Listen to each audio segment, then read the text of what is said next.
So good morning and welcome to the Met Cloisters. My name is Griffith Mann and I'm the Michel David Vale Curator in Charge of the Department of Medieval Art and the Cloisters.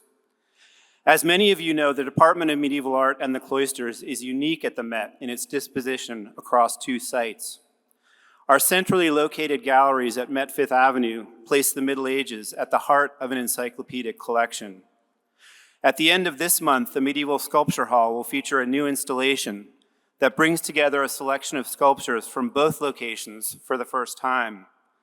The Met Cloisters focuses on the art, architecture, and gardens of the European Middle Ages in an evocative setting on the northern tip of Manhattan.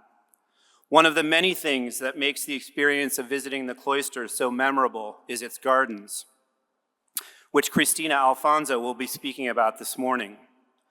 While we gather today in a part of Manhattan that is now the site of both the Met Cloisters and Fort Tryon Park, I'd like to acknowledge that this land has an ancient history. The Metropolitan Museum of Art is situated in Lenape-Hoking, homeland of the Lenape diaspora, and historically a gathering and trading place for many diverse native peoples who continue to live and work on this land.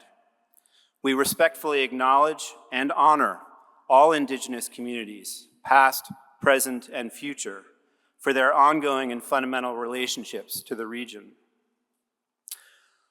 100 years ago today, June 12th, the Metropolitan Museum of Art announced its purchase of the Cloisters, making today the official centennial of the Cloisters' arrival as a satellite in the larger Met universe. Prior to its acquisition by the Met, the Cloisters was a private museum founded by George Grey Barnard, an American artist and entrepreneur. Barnard built his museum at 190th Street and Fort Washington Avenue. John D. Rockefeller Jr. generously funded both the acquisition of Barnard's Cloisters, the price at the time was $600,000, and the relocation of that foundational collection for the purpose-built museum that is now known as the Met Cloisters. The Met Cloisters 1925-2025 is part of a larger series of activities that mark the centennial of this transformative acquisition. Mounting programs like this takes a village, and I'd like to acknowledge the contributions of administration, buildings, curatorial, conservation, education, gardens, library, retail, security, and visitor experience colleagues who collaborated to support our centennial events. In anticipation of this moment, last summer, we launched the Friends of Medieval Art and the Cloisters, and I'm grateful to those members of our Friends group who are here today for their generous support, and to Kate Thompson and Farhan Ali for their work on this inaugural year of programming. In April of this year, we opened a special centennial installation in the adjacent San Guilhem Gallery, one of the museum's 4 recreated cloister spaces, that introduces visitors to George Grey Barnard, the force behind the museum's distinctive collection of sculptures and architectural fragments. Today, Barnard's acquisitions are found in nearly every room of the museum. Over 30 of these works, including some that have been specifically installed for the centennial, have been given new brick red labels, shedding light on how they came into the collection and providing an opportunity to reflect on the early history of medieval art collecting in America. Many of these labels feature archival photographs of these works as they were displayed throughout Barnard's Cloisters. I'd like to acknowledge the curatorial work of Shirin Fozzi, Julia Paratore, and Andrew Winslow on these installations. While the Barnard Cloisters no longer exists, Marc Azéma, one of this morning's speakers, has produced a VR recreation of Barnard's original cloisters that will be featured in a documentary he is producing and directing. This work was supported by the material in the Cloisters Library and Archives, some of which Michael Carter will be sharing during the lunch break. The film explores the connections between the Met Cloisters and some of the French sites that you'll hear more about later today from Géraldine Mallet, Olivier Poisson, and Céline Brugeat-Peuffier. Inside Barnard's Cloisters, the VR experience will be offered for visitors tomorrow and through this weekend. One of the principal anchors of these broader events is today's symposium, which is designed to explore the history and provenance of the Met Cloisters and its place in both medieval and modern history. By bringing renewed attention to the 1925 acquisition, both as a formative moment in the history of the Met and its impact on approaches to the management of French cultural patrimony, we invite critical reassessments of the 1925 acquisition and the past, present, and future of the objects it encompassed. I'd like to acknowledge the work of generations of curators and educators who have preserved and developed the knowledge upon which these labels build, some of whom are with us today. Tim Husband, who authored the now foundational Creating the Cloisters bulletin on the occasion of the 75th anniversary, and Barbara Boehm, who revived the Cloisters exhibition program with a series of memorable shows, will both reflect on different aspects of Barnard's Cloisters in their own contributions. Many people have been involved in planning today's program. I'm grateful to you all, first of all, for joining us, and want to recognize my colleagues Christina Alphonso, Christine Brennan, Michael Carter, Shirin Fozzi, Amelia Hyde, Julia Paratore, and Christina Westphaling, who are core participants in the Centennial Planning Group. I'd also like to thank Christina Westphaling, Amina James, and Denia Lara, our small but mighty education team, for their work, which brings us all together in person today. We are also grateful to welcome colleagues from both the United States and France as speakers. Bienvenue. In newspaper accounts of the acquisition of the Cloisters, published 100 years ago today, Barnard's collecting activities were a special focus, often characterized as quests. To quote from one of the newspaper articles that announced the acquisition of the Cloisters, Barnard sought out ruined abbeys and churches of France, then patiently combed the countryside about them for treasures he believed must have been taken from the ruins. He achieved some success slowly but splendidly. Here, a hearthstone proved to have been a slab from a crusader's tomb. There, in a cellar, he uncovered a rare statuette. Yonder, an attic gave up a precious, time-dimmed painting. He carried his quest to the fields and barns, finding now a slab in a stone wall, then a mutilated marble in a pigsty. The collection grew to majestic proportions. Barnard bought until he was broke. It's interesting to see how these accounts mobilize the language of the hunt, so often a trope associated with Barnard and with early 20th century collecting more generally. As an actor in the international cultural landscape of this moment, Barnard was a complicated character. As we will learn from Sarah Daiker and Jack Hinton, Barnard's involvement with American cultural institutions extended well beyond New York. We hope that today's program offers a prismatic view into the world Barnard inhabited and a chance to reflect on what this broader legacy means for us today. Thank you all very much for being here.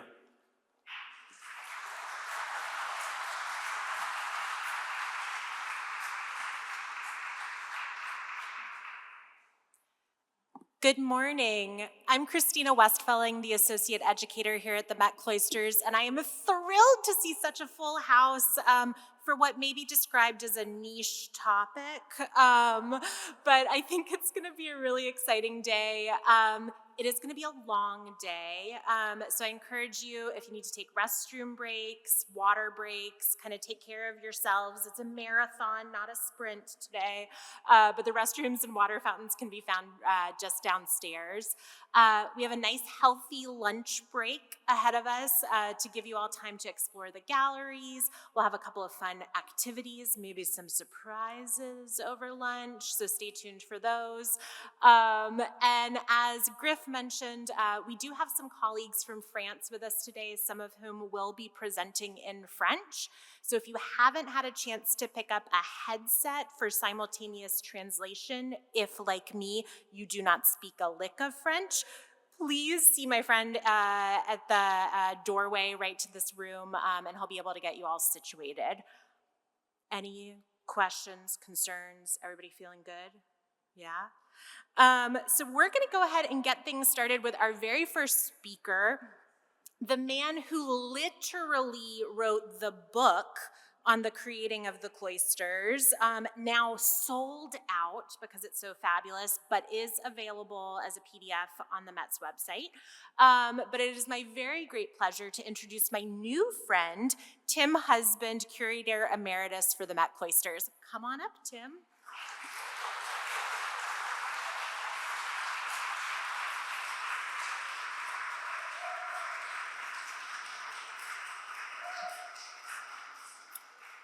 Thank you.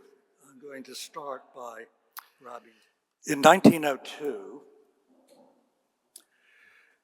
George Grey Barnard received the commission to create the sculptural program for the facade of the Capitol in Harrisburg, Pennsylvania.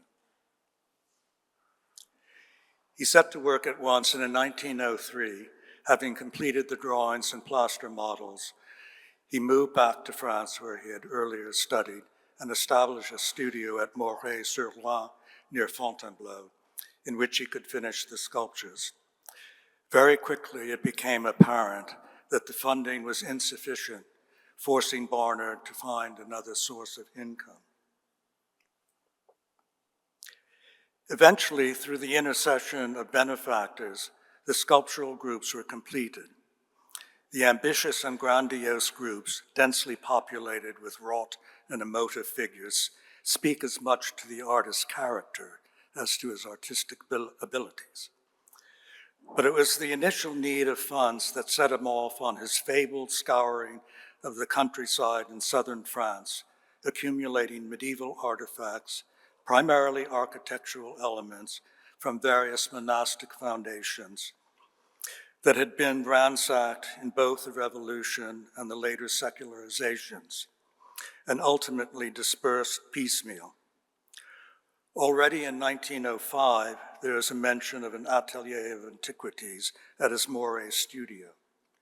By 1907, he had assembled a substantial portion of several cloisters, reputedly from Tré-en-Bigorre, Tarbes, La Rolle, Bonnefond-en-Comminges, and Saint-Michel de Cuxa. Later in 1907, Barnard found a significant portion of the cloister of Saint-Michel de Cuxa in a bathhouse in Prague and fronted money to secure an option, but only sent a check to finalize the sale in February of 1913. Having gotten wind of the French government drafting legislation to prohibit the exportation of historic monuments, he hastily arranged to have the arcade dismantled and removed. Hurrying to Prague, he was greeted by an official of the Monument Historique. A legal battle ensued, which Barnard was destined to lose. Always one to put the best spin on events, he proudly told the New York press that he had made a generous gift of the material to the French people.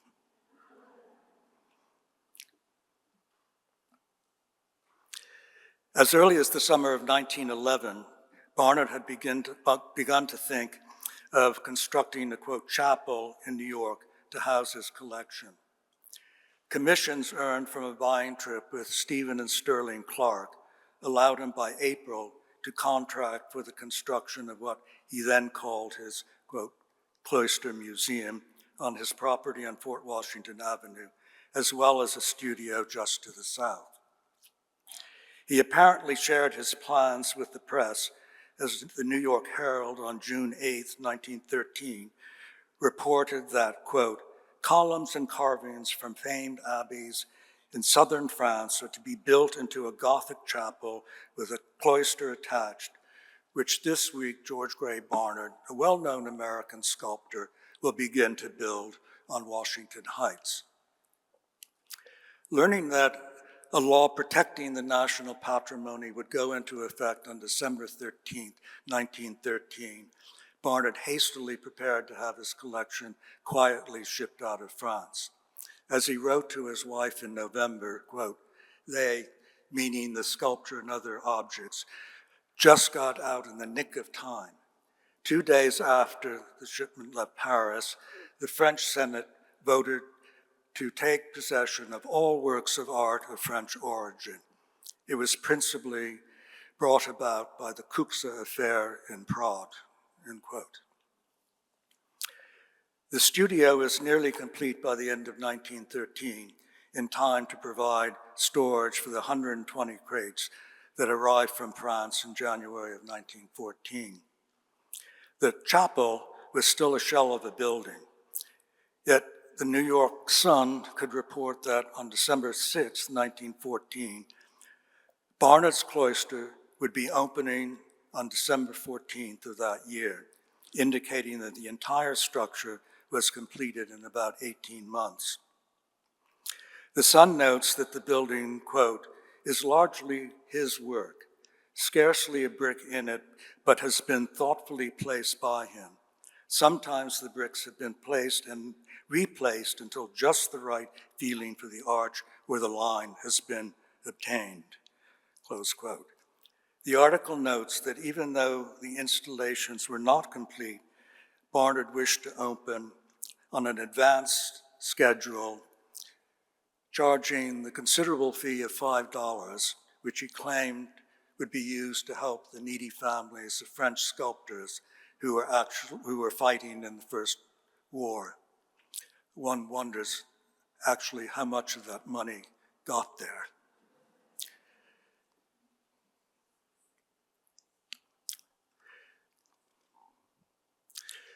That the studio and the cloister with the adjacent Cuxa cloister elements were all constructed and installed in 18 months suggests that Barnard must have hired a considerable amount of help. The erection of the steel girders supporting the glass skylight and roof would have required significant expertise. We know almost nothing about how the undertaking was achieved. I have found no record of what firm or individuals did the construction work, nor do we know how any of the construction materials were sourced or what other professional services he engaged. The rendering on the screen here of the balcony floor plan indicates that some professional services were employed. No doubt Barnard oversaw every detail, but it is improbable that he did any of the actual construction, as the Sun suggests. But he assuredly planned every detail of the installation. Clear evidence is provided by a sketch detailing the installation of the ground floor of the Barnard Cloister, recently acquired by the Met Cloisters. Our librarian and in-house handwriting analyst, Michael Carter, assures me that it is in Barnard's hand. The date at the lower left, indicating the year of the cloister's construction, is clearly incorrect. But in comparing details of the sketch with photos of the interior prior to or at the time of the cloister's purchase by the Met, suggests that this sketch was dashed off at an early stage of development, given the many discrepancies with the final installation.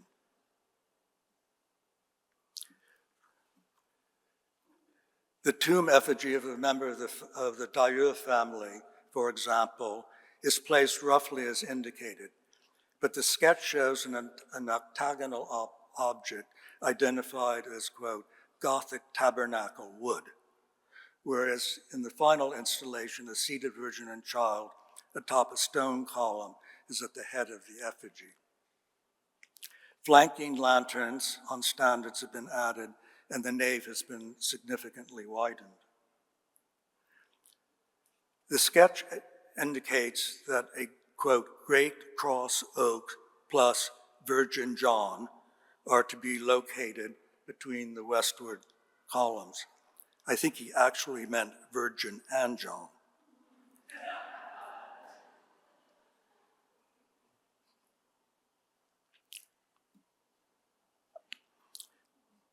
Descriptions are usually so vague it is difficult to identify the object, but in this case it may refer to the Auvergne torso of Christ, here mounted on a large oak cross, and the reliefs of Virgin and St. John that were together displayed on the north wall. It is difficult to determine what is meant by the two rectilinear projections into the nave flanking the Great Cross. Both are identified as, quote, oak beams with angels. A statue on a column is indicated in front of one and a, quote, chest 15 in front of the other.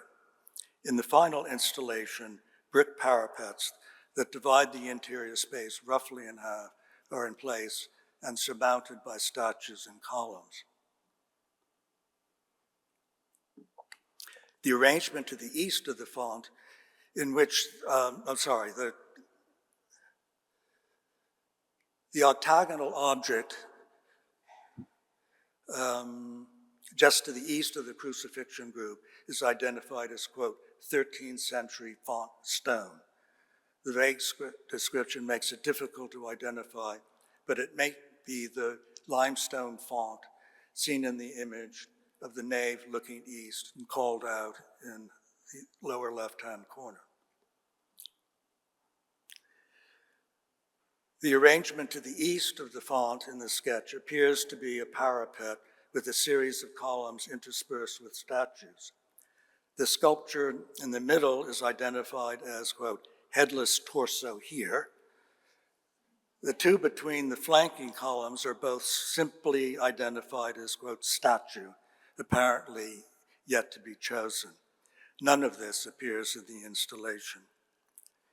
The discrepancies between the sketch and the final installation, of which there are many more, indicate that it was drawn up early in the development of the cloister, perhaps as early as 1911. No doubt Barnard produced many more subsequent schemes over the next 2 years. The installation, which began in early 1914, was a work in progress. When the cloisters opened on December 14th of that year, the installation was not complete, and further additions and adjustments were continually made whenever Barnard was so moved. As an example, a comparison of the view of the chancel published in the New York Times in 1916 compared with a similar view in the circa 1925 photo album reveals numerous changes. The standing Virgin and Child on a column centered on the arch portal has replaced the statue at the right of the portal and a lectern put in its place. Lanterns on standards and architectural elements suggesting altar railings have been added to the entranceway. Canopies over paintings have been added to the spandrels. Other changes are evident as well. Similar comparisons with pre-1925 images reveal copious other changes.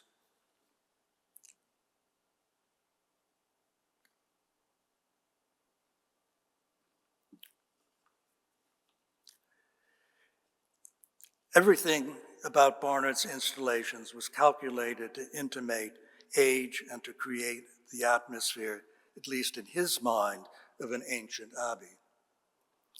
The walls had been patinated by washing them while the mortar was still wet. Canvas was hung to diffuse the natural light from the skylight, as seen in this image. Candles were the only source of illumination, and it is said that Barnard would occasionally wander about in a monk's habit.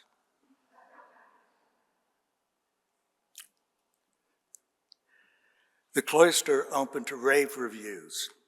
In a preview published in the New York Times on December 6, 1919, the author ebulliently declared, quote, "These treasures, and they are veritable treasures, each as any museum in the world would covet, are not brought together in the formal museum manner, but arranged as only a scholar who is also an artist, and only an artist who is also a scholar, could arrange them, with as little of the incongruous and modern to intrude upon them.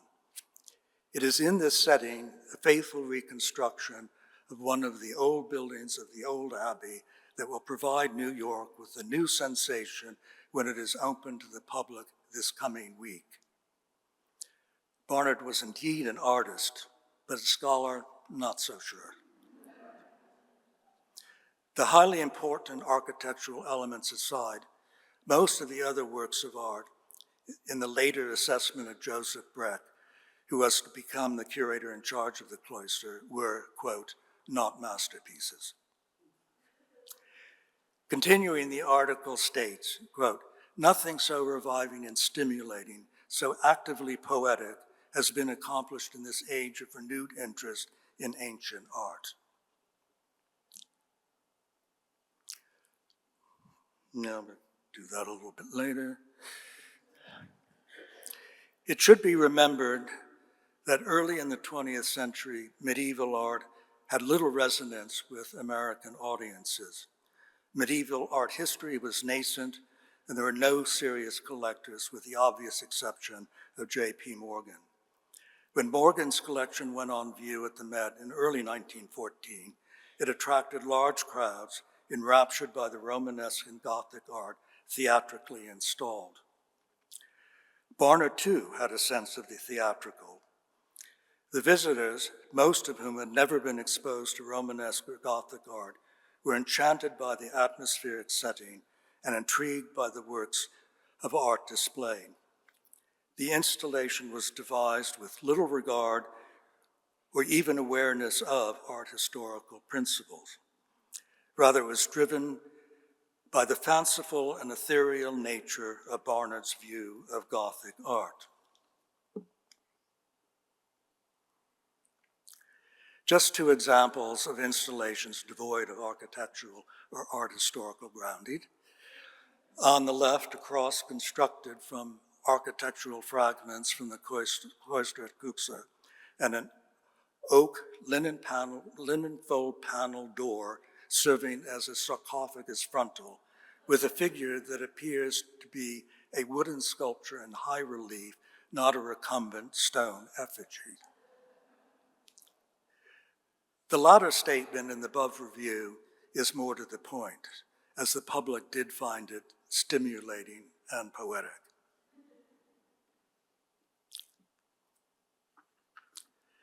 After the acquisition of the Barnard Cloister in 1925, through the munificence of John D. Rockefeller Jr., it became immediately evident to Joseph Breck that as enchanting Barnard's cloisters might be, with its candlelight and idiosyncratic installations, it was woefully inadequate as the branch of the Met. Walls were uninsulated, the heating system was rudimentary at best, pipes were exposed, water incursions were frequent, there was no electricity, and no facilities for the staff or visitors. Breck remedied these inadequacies and effected other enhancements, including a McKim mead and white gateway, paved walkways and gardens, which foreshadow things to come, as well as an admission booth, an improved entrance, and other such institutional amenities. With the exception of completing the Cuxa cloister, Breck appears to have made few changes in the installation.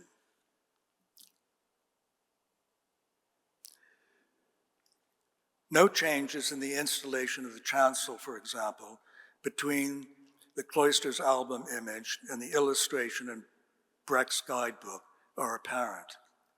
The reasons for this may be twofold. He was perhaps reluctant to alter the popular and affecting design and installation of an energetic free spirit who was unconcerned with art historical integrity. And, as Rockefeller had already suggested the possibility of relocating the cloisters, the museum was reluctant to spend funds beyond necessary improvements. With the possibility of a new building to house the Barnard collection, in the back of his mind, Breck began planning. When the development phase of the cloisters in Fort Tryon Park ensued, Barnard's fanciful installations were abandoned. The placement of every object was grounded in Breck's considerable art historical knowledge. But Breck embraced two core values from Barnard's cloister on Fort Washington Avenue: to create an appropriate structure that thoughtfully incorporated the architectural elements and to create an evocative environment that reflected the context from which the objects came. Beyond the collections themselves, that was Barnard's true legacy. Thank you.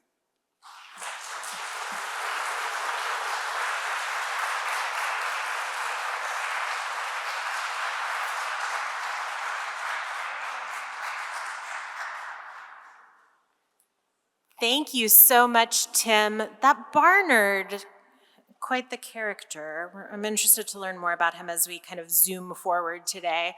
So Tim did a wonderful job of kind of grounding us in the past and kind of the roots of this conversation. But our next speaker is going to catapult us forward into the present day and maybe even the future with an exploration of VR. So we're joined today by Marc Azéma. His colleague Paul unfortunately wasn't able to make it today, but through the magic of technology, he too will be joining us. I'm very pleased to welcome my colleague Marc Azéma. This would be a good time if you need French translation to put on your headsets. Come on up, Marc.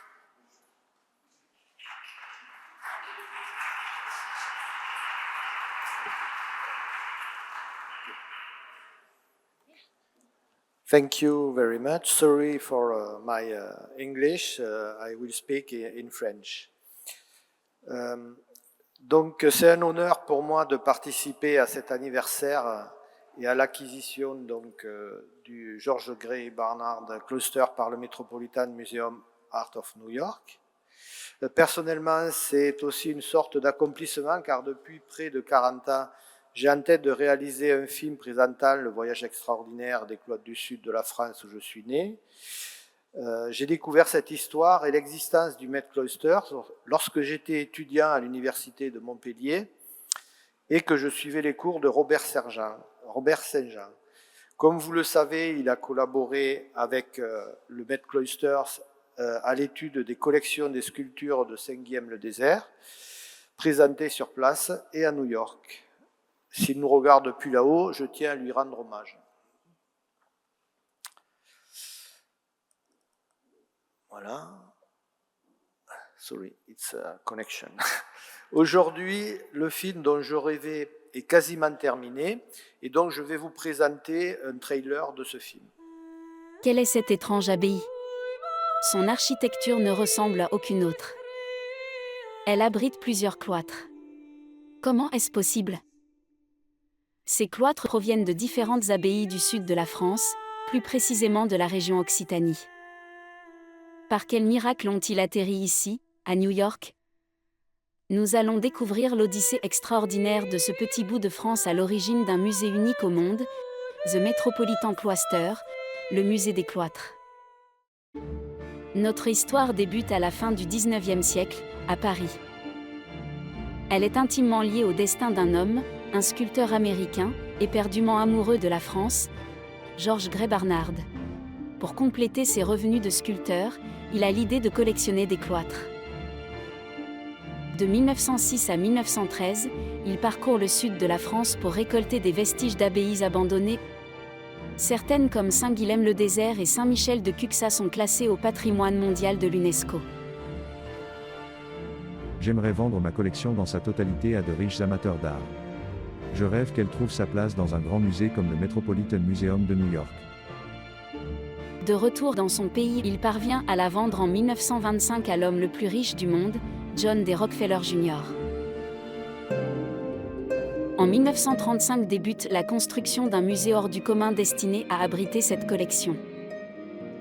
Les cloîtres d'Occitanie vont y accomplir leur métamorphose américaine. This is in many ways the heart of the museum and one of those spaces that really transports visitors who step into this space and still find a hard time believing that they're standing on the northern tip of the island of Manhattan.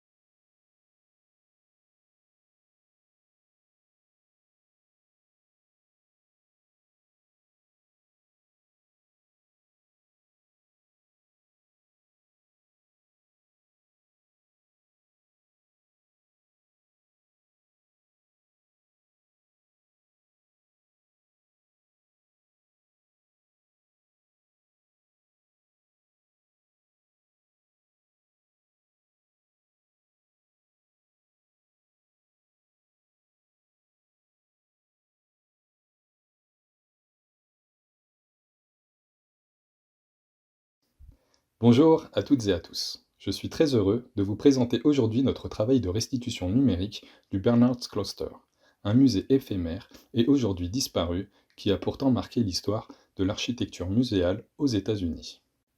Construit en 1914 par l'architecte et collectionneur George Grey Barnard, ce bâtiment en forme d'église fut inauguré une semaine avant Noël de la même année.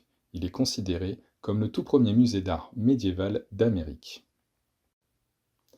Notre objectif a été de faire revivre numériquement ce lieu oublié, à partir d'un long travail d'analyse iconographique et de modélisation. Je vais vous présenter ce travail étape par étape en suivant le processus de restitution que nous avons adopté, du dépouillement des sources jusqu'à la reconstitution 3D immersive.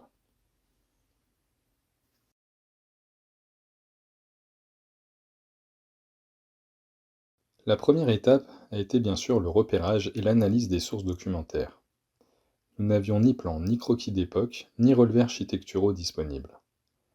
La seule documentation que nous avons pu exploiter sont les 55 photos d'archives consultables en ligne sur le site du Metropolitan Museum of Art Library, Digital Collection.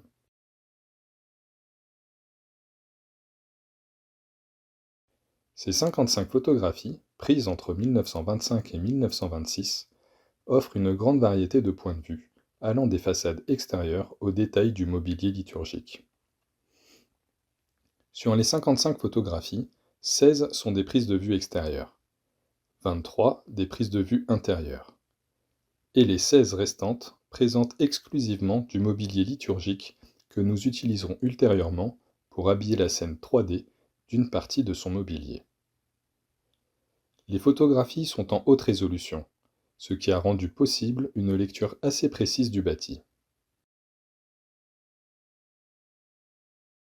Ces photos constituent donc notre seule et unique base de travail et ont été la source exclusive de toute notre interprétation spatiale, structurelle et décorative.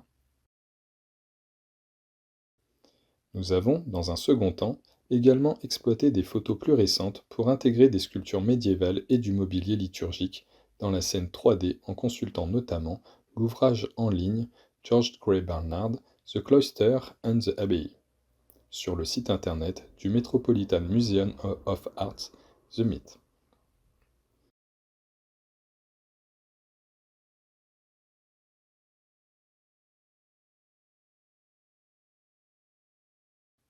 Une fois les photos rassemblées, nous avons entamé une phase d'analyse visuelle approfondie pour comprendre la logique architecturale du bâtiment.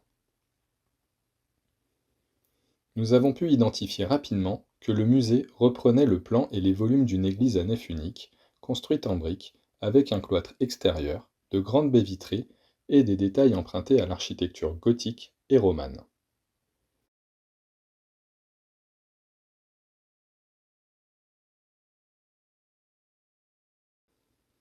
Les vues intérieures ont été cruciales pour comprendre la disposition spatiale, les hauteurs sous plafond, la structure de la toiture ou encore la présence d'un escalier en bois donnant accès à une galerie supérieure.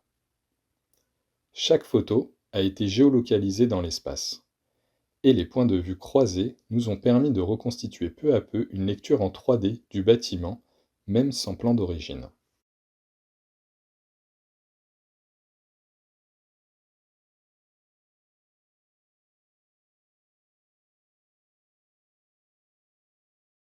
L'étape la plus complexe a été le dimensionnement du bâtiment.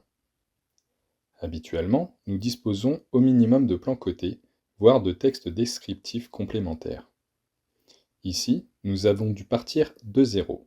Aucun document ne donnait l'indication sur les mesures réelles. Pour contourner cette absence, nous avons utilisé un élément standardisé et mesurable présent sur toutes les photos, la brique. La brique, utilisée à l'époque, suit un gabarit assez régulier, soit 215 mm de long par 102,5 mm de large et 65 mm de haut, avec environ 10 mm de joint. En observant le type de pose, en panneresse ou en boutisse, nous avons pu déduire les dimensions des murs, de la façade, de la hauteur des baies, etc.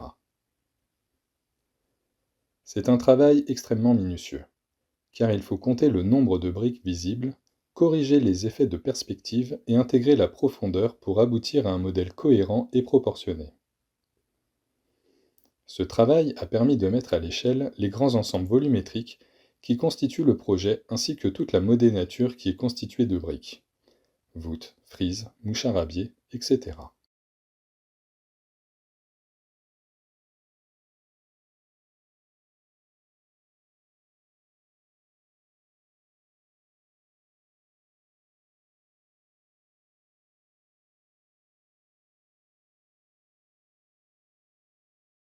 Avec ces dimensions en main, nous avons pu passer à la production des plans en 2D. Plans de niveau, élévation extérieure et intérieure, coupe transversale et longitudinale. Cette phase est essentielle car elle permet de poser les bases techniques et esthétiques du bâtiment. Chaque pan de mur a été dessiné et interprété pour comprendre son rôle structurel, mur porteur, cloison, baie, mais aussi son traitement décoratif, motifs de briques, arcades, rosaces, niches. Les plans ont aussi permis de clarifier les rapports d'échelle entre les différents volumes. Par exemple, la hauteur des arcades ou la proportion des ouvertures par rapport au plein de mur. Ces dessins 2D sont la matrice du modèle 3D qui suivra.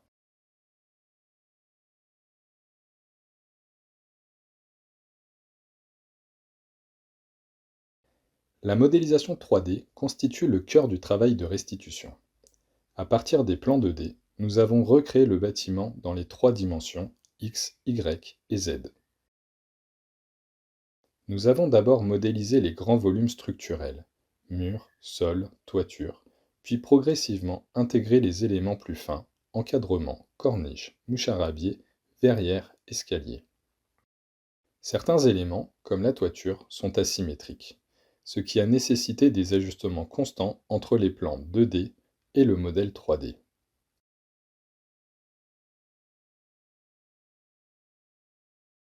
Nous avons aussi fait attention aux détails de finition, comme le chanfreinage des angles, pour éviter les arêtes trop nettes ou la cohérence stylistique des ouvertures.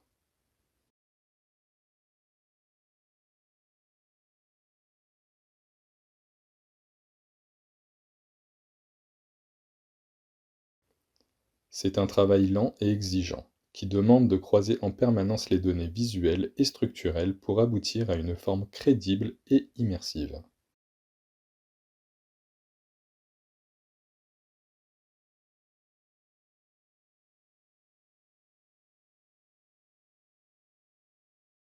Une fois la forme achevée, il a fallu l'habiller. Nous avons appliqué des textures réalistes inspirées par les matériaux visibles sur les photos, briques rouges, enduit clair, verrière métallique, bois foncé. Comme les photos sont en noir et blanc, nous avons dû faire des choix interprétatifs pour proposer une restitution colorisée mais plausible. Nous avons opté pour un rendu photoréaliste avec des matériaux compatibles avec ceux utilisés dans des constructions de la même époque à New York. L'objectif était non seulement d'être crédible, mais aussi de restituer une ambiance visuelle fidèle à l'intention architecturale de Barnard.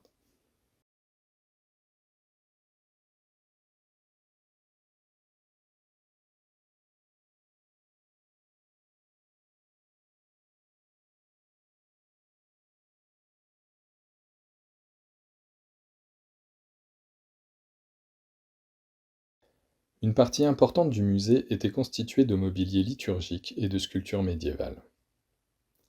Les photos montrent autels, statues, gisants, chairs, fragments de cloîtres. Certains éléments ont pu être isolés et détourés des photos anciennes, puis intégrés dans la scène 3D. Nous avons également pu exploiter un grand nombre de photographies exclusivement de mobilier, comme expliqué précédemment pour les sources. La majorité des photographies du mobilier ont été détourées et placées sur un plan en 2D dans la scène. L'objectif étant de redonner du contenu d'exposition en essayant de replacer les éléments connus sur les photos anciennes à leur place d'origine et dans des proportions cohérentes.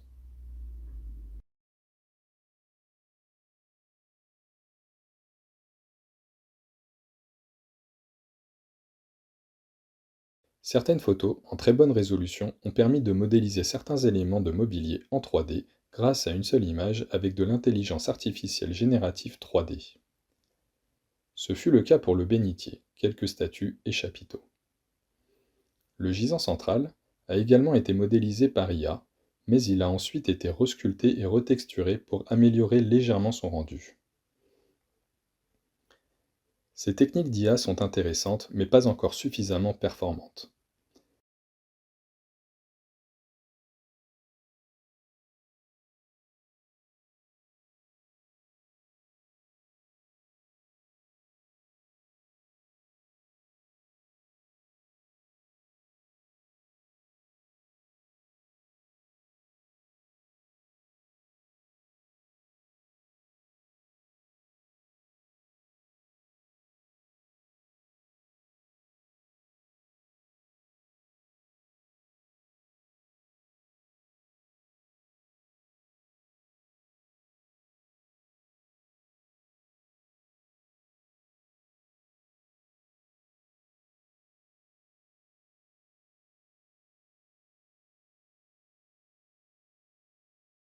Cette restitution du Barnard Cloister est à la fois un travail de mémoire, une enquête architecturale et une exploration numérique.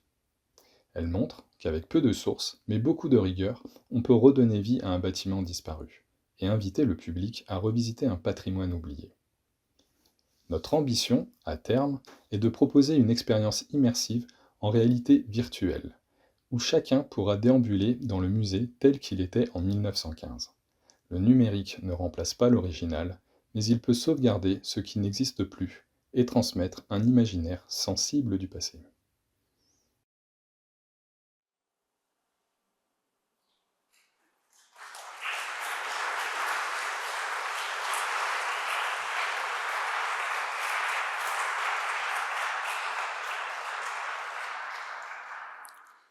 Inside Barnard Cloister permet à l'utilisateur de voyager en 1925 ou 1926. Voilà.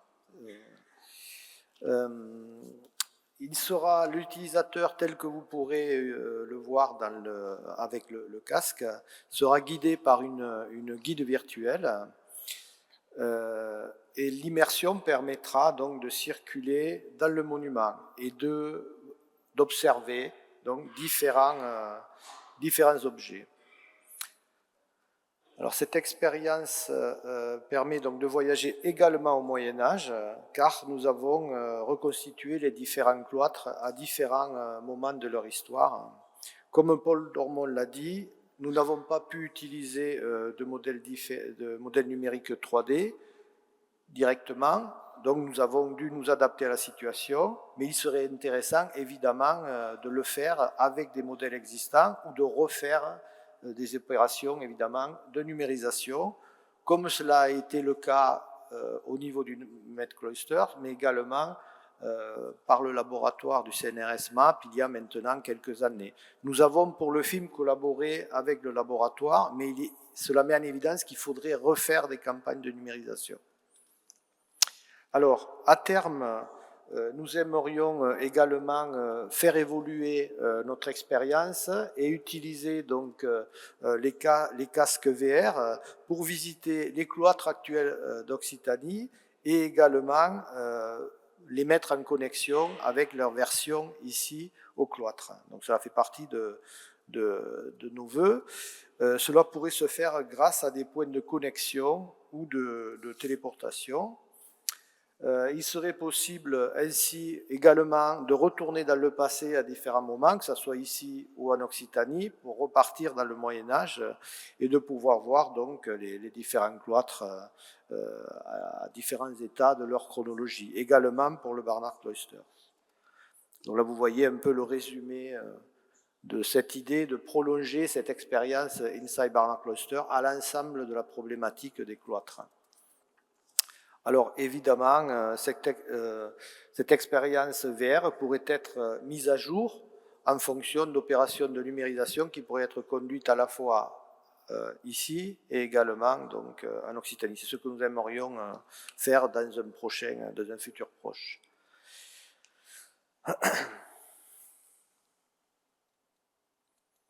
Voilà, voilà, c'est un peu notre rêve qui, quelque part, doit rejoindre peut-être celui de George Grey Barnard et de tous les amoureux donc des abbayes et de votre magnifique musée.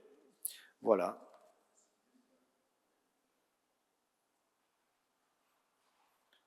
Donc je vous remercie donc pour votre attention et juste je voudrais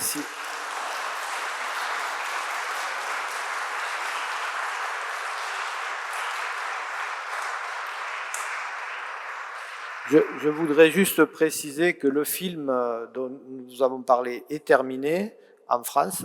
Il va être diffusé probablement pour une première fois durant l'été et nous espérons pouvoir le présenter ici, peut-être à l'automne. Enfin, nous sommes en discussion donc, avec Griffith à ce sujet.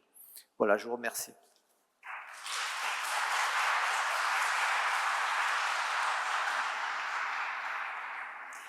Thank you so very much, Marc and virtual Paul. I'm very excited to try the teleportation. I never knew that was something I'd be able to do at the Cloisters. One of our surprises over lunch is that we will have a limited number of VR headsets available for those who might want to dip their toe in and check out what's going on. So that'll be happening in this room during lunch. But we're going to switch gears to one of my very dear colleagues who has a very big job at the Cloisters as the Senior Manager for Administration and Operations. She makes sure everything happens here. Truly, everything runs through this woman. But in addition to making sure all the magic happens at the Cloisters, she also oversees our garden operations. So she's going to share a little bit about the history of the Cloisters gardens. So it's my incredible pleasure to introduce a colleague with a fabulous name, Christina Alphonso.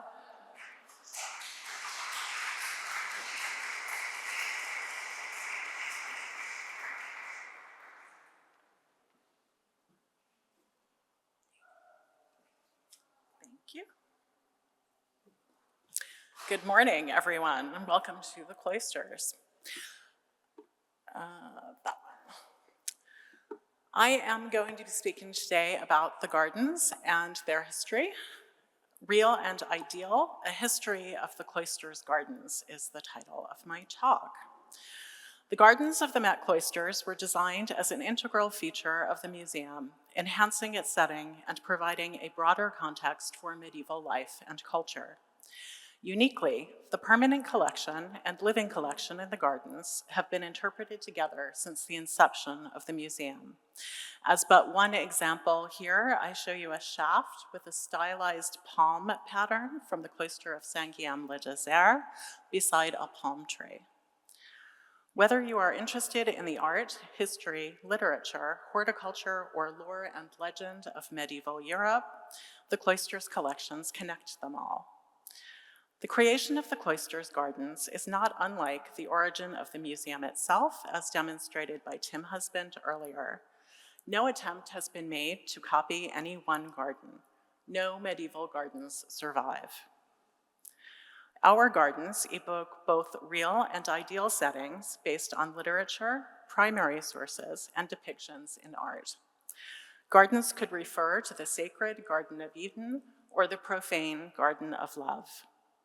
The beginnings of the gardens are rooted further in the past than the construction of this building and are, in fact, based on the work of Joseph Henry Breck, as we saw in Tim's talk, the first curator and then first director of the Cloisters. Before we examine the 100-year-long history of the Cloisters Gardens, which I argue began with Barnard's Cloisters in 1925, what did the gardens of the Middle Ages look like? The topic of medieval gardens is expansive.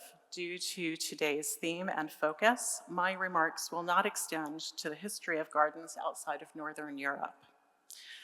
Written and visual sources provide information on garden designs, plants, and their properties. Several types of cultivated spaces became standard, chiefly the arbor, or small enclosed garden, as seen here through a window in the back of a painting by Hans Memling of the Annunciation. Raised, symmetrical rectangular beds Hedges or wattle fences and fountains were all frequently depicted features. The Cloister's living collection is based on a plant list that contains about 400 species of plants that were known, grown, and used in the Middle Ages. Not all plants were grown in gardens. Some were collected from the wild, and exotic spices were imported in dried form. The list is supplemented by ongoing research by our horticultural staff, Carly Still, Carly Amarant, and Stephanie Pace, who may be out there, I can't see you, building largely upon Margaret Freeman's extensive work, which I'll discuss later in this talk. 3 9th century sources are routinely cited in any exploration of medieval gardens and form the basis of our knowledge: the Capitulari de Villis, the St. Gall Plan, and Hortulus, a poem by Walfrid Strabo. The Capitulari de Villis, an edict that laid out instructions for the management of Emperor Charlemagne's estates, includes a list of 89 species of plants to be grown. The St. Gall Plan for an ideal monastery is the only surviving document that includes measurable gardens, although the monastery was never actually constructed. I'm showing you a detail here from the top of the plan, and you'll see a cemetery/orchard on the left and the vegetable garden on the right. The gardens are labeled with 48 plants in total. Where am I? Hortulus, a poem written by the Benedictine abbot, Walfrid Strabo, is a first-hand account of his gardens at the Abbey of Reichenau and details the 23 plants that he is growing. Having noted only some of the earliest documentary evidence available to us, I'll now turn to our gardens. Improvements to Barnard's property began soon after the museum's acquisition of his collection. Joseph Henry Breck, seen here on the left, around 1917, chief curator of the Decorative Arts Department of the Metropolitan Museum of Art, and later first director of the Cloisters, was responsible for reinstalling the collection. In collaboration with the architect Charles Collins and John D. Rockefeller Jr., the basic layout of today's museum and galleries were laid out, coherent only as a whole, and they were primarily completed before his untimely death in 1933. His redesign of the Cuxa Cloister Garth was seen here around the time of the museum's purchase of the Barnard's collection on the right, installation of an herb garden, and initial research and designs for today's gardens have been largely unrecognized. Breck's interests and knowledge form a bridge between the old and new cloisters. He worked intensely on plans for the museum, relentlessly and perhaps obsessively revising details. A skilled artist, his watercolors and pencil sketches document his inspirations and thought processes. Descended from a long line of horticulturists and nurserymen, his significant personal experience undoubtedly influenced his work. Breck's 1926 guide to the cloisters reinforces Barnard's idea that the location provided a respite from the bustle of the city, noting that the visitor entered the museum by meandering through a casual garden. He laid out the Cuxa Garth, seen here in progress, in quadrants with intersecting paths, planting the garden with grass, boxwood, roses, and iris. Barnard objected to the new garden, quote, "I blasted away hundreds of tons of stone to make way for a 12th century garden of flowers, and you have filled the garden with stone pavements. Surely flowers should fill the cloister garden. There is no bitterness in these questions, only great sorrow," end quote. If this was Barnard's plan, he had not begun it at the time that he sold his collection.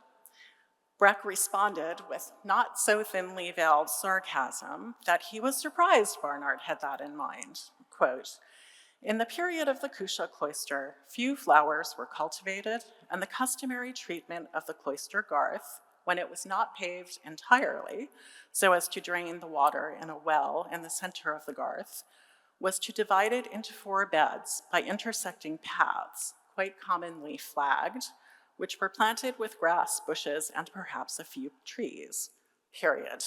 End of quote. Brecht's design for the 12th century Saint-Michel de Cuxa garth was later replicated at the museum's new site in Fort Tryon Park, and you see that on the right, where 4 complete arcades surround a central fountain, flagstone paths, fruit trees, and ornamental borders. I will return to the Cuxa garden in a moment. Brecht also designed a formal garden with raised beds and brick paths centered on a medieval Venetian well house southeast of the Cuxa cloister. Cuxa is just visible on the left here. This is the herb garden with the wellhead, and this is the new building that Tim referred to as being built to house facilities for visitors. And then the image on the right is from the opposite view, so you're standing in the herb garden looking up at Cuxa. As we'll see later in this paper, this plan was enlarged and modified to create the herb garden in the late 13th, early 14th century Bonifant cloister. The basic garden layout is inspired by the square or rectangular medieval herbarium, or herber, like the one we saw in the Memling painting.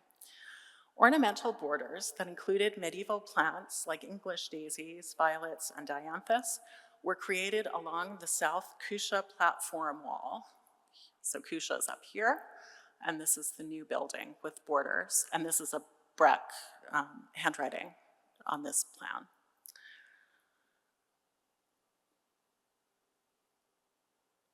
His charming watercolor planting plans for the borders survive, illustrating that Brecht had at least some practical horticultural knowledge. James Rorimer, who began his career at the Met as assistant curator of decorative arts in 1929, took over the planning and construction of the cloisters after Brecht's death. He recognized the importance of the herb garden immediately, noting that the garden was planted to suggest a monastic herb garden. The plants were all labeled and being studied with assistance from Helen Morgenthau Fox. She was a noted botanist and garden author and was particularly expert on the subject of herbs, and they had a long history of correspondence throughout the years. Cuxa Cloister is located at the heart of today's museum, where it opens onto multiple galleries and provides access and views into the Judy Black Garden. The cloister garth was central to the medieval monastery in the same way, located alongside the church, providing access to other spaces.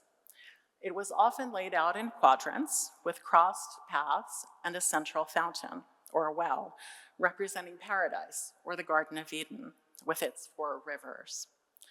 There is little evidence that they were planted with anything other than turf and a few evergreens. Rorimer used Brecht's Cuxa plantings as the basis for the new garden designed in 1937. And you see a 1937 plan for Cuxa, a detail of it, 1 quadrant, and the garden as it appeared in 1938 when the museum opened.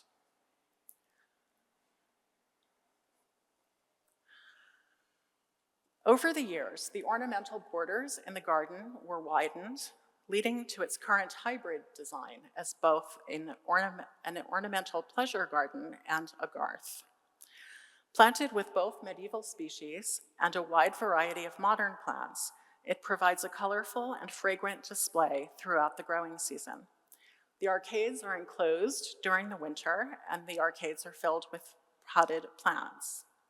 This was a need first noted by Brecht. The crabapple trees were planted in the mid-1990s, and when they grew too large for the space, we acted on our consulting arborist's suggestion to experiment with the medieval woodland management technique of pollarding. This multi-year task began in 2008, and it's now an important interpretive tool. Although the Virgin and Child and angels are placed in a porch in the foreground in this painting, a cloister garth with an expanse of turf appears in the background. Albertus Magnus, a 13th century philosopher and scholar, extolled the virtue of turf in his treatise on vegetables and plants written around 1260. The primary feature of a pleasure garden was a lawn, quote, since the site is in no way so pleasantly refreshed as by fine and close grass kept short to cover the surface like a green cloth, end quote. The pleasure garden was often described in literature, such as Boccaccio's Decameron, written in the mid-14th century, where he describes a walled garden and especially praises, quote, a lawn of very fine grass, so green that it seemed nearly black, colored with perhaps 1,000 kinds of flowers, end quote. At the same time, green was valued as a color because it symbolized rebirth and everlasting life in paradise. The Hortus Conclusus, or walled garden, is an iconographic symbol of the Virgin Mary, who is often depicted in a walled paradisical garden, a type represented here in this painting from about 1410 to 20, where the crowned Virgin and Child are attended by saints in a sacred garden.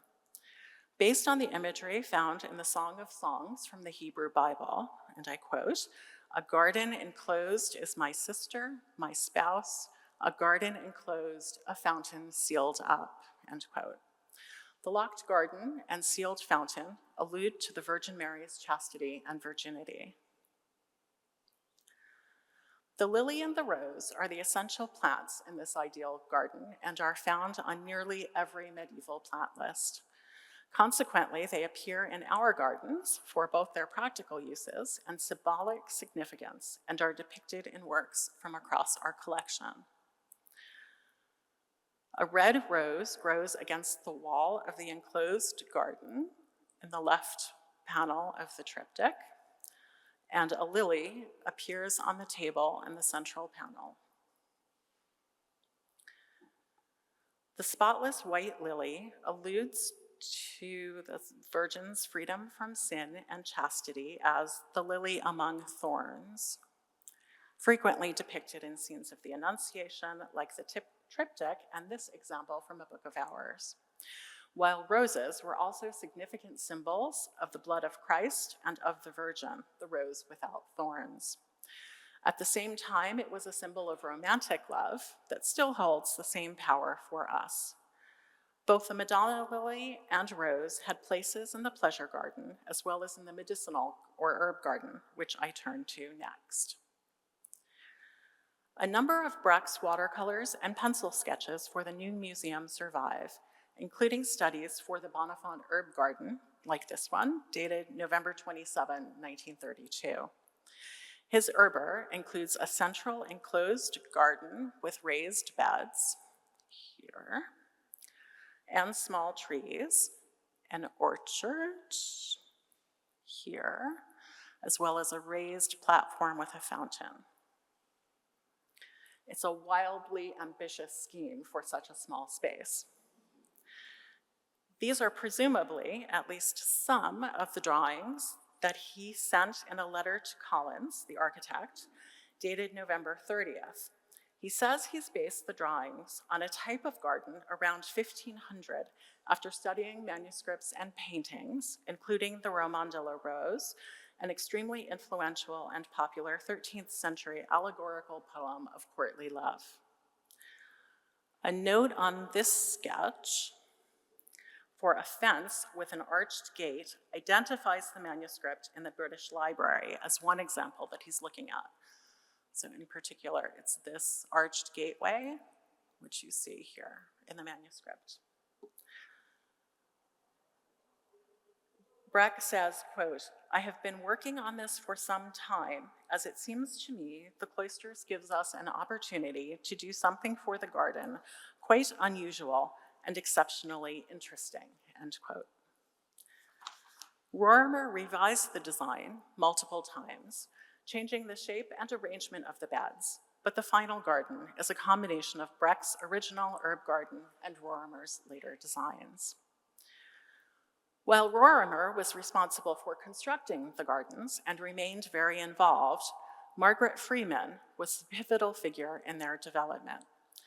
She joined the museum as a lecturer in the cloisters, the old cloisters, in 1928, became a curator, acted as director when Rorimer was called to military service in 1943, succeeded him as director of the cloisters in 1955 after he was named director of the Met, and retired in 1965. She compiled the medieval plant list, documented historical sources, depictions of the plants in art, their inclusions in literature, their symbolism, and their uses. She extensively researched medieval sources, Greek texts from antiquity like Dioscorides' De Materia Medica, and medieval herbals. Her records, and I show just some of her handwritten notes, there are hundreds of these little sheets of paper in the archives. Her records were key documents to restoring the gardens after a long period without much direction in the 1970s, and remain invaluable to our continued work to interpret the gardens. The Bonifant Herb Garden contains one of the most specialized plant collections in the world. Herb gardens were multi-purpose, providing food, medicine, and household needs. The beds were arranged according to use in the 1960s, a method that we continue to use. Our vegetable and salad bed, for example, shown here in a detail, includes plants used in a dish called pottage. A thick vegetable-based soup, pottage was a staple of the medieval diet and could include colewort, the medieval cabbage, closely approximated by the modern collard or kale, which is pictured at the top right, leeks, parsley, and legumes, along with weeds harvested from the wild, like dandelions, which you all surely recognize on the right. Gifts of the Medieval Garden, a collaborative installation by our curatorial and horticultural staff, was created last year, making the ties between the permanent and living collections explicit in the galleries for the first time. This tiny gold pendant is, perhaps curiously, displayed beside stalks of rye infected with a fungus called Claviceps purpurea. The hollow pendant may have originally held an herbal compound or a relic to protect the wearer from or to treat ergotism, a design caused by eating the contaminated rye. The symptoms were horrific and produced burning pain in the extremities, leading to gangrene and certain death. Only palliative care was available, and it included the preparation of salves or tinctures made with cooling herbs like plantain, poppy, sage, and mandrake. Herbs have long been used as apotropaic or protective charms, and many are grown in the herb garden. I've mentioned the mandrake, a medieval plant that is the subject of a well-known myth that it shrieks when pulled from the ground, killing whoever hears it. Medieval herbals commonly depict a chained dog pulling the plant from the ground, sparing the human, at least. Mandrake has long had a reputation as a powerful but toxic plant with narcotic and psychoactive properties. Recognized since antiquity as a sedative and anesthetic, its qualities also led to strong associations with magic. Its fragrant fruit, and you see the unripe fruit in the image at the top right, was smelled to cure headaches and had erotic associations. The root, pictured on the bottom right, was used in rituals to cure insanity, as protection from evil, and as an aphrodisiac.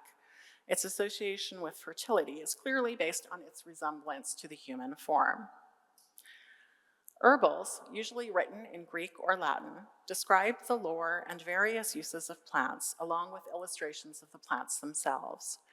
The current openings in 2 early printed herbals on exhibition, and I show one here on the left, feature the mandrake, grown in both our magic and medicinal beds.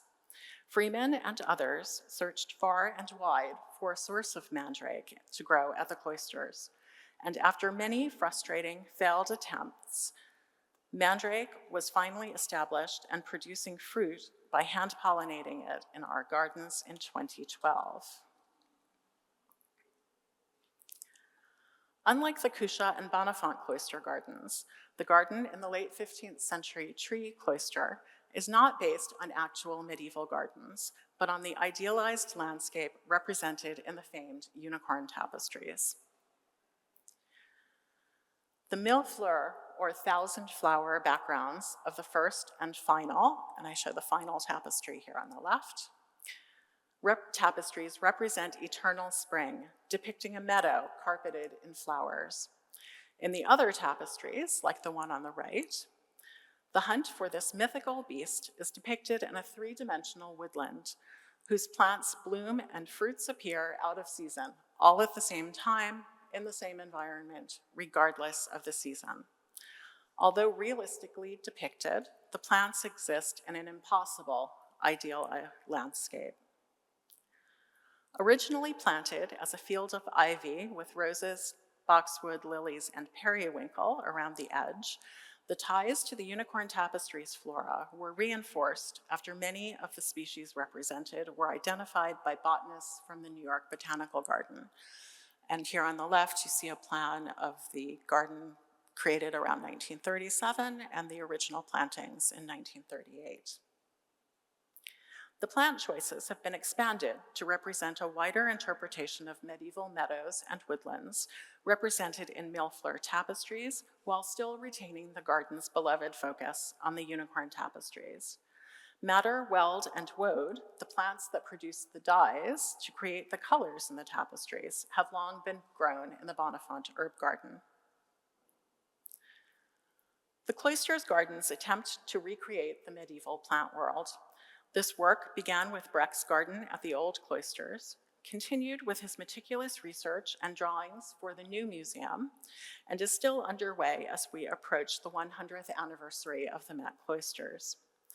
Additions to the collections are made, years-long campaigns to rejuvenate the venerable trees, including the espaliered pear tree, which was planted in 1940, and the young quince trees that were nurtured in the orchard to eventually replace those planted in the 1950s. A generous gift allowed us to construct a small greenhouse in 2018, expanding our ability to propagate plants that are otherwise unavailable to us, and to grow plants for our extremely popular annual plant sale. The Book of Flower Studies, acquired in 2019, strengthens the relationship between art and the natural world with its extraordinary depictions of plants grown in our gardens. Mullein, currently blooming in the manuscript and in the Bonifant herb garden, is but one of the many plants that continue to resonate with us in the 21st century, and one of the many examples where the permanent collection and the gardens intersect and are interpreted together, which can arguably occur only at the Cloisters. I hope that this brief review of the origins of the gardens and the resonance of their plants with both medieval period viewers and our own time encourages you to explore them later today. And I thank you all for your attention.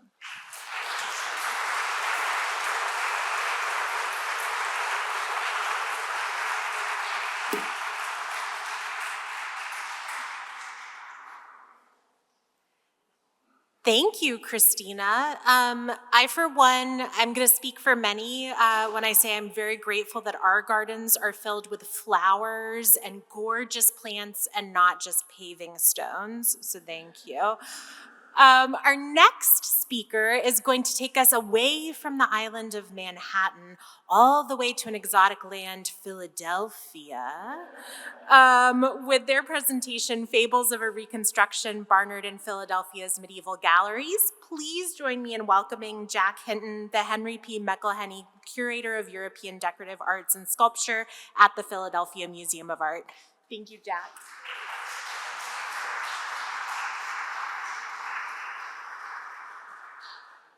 Thank you very much. It's a terrific pleasure to be here and a great honor. So thank you very much for the invitation to spend time with you celebrating this 100th anniversary, excuse me, of the Cloisters. But I suppose at this anniversary, we could mark another apt centenary, the appointment in 1925 of Sidney Fiske Kimball as director of the Philadelphia Museum of Art. The new museum building, which was then under construction, presented Fiske with a blank slate in terms of collections, programs, and interior spaces. A talented architect, architectural historian, art historian, and administrator blessed with incredible energy and determination, Kimball led the museum's development on multiple fronts. Among these was his concept of, his role in shaping the concept of a main street, quote unquote, a continuous thread of galleries ranging throughout the historic second floor, which is now the third floor when you come to visit, which is based around integrated architectural elements and reconstructed period rooms. When finished, the project comprised a series of 37 period interiors of European, Asian, and American origin. In his words, this cross-cultural and chronological panorama made, and I quote, possible a walk through 5,000 years of the fine arts in 10, 20 minutes, an hour, or more, as the individual desires. Of course, we want them to spend at least an hour, maybe the whole day. The acquisition of architectural elements and collections development proceeded at a rapid pace, pushed forcefully by Kimball. An important part of the overall museum scheme opened in March 1931, the display collection of the art of the Middle Ages. This was a significant event for the museum, of course, and also for the presentation of medieval art in America. Curated by Francis Henry Taylor, who'd been hired late in 1927, and here he's seen as especially relaxed, I would say. And good for him. I wish I felt like that. Anyway, the 14 galleries constituting the new wing followed a narrative shaped by architecture, individual elements and entire rooms, but if followed along the prescribed order, which I love this plan. I don't know who was doing it. If I can, oopsie, sorry, I'm pressing the wrong. Sorry, guys, I'm really bad with these pointers. Okay.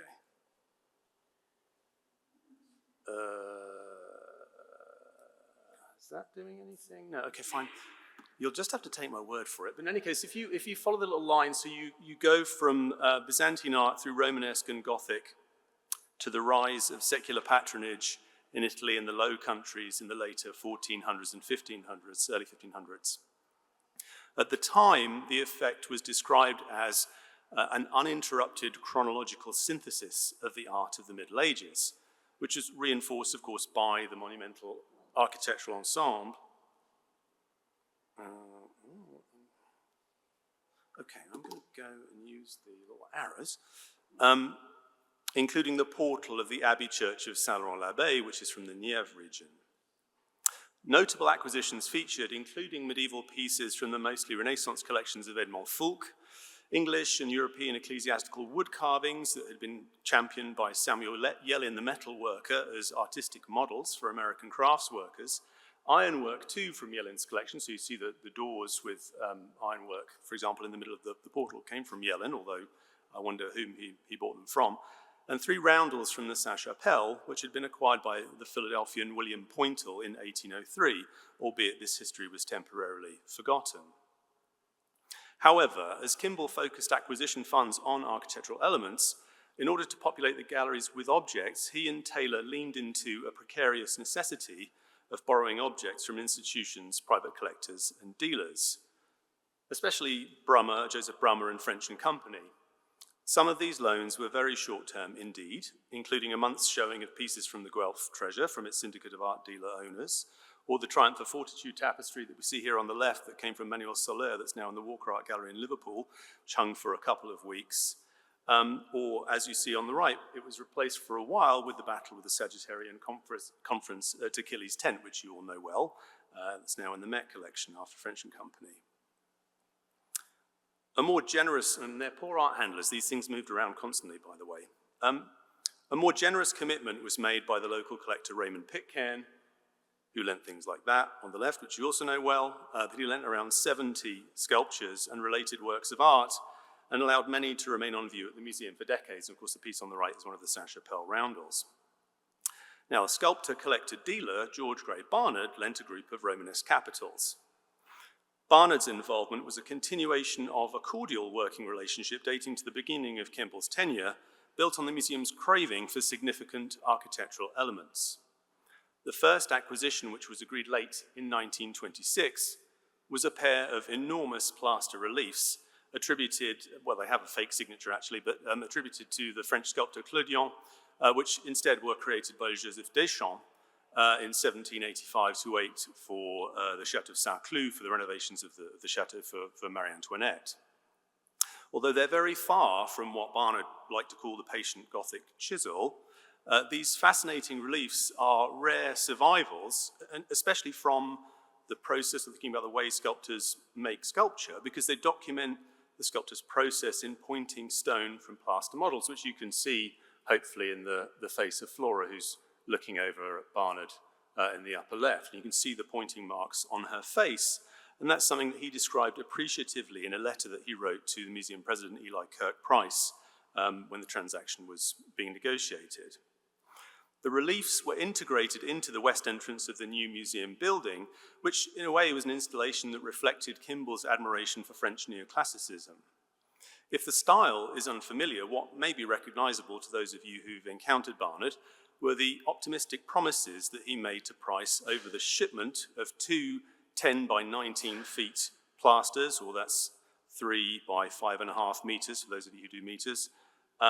He said that they would come intact, in single crates, there was no risk of damage, but of course, it transpired that they had to be sawn into many pieces. You may be able to see in the lower left here.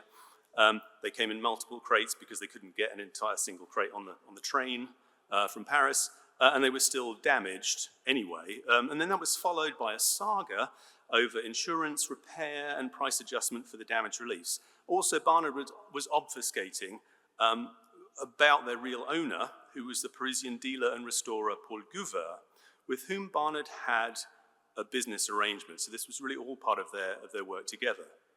Now this partnership, oh sorry, I go too fast.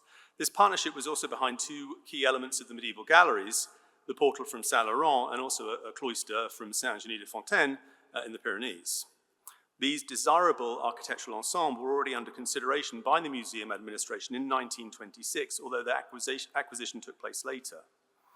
Now, as a champion of medieval art in the US and pioneer of an aesthetic and atmospheric visitor experience at his cloister, as we've seen, it follows that Barnard exerted an influence on Philadelphia's scheme. What's interesting about that certainly is that Kimball's declaration to justify installing medieval architectural settings. So he said, and I quote, or wrote, he said, and I quote, suppose in this country where there are no old Gothic churches for our public to pass daily, and where there is no Hôtel Cluny to house our collections, we install the objects uprooted in neutral halls and galleries. So why do that? That, in a way, that mirrors Barnard's belief that his Cuxa cloister was, and I quote, a poem to Americans who never can or will see Europe. So this romantic spirit was reflected a little bit earlier too in Philadelphia. We see in the upper left corner this ersatz amalgam of new and old parts that created something that was called the Gothic alcove that was installed in the museum's first building, Memorial Hall. You see in the nice handkerchief there on the upper right. That was in about 1909-10, and in itself was a kind of response to the growing number of cultural historical installations across US museums. So for example, the Morgan collection at the Met. However, Kimball would likely have made the distinction that his new project relied on qualitative and scientific methods entirely more systematic than Barnard's aesthetic, spiritual, and emotional juxtapositions. Kimball's scholarship on American architectural history strongly influenced the periodization and visitor circuit of the Met's American wing in the early 1920s, and it's this sense of order and classification across the series of historic spaces that I suppose would distinguish his approach. A focus on representative accuracy and authenticity was offered by Kimball as a specific underpinning, as he explained in the December 1929 architectural record.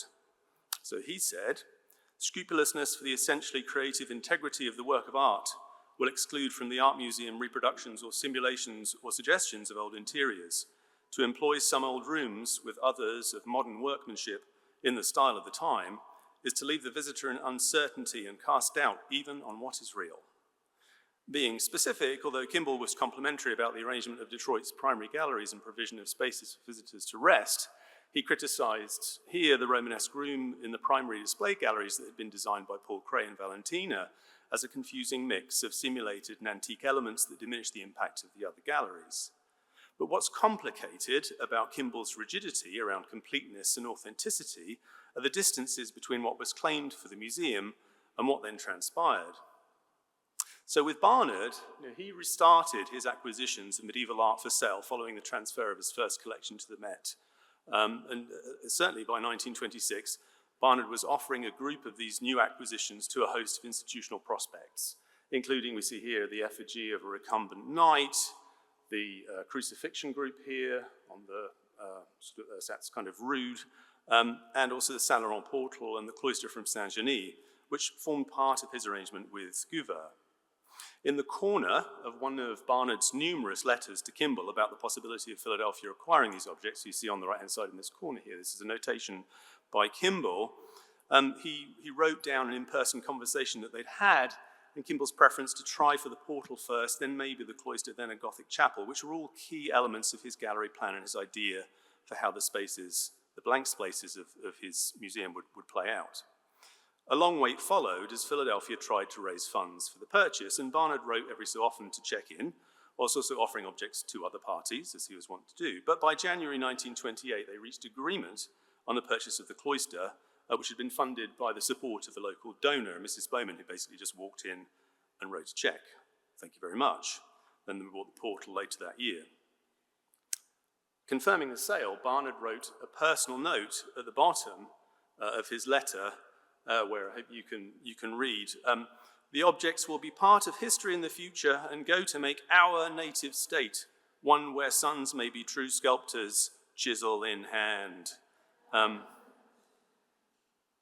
going to show you now quickly a video of our cloister, assuming, okay.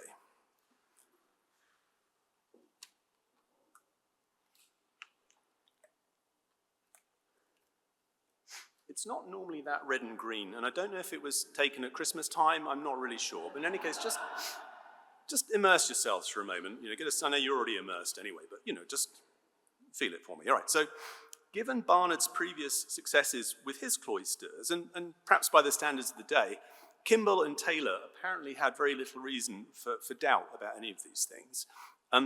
We know that Kimball sent photographs of the portal and the cloister to Arthur Kingsley Porter, the medievalist, and Taylor said that he'd shown pictures to Charles Rufus Maury, to Walter Cook, and Georgina Goddard King, all prominent medievalists, and they all had favourable opinions of the cloister's sculpted capitals.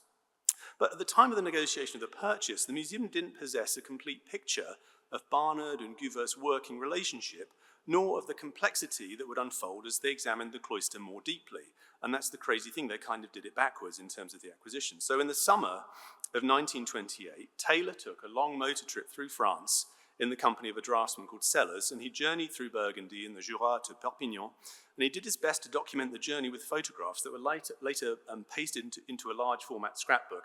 I'm showing you an image of that scrapbook on the left where he went to Cuxa. Of course, it looks just like the cloisters. But this scrapbook doesn't exist anymore, unfortunately. It was taken apart, so I had to kind of reverse negative photostats, which is why it looks weird. But it's a really wonderful document that sort of shows how he was sort of traveling, perhaps in thinking and trying to see these different sites. So his destinations were the principal Romanesque sites, as well as Saint Laurent and Saint-Genis. In mid-August of that year, he sent a 10-page report to Kimball revealing that, and I quote, Barnard's position is not what he represents it to be. Rather than collecting and buying himself, I was able to establish that he's merely a high-toned representative of Guilhem, a wholesale dealer of antiquities in Paris. Significantly, Taylor related that the museum only possessed a portion of the cloister, as Guilhem had been able to purchase and remove only about 2/3 of the structure, and the other part had been incorporated into a private dwelling of a family who refused to sell. Taylor also noted that Barnard had, and I quote, told a fantastic yarn about this cloister. Namely, it was the lower story of a 2-story cloister, that part of it had been removed with the permission of the French government, and we were thus allowed to have the lower half. This story is absolutely false. And you can see on the right here is so his photograph of the space on the left, you see the sculpture's been removed, and then an image from Puig, earlier on, from around 1900, where he was, trying to establish certainties of what had happened. So at this moment, Taylor believed that photographs that he'd received from Barnard that were described as images of the upper half of the cloister, the images on the right, represented Philadelphia's purchase that had been reconstructed to incorrect dimensions, posing for him an interesting ethical dilemma of whether one should install 3 sides of the cloister rather than 4. However, over the course of 1928 and 29, Taylor gradually understood that the image showed a structure Guva had already built for a Mr. Crosavelloni at his manor of Ménul near Paris in 1925, using the material from Saint-Genis. You see on the left here, again from Taylor's scrapbook, he was then in possession of a 1924 survey of the original cloister that was created by the Commission des Monuments Historiques, so this had been done before it was removed, or just as Guva made the purchase.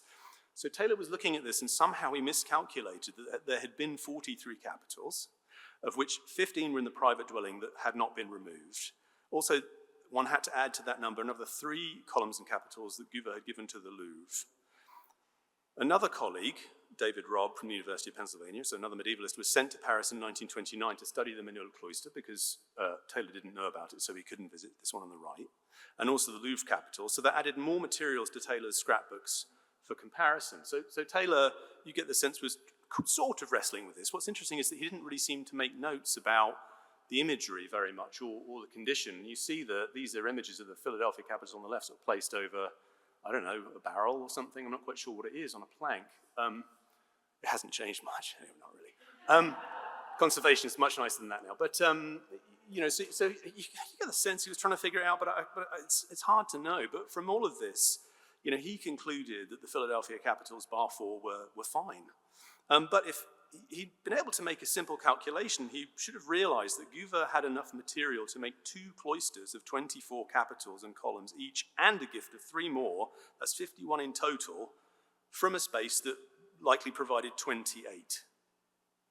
But anyway, in the summer of 1928, Kimball was blissfully and remarkably sanguine, and he praised Taylor for his accomplishments abroad and wrote in this letter, and I quote from it, "Regarding Barnard, what you've learned merely gives every confirmation to the view I've always held, that he is the greatest liar out of jail."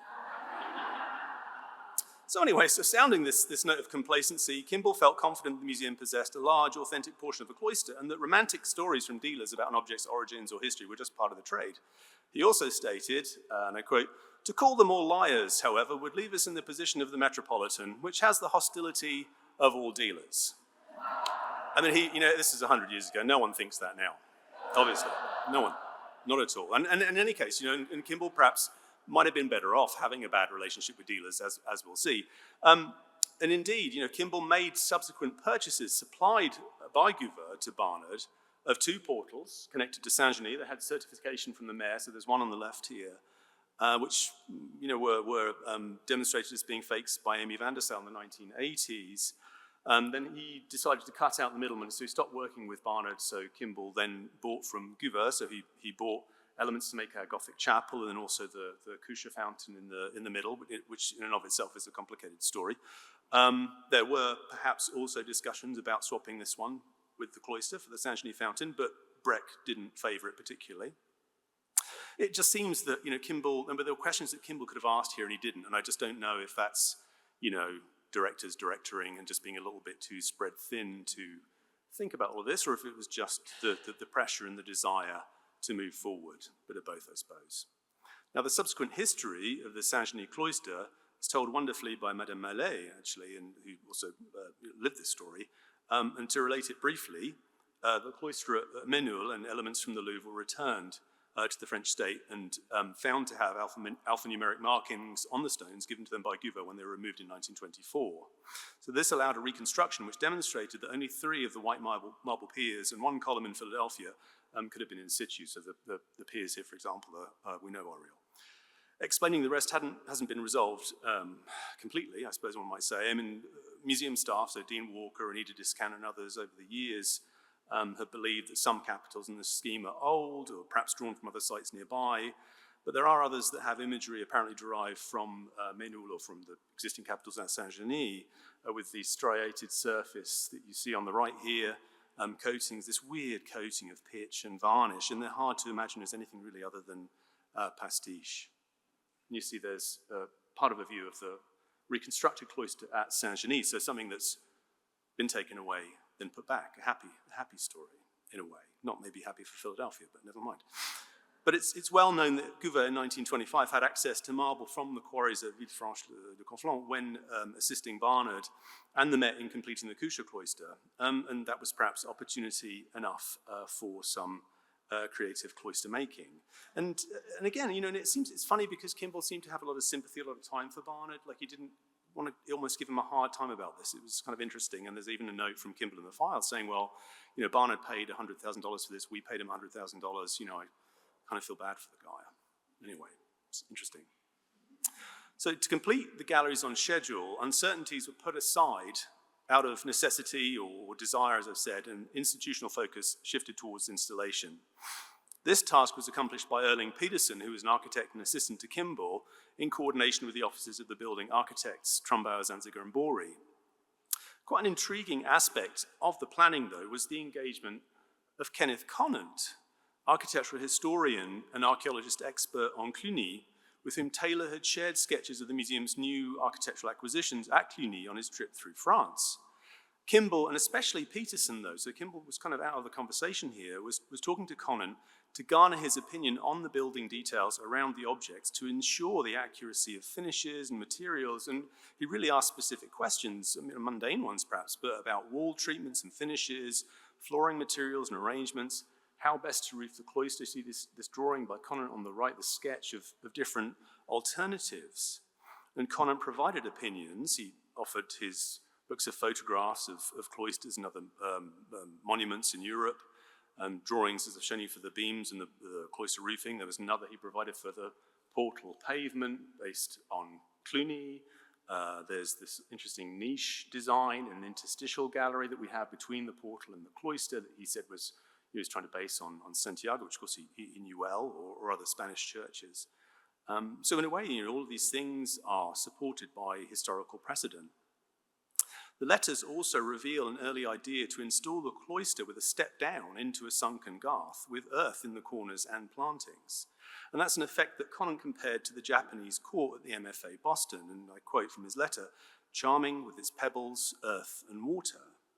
But I don't know exactly what they were thinking, if there would be turf or quite what. But eventually, the practicality of putting planting beds in an interior second floor gallery, the trip hazard of the step down, and also the acquisition of the fountain, which called for a stone basin in the centre, so that needed an adjustment to the plan, although Conant provided a design based on Poblet for the basin. And also unexpected issues with the tile manufacturer and, quite frankly, deadlines required some adjustments. Still, the introduction of plantings through potted plants happened. They were supplied by Pierre S. Dupont from Longwood Gardens. And for the time, they were considered a suitable alternative. And Raymond Pitcairn wrote in a letter to Dupont, the addition of live plants and flowers would help make the architectural objects alive again. And I'm still looking and hoping to find if there's actually a list of what it was that Dupont was providing. But this importance of this convincing fantasy was further emphasized in the lighting proposal for the cloister, which was devised in late 1929. So this called for a uniform illumination over this light color eggshell finished sky, which would be lit through the upper windows of the space, and that there would be a mica cloud screen placed in front of projectors, and I quote from the plan, to give the necessary appearance of clouds and necessary amount of color to the sky, giving a depth and naturalness, and I quote again, greater than by painting on the ceiling. So this overall impression of lightness, and outdoor space, and plantings reminds one, rather, of the Met's Cuxa installation. And this is a perspective view that was made for Kimball to entice donors. And it reinforces this feeling, also maybe that Kimball was competing here, or this sense of wanting to bring the outside to the inside in all of this. So this combination of special effects within an archaeological framework, on the one hand, fits with Kimball's goal of having visitors understand the galleries and objects as, and I quote again, living embodiments in plastic form of the mighty organism of the Middle Ages, end quote. But on the other, doesn't it perhaps sit a little bit uncomfortably with the scrupulousness that he demanded of the approach? Mary Shepard has observed the primacy of cloisters for American museums beyond many other considerations, and of course we can see how this fits within the Philadelphia story that was almost a cloister at all costs. But on the other hand, what's really interesting is that there is this serious investigation and thought process around the space and its constituent parts and how it should appear to visitors. And so there's this sense of, I don't know for want of a better word, sort of scholarly theatre, which is a really, for me, interesting kind of contradiction or paradox about this, and perhaps something also that one could think about among other museum or museo-archaeological projects in the 1920s and 30s, like Conant doing his plaster copies of the Cluny capitals of the Fog, or Pitcairn with his house, with Glencairn, or here perhaps. So what I'm proposing is that we can have a 2031 symposium and one in 2038. It's not really that far off. We're going to have the Olympics of the history of collecting, every few years to try and sort all of this stuff out. In any case, if we've demonstrated that Kimball's absolute confidence in the tales and fables told around some of these architectural elements were misplaced, putting it generously, considering his perspective, the claim of genuineness might be interpreted as a vision or ideal of the museological purity of his overall concept, just derailed a little bit by circumstances. A century later, we use the space neutrally to frame the visitor experience, or we try to present a nuanced interpretive journey that sheds light somewhat on the complexity and overlapping demands of art history, museology, and the market. And I love the idea of the VR experience, the teleport of going between these different possibilities. And of course, we can also acknowledge that there's not actually a natural, transtemporal, authentic means of displaying or organizing historical objects, actually. The Philadelphia and Barnard story continued. We have some very interesting things in our storages, like fragments from the Rainbow Arch. We have a lot of his archives that almost you can trace the different steps, if you have the time, which I don't, between Barnard and Gouver, Kimball and Barnard, Taylor, Barnard, Kimball, all of these things that one could try to bring together. And that happened.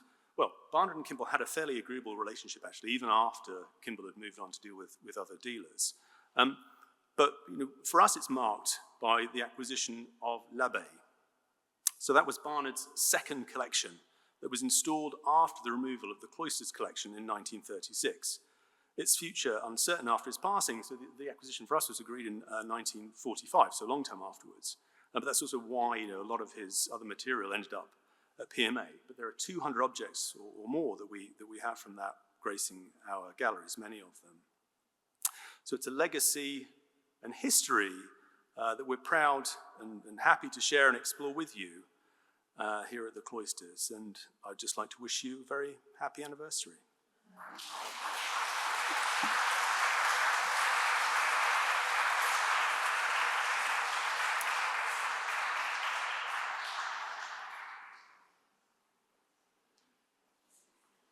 Thank you, Jack. You're on for 2038 Symposium. 2031, we'll have to see. You'll do the 2031? All right, good. All right, cool. Our cast of characters for Barnard's Circle continues to grow. The web is getting more and more complicated. But to wrap us up for our morning session as we kind of explore Barnard's role in American museum collecting, I'm very excited to welcome our colleague Sarah Daiker, former Met Fellow, to share a little bit about George Grey Barnard's relationship to the Washington National Cathedral and a very special garden there. So please welcome to the stage Sarah Daiker, PhD candidate from the University of Pittsburgh.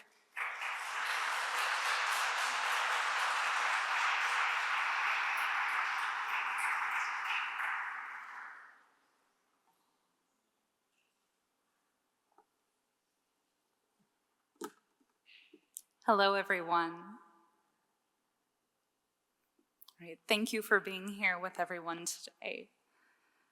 So the title of my talk, and I'll get into the source of the quote, is Perhaps the Only Ancient Garden of Medieval Art in the New World, George Grey Barnard and the Bishop's Garden of Washington National Cathedral. Enclosed within the Bishop's Garden of Washington National Cathedral is a unique collection of medieval European architectural elements. Worn from age and centuries of display outdoors in France, England, and the United States, these stone arches, reliefs, and column capitals are central to understanding the Bishop's Garden as a medieval garden, as intended by its principal designer, Florence Brown Bratenahl, and George Grey Barnard, the American collector and dealer of medieval European art. From 1926 to 1929, Bratenahl, who was a self-taught landscape architect and designer, and the wife of the cathedral's dean, acquired 11 fragments from Barnard and placed them within the Bishop's Garden to evoke a medieval space, spiritual in nature, intended to promote an atmosphere of reflection and peace, and in keeping with the cathedral's 14th century Gothic architectural style. The garden's collection of objects was formed between the Metropolitan Museum of Art's acquisition of Barnard's Cloisters in 1925 and the Philadelphia Museum of Art's purchase of much of his second collection in 1945, as we've just heard. This presentation illustrates how the Bishop's Garden evokes medieval European gardens while being separated from the historical context of the Middle Ages in Europe, temporally and geographically, bringing together archival research and on-site study of the garden's design, plantings, and experiential impressions. This talk considers the motivations of the garden's original designers in creating this space as an integral part of the cathedral close, that is, the cathedral grounds, and continues to shape visitors' experiences of this site and perceptions of the medieval Europe, in the present. This presentation will share a portion of my research on the Bishop's Garden of Washington National Cathedral and highlight George Grey Barnard's role in creating the space he described in 1928 as having the potential to become, quote, the only ancient garden of medieval art in the New World, end quote. Washington National Cathedral, known officially as the Cathedral Church of St. Peter and St. Paul, is the cathedral church of the Episcopal Diocese of Washington in the capital of the United States. The cathedral's construction began in 1907 atop Mount St. Alban, a hill approximately 4 miles northwest of the Washington Monument, providing the cathedral with an elevation that overlooked the city of Washington. The development of the Bishop's Garden and nearby areas of the cathedral close was contemporaneous with the Met's acquisition of Barnard's Cloisters collection and Joseph Breck's redesign of the site's garden landscape, as detailed by Tim Husband and Christina Alphonso in their presentations this morning. The Bishop's Garden lies just south of the cathedral in the area indicated by the large oval, adjacent to what was formerly the Episcopal Bishop of Washington's residence, but open to a broader public.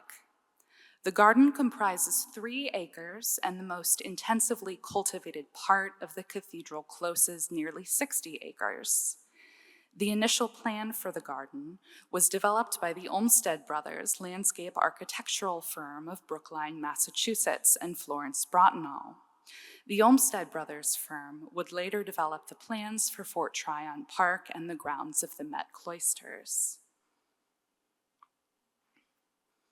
The collection of medieval architectural elements in the Bishop's Garden is comprised of 2 arched doorways, which we'll see later, Those have been built into the garden's entrance wall and the Norman court. 2 column capitals, which serve as bases for a sundial and a bird font, a series of 5 figural reliefs, also incorporated in the garden's walls, a baptismal font, and a cross. Barnard gave attributions to these objects spanning the 9th through the 15th centuries in France and England in his correspondence with Bratenahl. And Bratenahl relayed this information in her published writing, including in her many essays detailing the garden's development for the cathedral's quarterly magazine. In the interest of time, the first part of this presentation will focus on a defined space within the bishop's garden called the Hortulus, or Little Garden, to introduce several themes that underlie the creation of the bishop's garden as a medieval space. This presentation will then shift to consider Barnard's role in developing this space. And the Hortulus is indicated there in the smaller circle within the oval.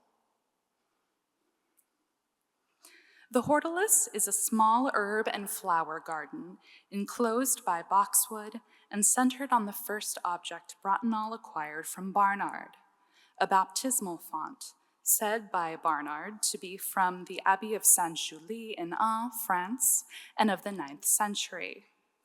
This garden is modeled on the monastic cloister garth form, which features 2 crossed paths, turf with trees in each resulting quadrant, and a fountain or basin for washing.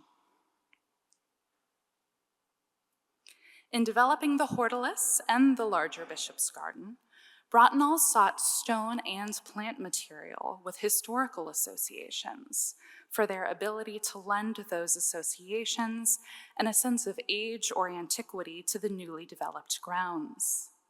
In selecting plant material, Bratenahl and the cathedral's Grounds and Garden Guild turned to medieval sources, including some that we've heard about previously from Christina Alphonso, including Charlemagne's imperial plant lists and the Carolingian abbot and gardener Walafrid Strabo's Hortulus, from which Bratenahl borrowed the name for this small garden centered on the baptismal font supplied by Barnard. In one of her many essays written for the Garden Guild and the cathedral, Bratenahl praised the font's evocation of, quote, those misty days of Charlemagne's time, end quote. Herbs known to Charlemagne and Walafrid, such as sage, rue, southernwood, lovage, and pennyroyal, were planted together with damask and York and Lancaster roses, which Bratenahl noted here on her 1926 plan for the Hortulus as being, quote, brought from Orient by crusaders, end quote, and, quote, associated with War of the Roses, end quote, respectively. While she seems to have had particular enthusiasm for Carolingian material in the Hortulus as a result of acquiring the font from Barnard, Bratenahl gathered medieval architectural fragments and plants with associations spanning the Middle Ages in Europe for the bishop's garden, revealing that she was less concerned with recreating a garden of a given century and more invested in evoking a sense of the medieval through her incorporation of authentic stone elements and plants of the Old World in a plan that echoes monastic cloister garths. The Hortulus was developed with funds provided by Margaret Rowntree Barton, a friend of the Garden Guild, in memory of her husband, Henry Hudson Barton, Jr. His father was an industrial capitalist who founded a garnet mining operation in the Adirondack Mountains in northeastern New York State. And it may have been this inherited wealth that Barton drew from to finance the development of the Hortulus and the purchase of its baptismal font. The acquisition and display of medieval art and architectural elements in the United States was often funded by industrialists who formed private collections and gifted works of art and capital to the nation's museum. As we've heard, John D. Rockefeller Jr. famously provided the Met with the funds to purchase Barnard's Cloisters collection in 1925 and construct a new Cloisters building in Fort Tryon Park to display the collection. At the same time, Bratenahl was soliciting generous donations for the Bishop's Garden in Washington, D.C. In an essay describing the development of the Hortulus at the time of its completion in 1927, Bratenahl wrote, quote, "But with so many heavily laden ships coming to our shore, old world treasures are within reach if within purse, and without the need of ceaseless search in countries older than our own. Not much of the thrill of discovery is lost by this easier way.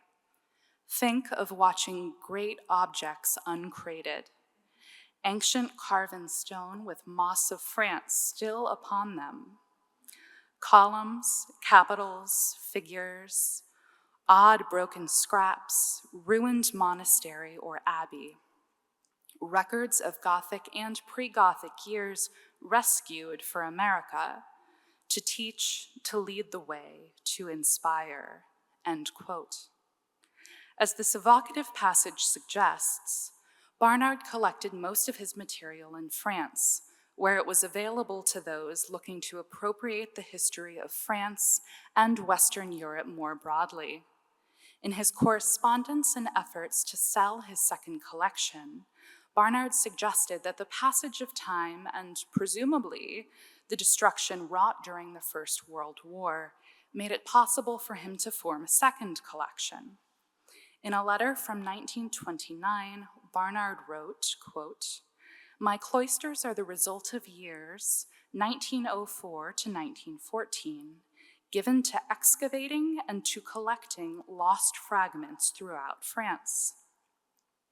During that time, many precious works could not be purchased. Now the former generation has passed away, and its children have sold to me, a number of splendid objects," end quote. Collectors like Barnard and Bratenahl emphasized the antiquity, craft, and perceived spirituality of authentic medieval objects, often in contrast to or as a corrective for the inherent modernity of the United States. The Hortulus and the Bishop's Garden are situated within a cultural context of medievalism in nations like the United States, in which settler colonialism, industrialist capital, and the ruins of war made it possible to form collections and create medieval spaces. Barnard's involvement in the development of the Bishop's Garden extended beyond his offers of objects to the Garden Guild. In his correspondence with Bratenahl, Barnard also included suggestions for placing the objects and provided instructions for complementing their appearance of age with artificial means and plantings. Barnard initially suggested that one of the two arched doorways seen here could be placed at the east end of the Rose Garden within the Bishop's Garden, where the cross was later placed, writing that the stone doorway could be, quote, "built up as if it were a fragment of a ruin there," end quote. Bratenahl and the Olmsted brothers adopted Barnard's later suggestion that the arches could form entrances to the Bishop's Garden, to their design of the garden and the adjoining Bishop's lawn. The stone doorways were reconstructed as a garden entrance from the road just south of the cathedral and as part of the garden's Norman court, which Bratenahl designed as a point of transition between the lawn and garden after studying architecture of the 12th century at Boston area institutions.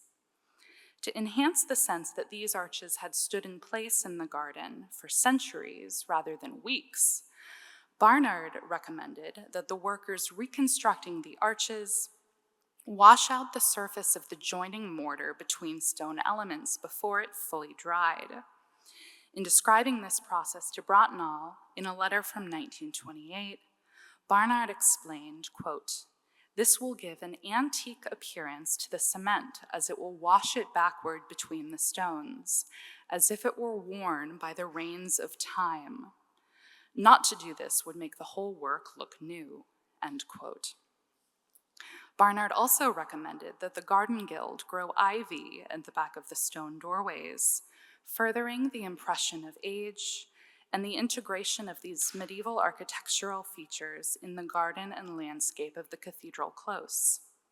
It was in this correspondence that Barnard elaborated his desire to see the continued development of the bishop's garden as a picturesque medieval environment, fabricated in part with objects in his possession, writing to Bratenahl, quote, "This garden has a noble start and should be added to from time to time to make it the only ancient garden of medieval art in the New World, for these Gothic fragments should be shown out of doors," end quote. Bratenahl reused Barnard's sentiment soon after in one of her essays detailing the garden's development, noting that the garden offered unusual opportunities to continue growing its collection of medieval architectural elements. Of the 11 objects Bratenahl and the Garden Guild acquired from Barnard, 10 were purchased with the Guild's funds and funds provided by donors. Barnard gave the cross as a gift to the bishop's garden, in fulfillment of Bratenahl and the Garden Guild's desire for a stone object to place at the end of the rose garden. The cross is a composite object with a carved stone medallion of unknown date, but presumably medieval, with an inscription in Latin associated with a line from a psalm. Bratenahl conveyed her gratitude in her correspondence with Barnard and in her published writing, highlighting the suitability of the cross for the garden and its continuation of the medieval European wayside cross tradition on the cathedral hillside. By acquiring medieval fragments and drawing inspiration from medieval European flora and garden design, Bratenahl and Barnard crafted a distinctive identity for the bishop's garden as a modern medieval garden. Bratenahl's collecting activity was part of a broader program led by cathedral and garden leadership to establish the cathedral and its close in the histories of Christianity and the Old World in the nation's capital. Bratenahl's references to this history were selective and meant to lend historical prestige to the garden and the cathedral itself, as was the appropriation and integration of medieval architectural elements. The Bishop's Garden and Washington National Cathedral are also embedded within a broader history of national identity formation in the United States, in which the nation laid claim to the heritage of Western Europe as its contemporary and as its successor. In addition to expanding our understanding of Barnard as a collector and dealer of medieval European art, this history and research suggest that this site is not a disinterested manifestation of nostalgia for the Middle Ages in Europe, but a construction that made and continues to make claims about how United States national identity should be understood through a Eurocentric frame by international audiences and by Americans themselves. Thank you very much.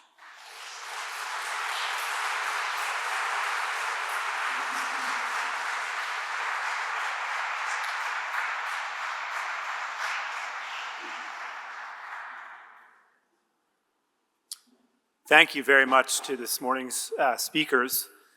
We are doing pretty well on time and have maybe 10 minutes or so in case there are questions from the audience for any of this morning's presentations.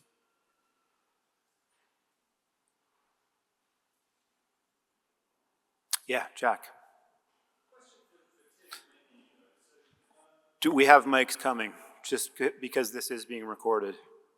Right. I'll try now. Okay. So if it cost $5 to visit Barnard's Cloister, what did it cost once it was part of the Met? I was just curious. I don't personally have the answer to that question. Tim, do you? Barbara, do you?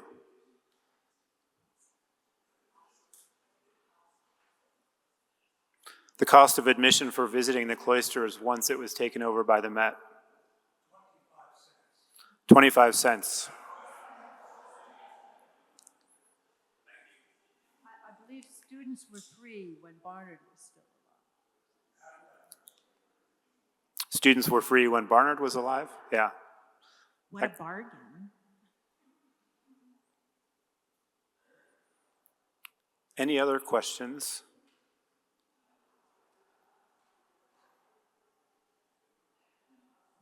Yes, Cynthia. This is a question, is it on? This is a question for Jack Hinton. You cast a number of aspersions on your own cloister.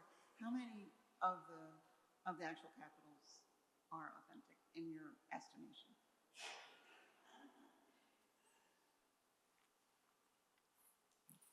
Cynthia, that's a great question.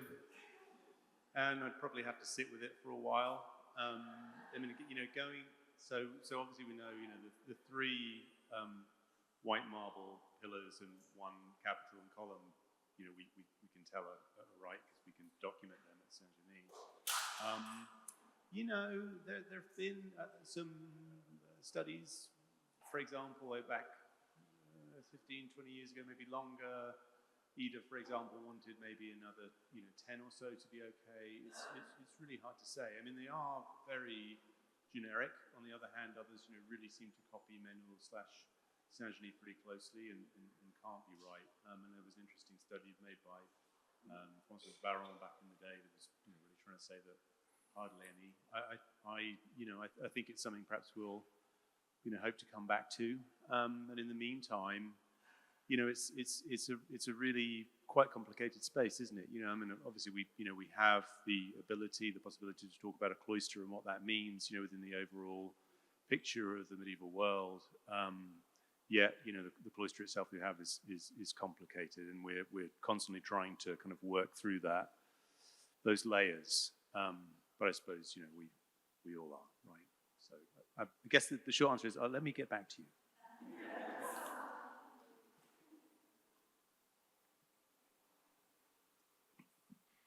I have two questions for Marc. Wonderful project. And the first question,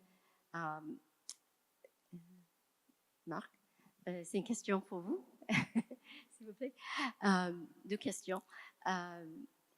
First, very, very clever to take the brick as a measurement for your project. I'm wondering if you also took measurements of the pieces of sculpture, individual works from recorded on the Met website for helping you with the dimensions. And deuxième question, how was that complete fantasy for how many candles you had?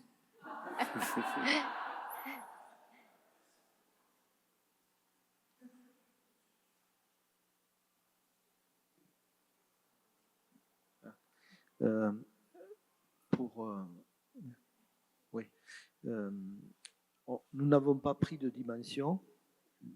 Nous avons travaillé d'après les photographies, les archives photographiques. Et comme l'a dit mon collègue, on a déduit les dimensions en fonction des tailles de briques, de plein d'indices architecturaux. Donc il faut considérer que cette reconstitution est une phase 1, mais elle a été exécutée donc en collaboration avec un architecte spécialisé dans l'archéologie du bâti médiéval, donc qui est une reconstitution crédible et qui mériterait maintenant d'être révisée en faisant des prises de mesure et des numérisations des objets. C'est un peu mon idée de prolonger pour une version 2 qui pourrait permettre d'inclure tous les objets possibles et les rassembler dans le même espace. La seconde question. Le candle, ouais, c'est un choix artistique arbitraire, mais qui reflétait un peu les fantaisies de George Grey Barnard. Donc, voilà, c'est une mise en scène.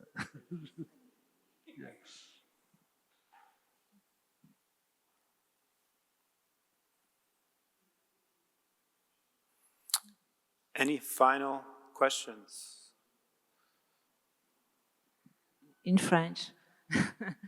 Donc, c'est par rapport à la dernière communication à propos des œuvres qui se trouvent dans le jardin de l'évêque à Washington et à propos des arcs qui sont présentés. Et j'ai vu que ces pierres étaient en fait, ces éléments étaient construits en pierre de Caen.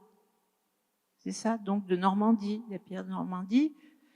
Et cette pierre est connue pour être très fragile. D'ailleurs, il faut savoir qu'à Londres, on a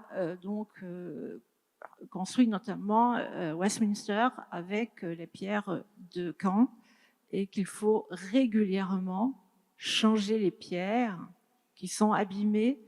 Et donc, je suis un petit peu étonnée de l'état de conservation de ces deux arcs, de ces deux portes. Et donc, en fait, est-ce qu'il ne faudrait pas faire des analyses sur ces matériaux, sur ces pierres, pour voir si ce n'est pas un autre matériau qui permette une telle conservation dans un climat à Washington qui est assez rigoureux aussi. Voilà.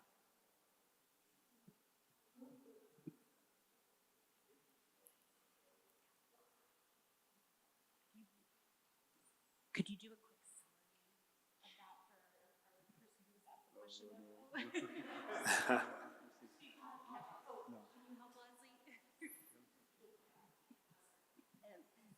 Géraldine Mallet was asking, she was struck by the stone being identified as stone from Caen, which is noted for being incredibly fragile. And for example, in Westminster Abbey, that has Caen stone, they're always having to change some of the stone. And with the climate in DC, it seems surprising.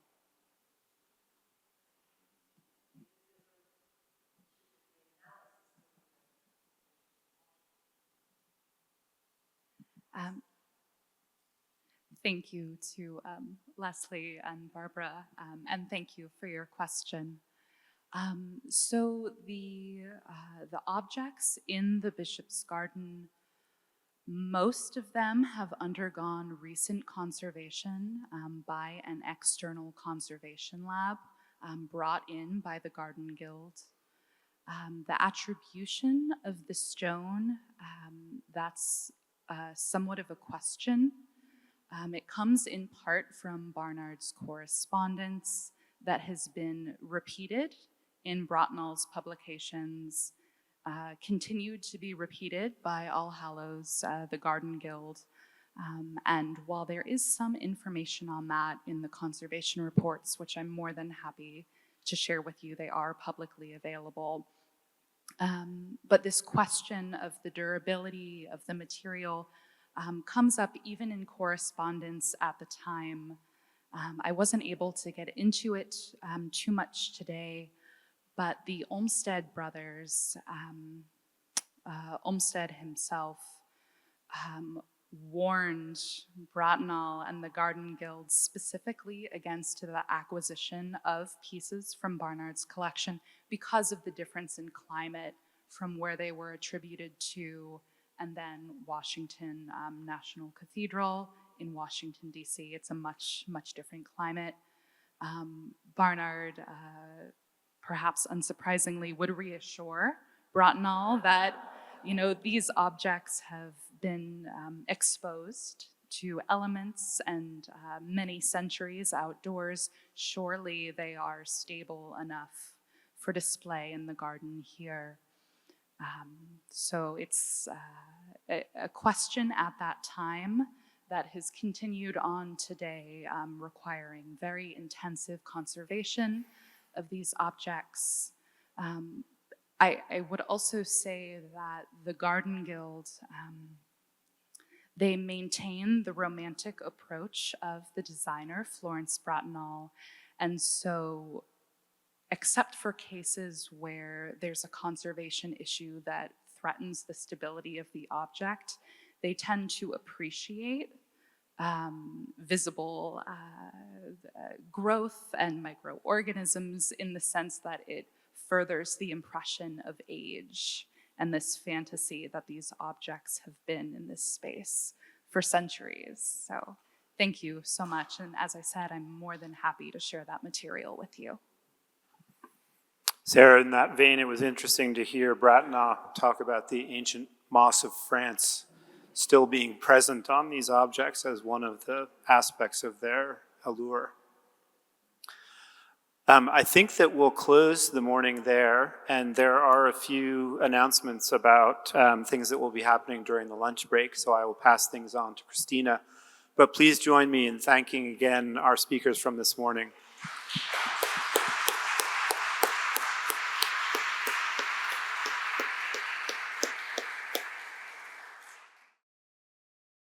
Good afternoon, everybody. If I could have everyone's attention. Thank you for returning to the afternoon session of our symposium, the Met Cloisters 1925 to 2025. It's lovely to see so many of you from this morning, and I know we've been joined by some folks for the afternoon session, so welcome to those of you who are new to the conversation today. I hope you all had a wonderful break. I know some of you were in here with me experiencing the VR, which was amazing. I know Michael and Leslie had a huge crowd in Romanesque poring over documents. It sounds like there was lots of chatting going on, which is really lovely. So thank you for returning. This afternoon, we're going to kind of pivot our topic a little bit, and we're really going to focus on the sites of origin. So I know we spent the morning talking about Barnard and his collecting practices and what did that really mean. We're going to really focus in a little bit more on the impact of those sites that he was traveling to on his quests. To get us started and to kind of contextualize that conversation a little bit, we're going to have the fabulous Barbara Boehm get us going with her talk, Seeking Solace, Barnard's Cloister and the First World War. So Barbara, come on down.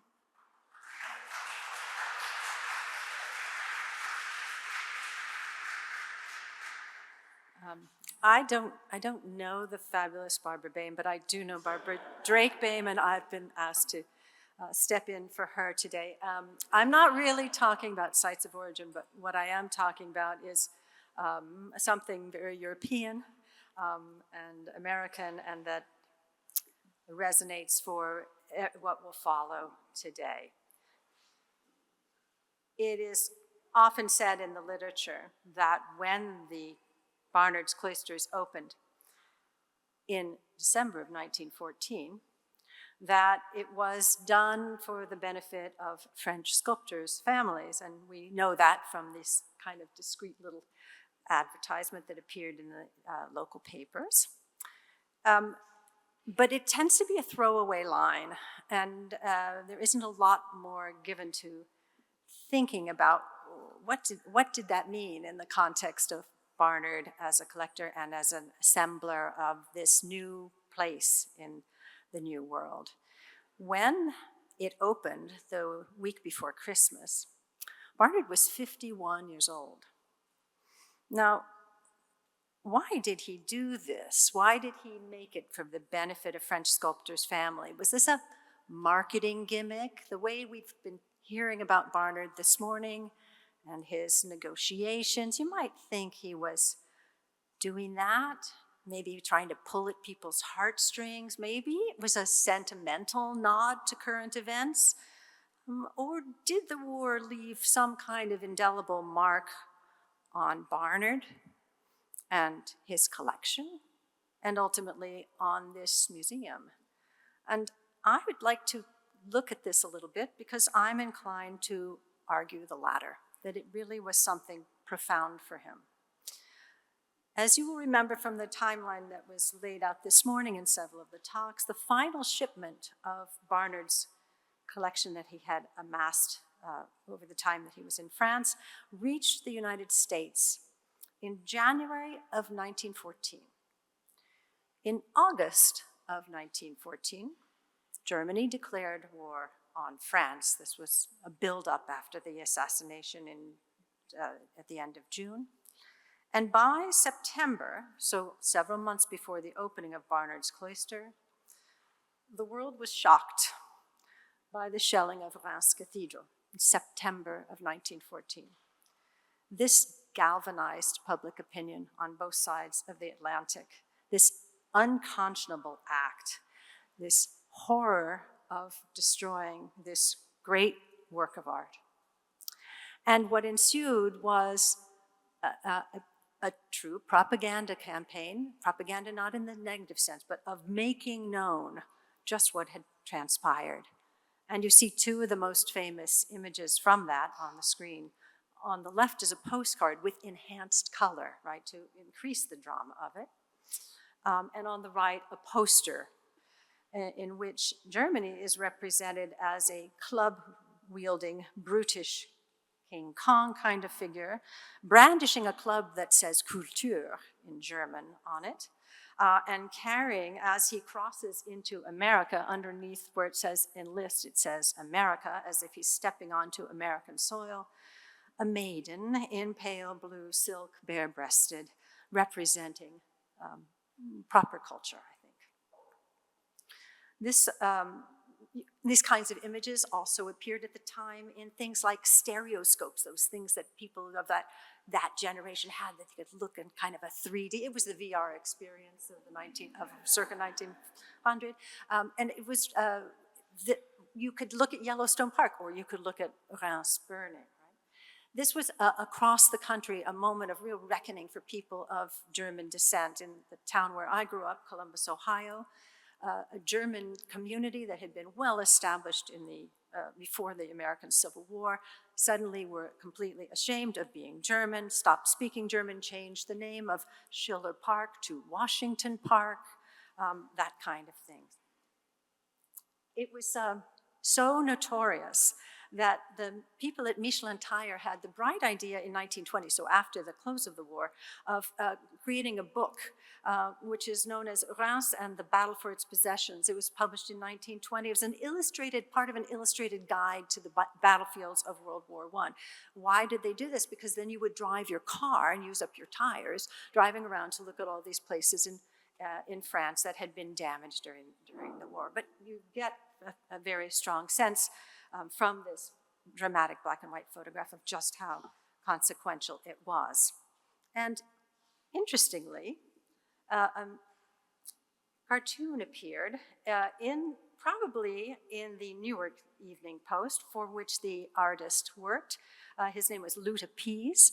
He was a Pulitzer Prize-winning cartoonist. He worked for the Newark Evening News beginning in 1914, and he did a kind of riff on Barnard's two natures of man sculpture that you all know from the American Wing, representing the difference between what we thought Germany represented, Germany as we thought we knew it, and what Germany has turned out to be. So for the reclining figure, you have this kind of slightly nerdy professorial type with a pipe and a quill pen and glasses, and underneath him are the books marked art, philosophy, poetry, ethics, and science.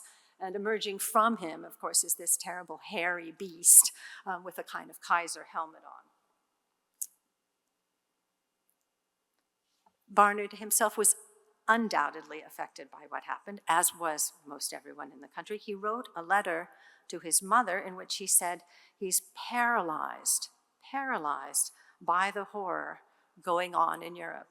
And in his archives in Philadelphia, among the various things that he's pulled, pages that he's pulled out of newspapers with pictures of different monuments, is this half page from May 14th of 1918. He's just ripped out this part because of what it says, I believe. And it says, the author says, I'll read it in English, "I have often admired the cathedral under many aspects. Never did it appear to me more grand, never did it have such a tragic splendor as during the fire." So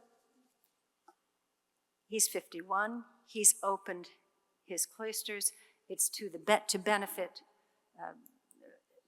soldiers' children, and then meanwhile, he continues to explore what is his job, what is his responsibility vis-a-vis this terrible war that's happening. And in his archives, we find a letter to him, now he's 54 years old, from this organization called the American Rights League. He's been to a meeting about it, and the secretary of the organization writes that he's so glad that Barnard has signed on to their group because Barnard recognizes his part to counteract the destruction which is threatened in everything, to undo everything that even savors of art under the heels of German soldiery. A month later is when the US declares war. And Barnard, meanwhile, is in Cincinnati to dedicate the sculpture of Abraham Lincoln, which is still there. And while he's there, he makes it known that he is forming a corps of interpreters. And basically, it's men who are too old to fight, but who might be able to speak French, to go to France and to do their part in helping with the American war effort.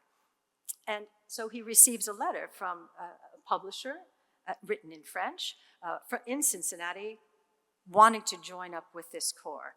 It might sound like one of these sort of hokey Barnard plans, but in fact, it attracts quite a lot of attention, including among those who want to sign up is Thomas Hastings of Carrere and Hastings. And he has quite a lot of letters that he receives in due course on this subject. And Barnard then himself writes to Teddy Roosevelt. This is a draft, which he's obviously crossed out and changed a little bit. And he says, "Of course, I have been soul stifled since Belgium." Goes on to say, "Long ago, I offered myself to both the services if war came. What can you do with me? What can you do with me?" By the end of May, Roosevelt writes and says that the president has declined to have this group go forward. But meanwhile, Barnard is taking a multi-pronged approach, and he fills out a form to become part of this corps to explore American camouflage. Camouflage just gets as a notion of something that you do in the military to give your army an advantage. It's just being developed at this time.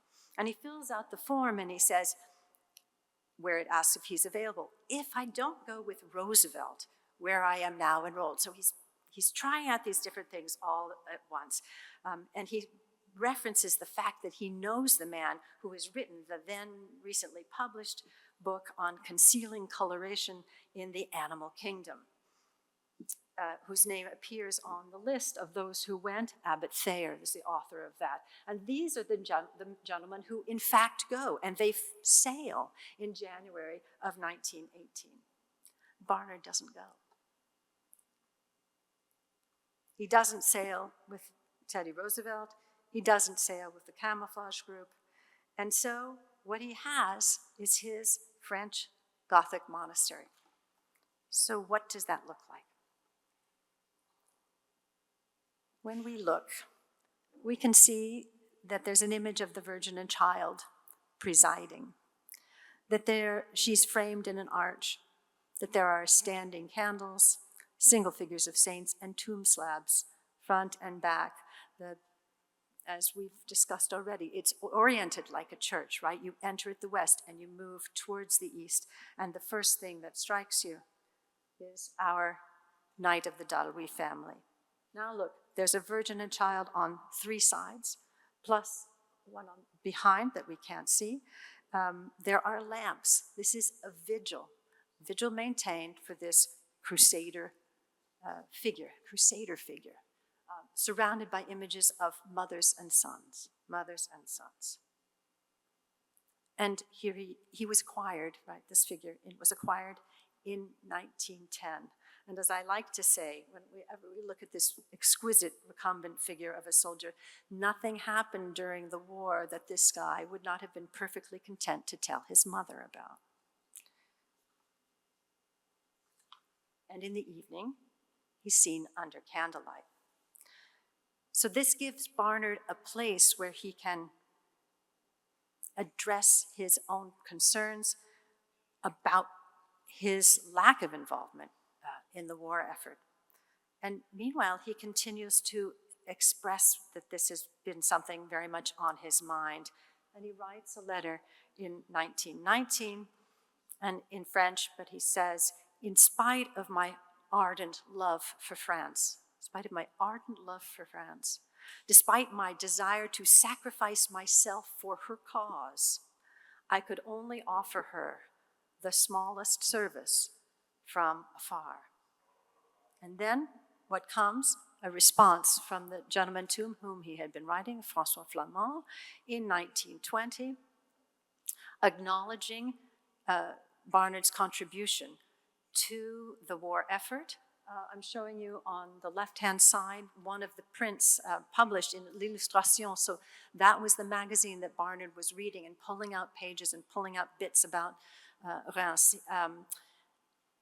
François Flamand went from being a society portrait artist who painted people like the Duchess of Marlborough to being a war correspondent who was doing things that were quite, for the time, quite vivid. He was sometimes criticized for showing too much of what was going on in the battlefield, and that is who Barnard is sending the money to for the support of the families of the soldiers.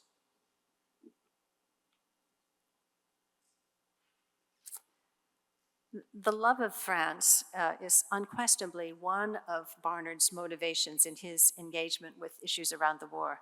But I'd like to consider a second, the éminence grise, perhaps, of George Grey Barnard, and that's his father, Joseph Howe Barnard, whom you may not know by name, but you probably know from our standard throwaway line, son of a Presbyterian minister. He was a Presbyterian minister of some note.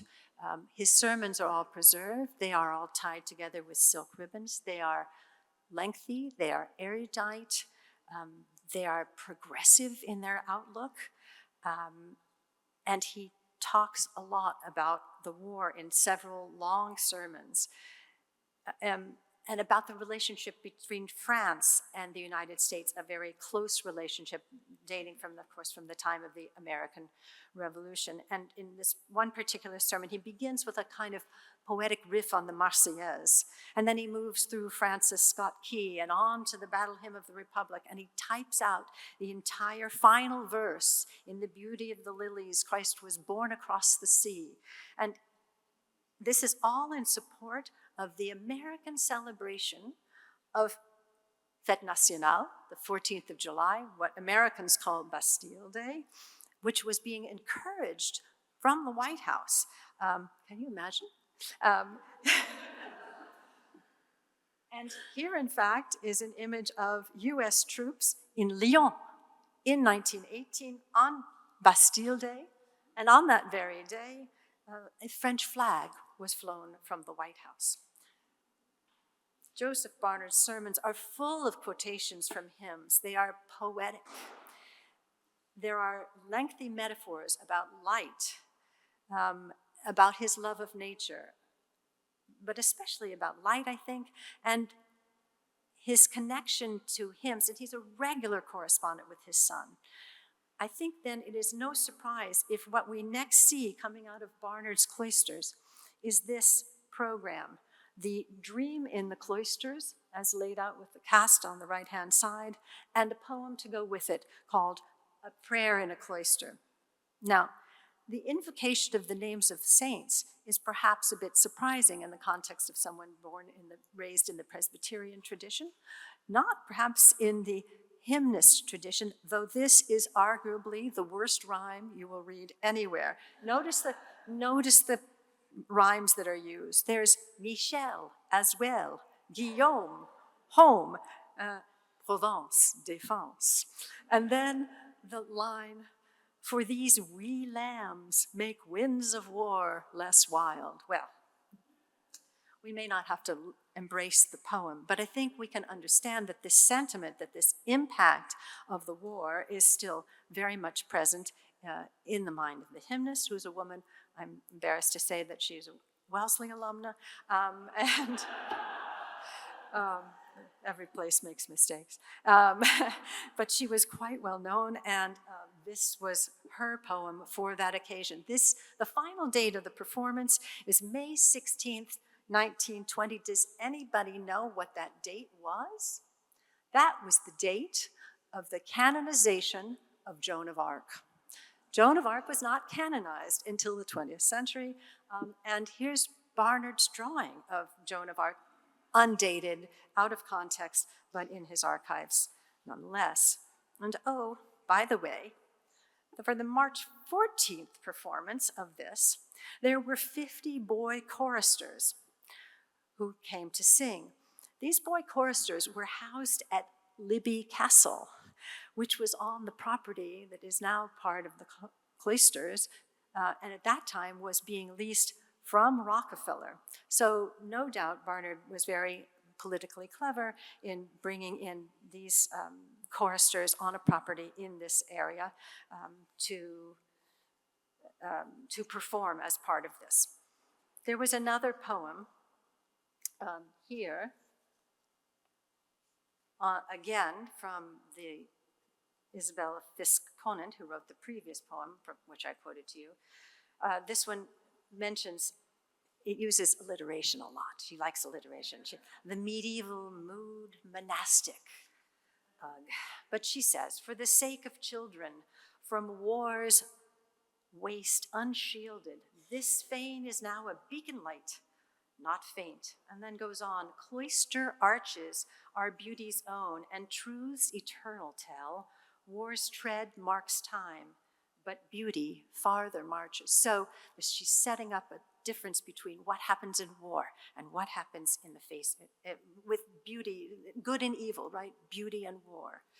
And then, here it is.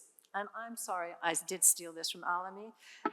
Barnard's Cloister, on this occasion, as a stage set for the contemplation of the fallen knight, a tableau vivant of this woman casting a longing gaze towards the knight, who is himself now surrounded by branches in bloom, which give a slightly strange barbed wire aspect, which is a little too perhaps reminiscent of the war, but very much being incorporated into this discussion.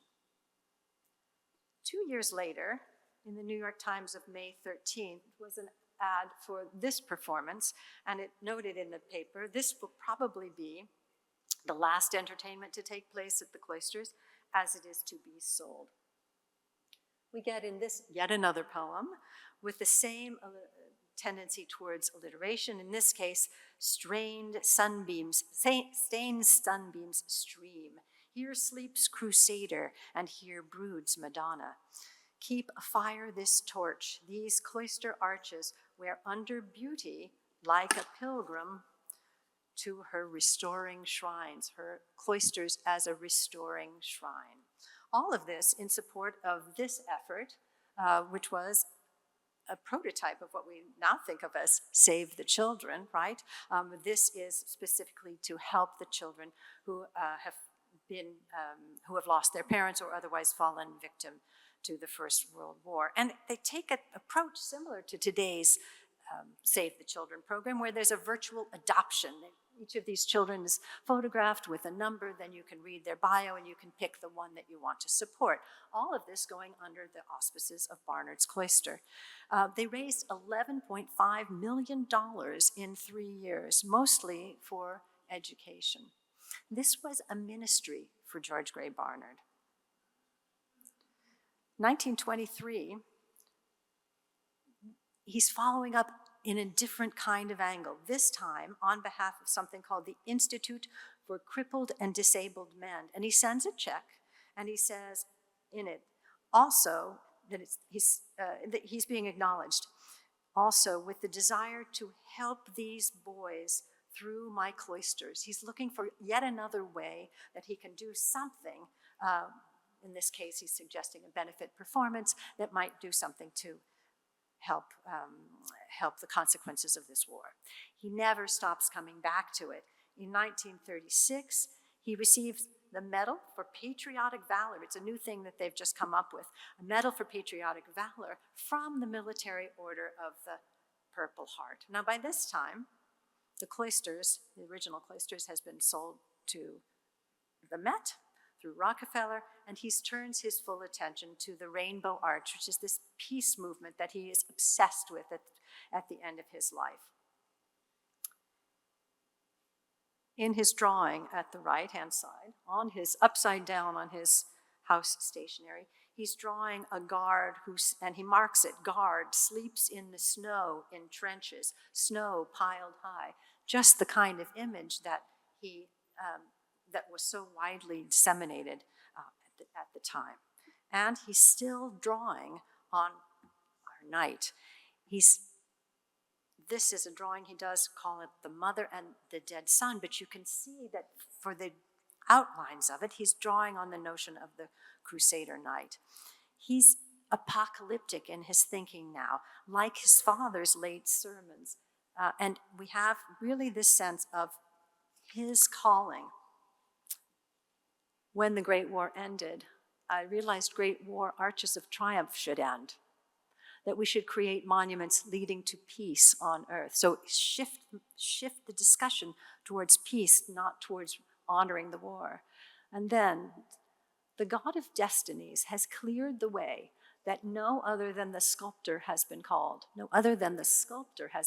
or will be called on to complete the debt now to the Gold Star Mothers of America. So he's got yet another avenue that he can explore in order to address consequences of war. The Gold Star Mothers, the American government actually sent women who had lost their sons in the First World War to see their sons' graves, to see the battlefields. And it was a substantial program undertaken by the American government.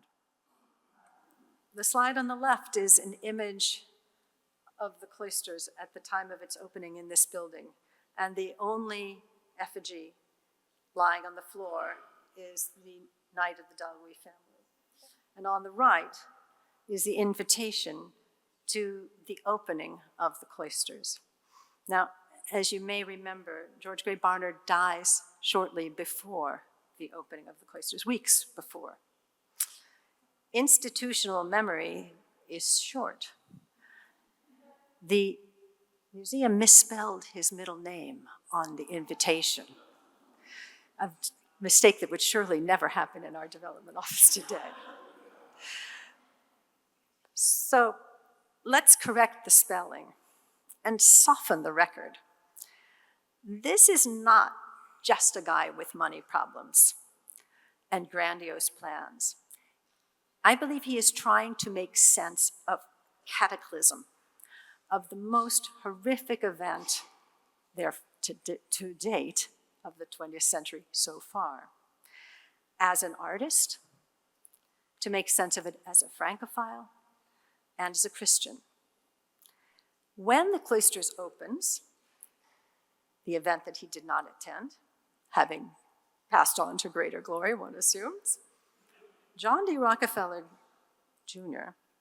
does not mention his name, as my colleague Tim Husband has pointed out in his bulletin. But neither does Rockefeller mention the by then current situation in Europe. Hitler had already been in power for 5 years. Dachau had been in existence for 5 years. We're 6 months before Kristallnacht, weeks before the Anschluss of Austria, and all of that goes without mention.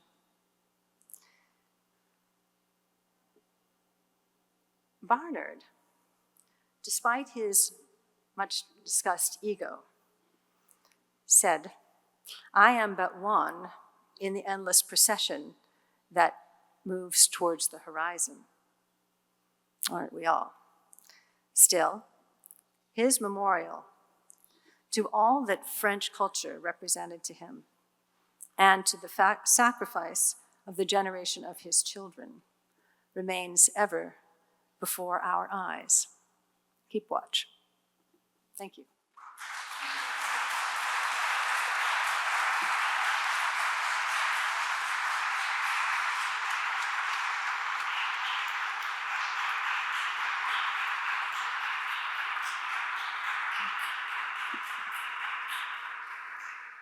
Thank you, Barbara. I think that's a poignant and timely reminder that in moments of chaos outside of this building, there's something magical about the cloisters to bring peace and a space for reflection for those who visit. And so I think that's something that's carried through time. So thank you. I appreciate that.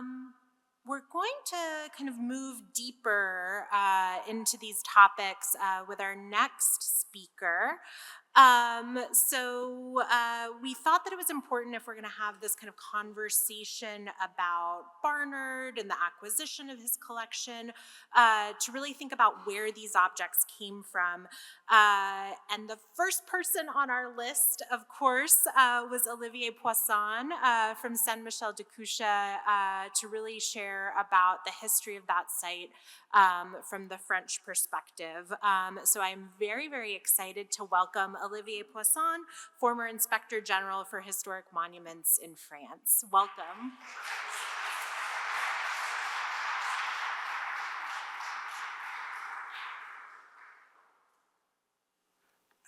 As I am at risk using English language, I ask for your indulgence. But first of all, I'd like to extend my sincerest thanks to the Met, especially the Met Cloister and their team, for their invitation to this symposium.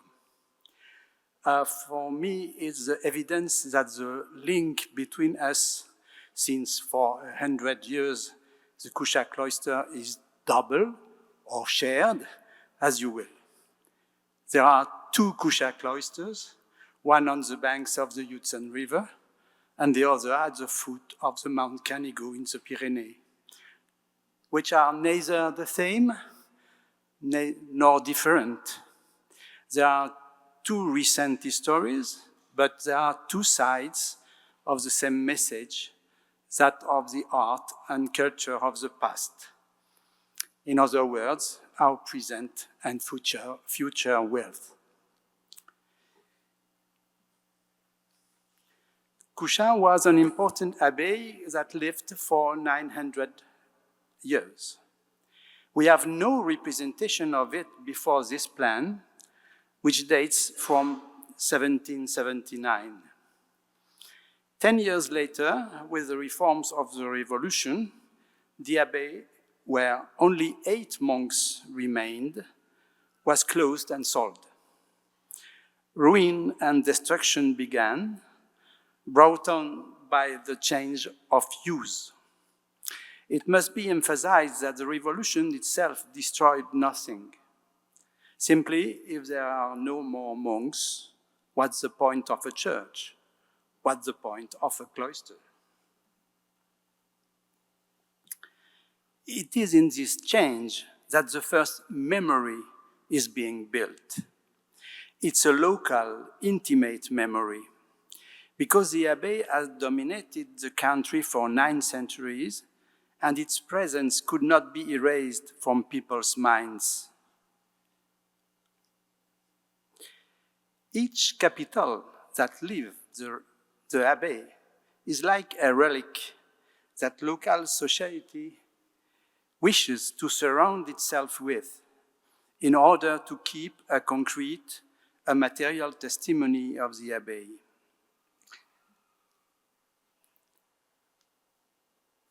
The fountain in the nearby village of Codalet, the local community's space par excellence, is decorated with an arcade from the cloister. In the gardens and houses of the neighboring town of Prades, more than 30 or more capitals found a new setting. And there's more. In 1835, 12 complete arcades were moved to adorn the courtyard of a public bathhouse in Prague, the Bain Saint-Michel. At the same time as this spontaneous memorial construction, the abbey was gradually being destroyed. In the winter of 1838, the North Tower collapsed, leaving only the southwest corner of the cloister standing. Unfortunately, not for long.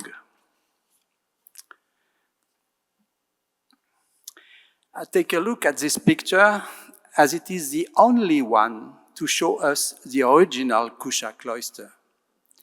It may date from the 1860s, but these capitals are now here in the cloisters, and you can recognize them on your visit.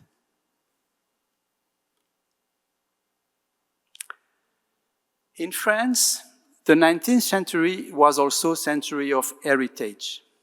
Society's interest in the monuments of the past grew, and a public administration developed to ensure their preservation.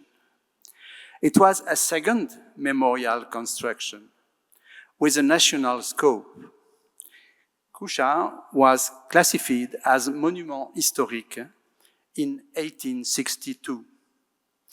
Unfortunately, the owners of Cuxa at the time were not conservation-minded.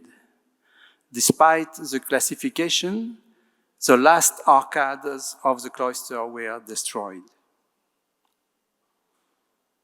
As we can see, the capitals are displayed on the stair. The arrival in Cuxa of George Grey Barnard brought a new perspective to these remains. You're well aware who is Barnard, and I don't need to introduce him to you.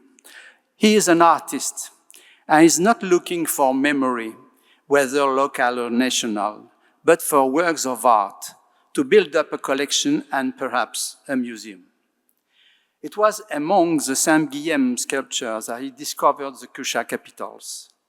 In 1907, in January, he was in Prague, and every door was open to him.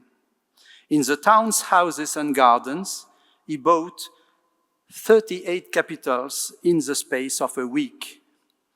He also bought the arches of the bathhouse, but as he could not have them dismantled at once, he reserved the right to return for them later. And it will be over the latter that in 1913, a conflict arose between him and the Service des Monuments Historiques, as well as with local opinion. As you can imagine, the purchase of the 38 capitals, one by one in 1907, was a succession of purely private transactions. But the arcades of the Bain Saint-Michel, an establishment open to the public and present in Prague for 70 years, were known to everyone. They also preserved the very architecture of the cloister and were a monument in its own right. Their disappearance aroused opposition.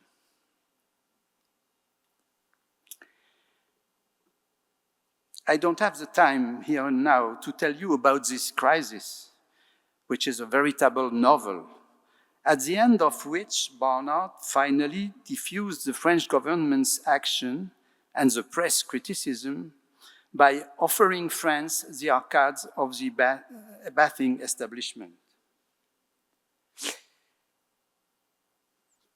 And at this moment, Cuxa was a private property, so they were obliged to put the arcades in front of the church of Prague because there were no place to put them. With this gesture, while losing the benefit of this important acquisition, he reversed the situation and certainly saved the project of exporting his collection to New York to open a museum there. And then we are. What's more, during what was a real showdown between him and the administration, he discreetly purchased from the abbey's owners various dismantled fragments that were still on the site. The capitals we've seen and the masonry of the corner pillar and others, this transaction was of dubious legality given the classification, but the affair of the bathhouse arcades masked it and went unnoticed by the authorities. We discovered this picture, which is extraordinary to see the wagon loaded by the marbles to leave the abbey. But the first restoration of the Cuxa cloister was therefore that attempted by Barnard in his Fort Washington Avenue Museum, opened in 1940. If this restoration includes arches there, and even two pillars, is because these are the elements from the southwest corner that you saw in the previous picture, and which has been dismantled around 1900s or shortly before.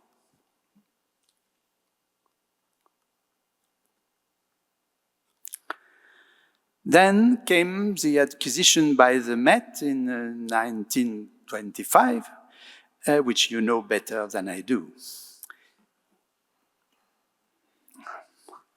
When I show the French public who know Cuxa these photos, there are always an exclamation, because the space of the cloister, as they know it on the spot, is really similar.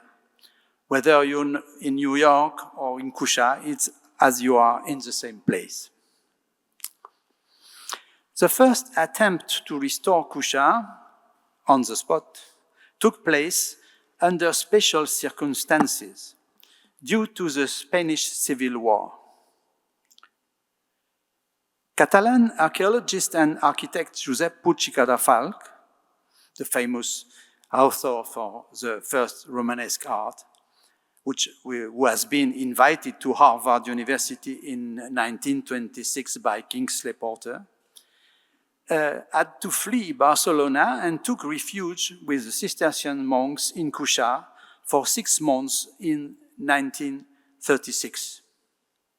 He surveyed the abbey for the monument historique and made all the survey. And using a few scattered fragments found on the site, built 3 arcades in the southeast corner. Immediately, these 3 modest capitals became the focal point in front of which the monks or people came to be photographed. The decision to restore Cuxa was taken in the aftermath of the Second World War. New York's brand new Cloisters Museum contrasted sharply with the state of decay of the ancient abbey at the moment. 2 people were to play an important role in this initiative. The chief architect of Monument Historique, Sylvain Stimpopper, and the president of the Pyrénées-Oriental Department, Louis Noguer, a former member of parliament. I could add one of the few who refused the devolution of the power to Pétain and the Vichy government. The first step was to restore the famous arcades of the bathhouse, which Barnard has been forced to leave behind him. Relocated, these arches led to spontaneous donation of other capitals preserved by private individuals. Others were found and purchased by the state. All in all, a small half of the cloister was reborn, but this also included capitals that did not come from the cloister, but were from other parts of the Romanesque abbey, notably the tribune. This is particularly true of the section designed to evoke the northeast corner built in the early 70s. I have a little second part of my speech. It's about the tribune. There was a tribune at Cuxa, of which we can have an idea with the preservation, not far from Cuxa, of the tribune at Serrabona.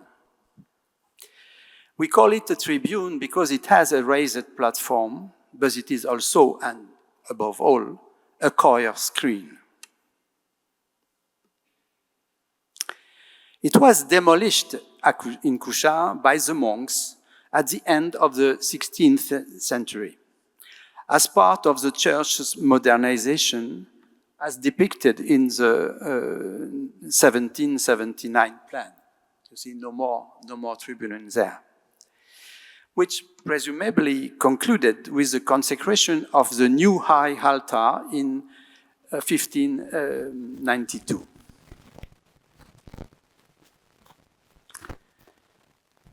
However, for reasons, once more, time of memory as well, the monks of the time wanted to preserve the fragments, which they used to compose two architectural decorations in the abbey in two significant places, the outer door and the door of the abbot's house.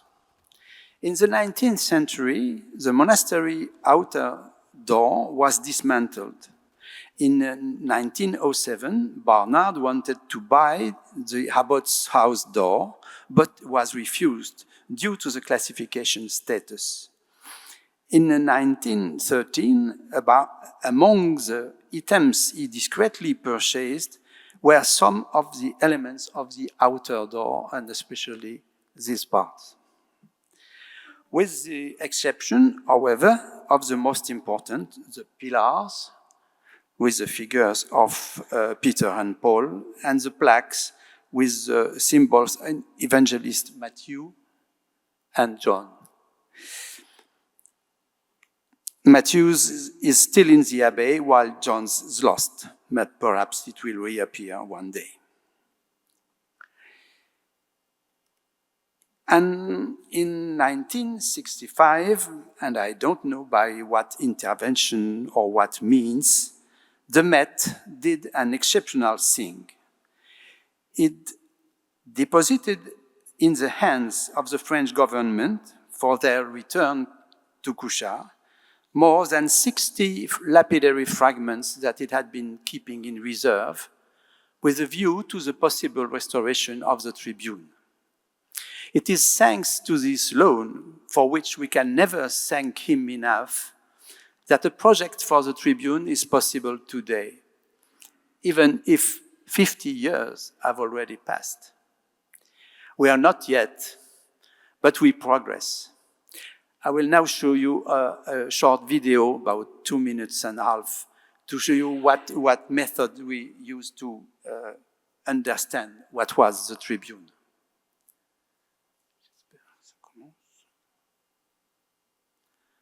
There is no sound, but the images. The comments are in French, but it's very easy to follow.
you may recognize passing some cloisters fragments.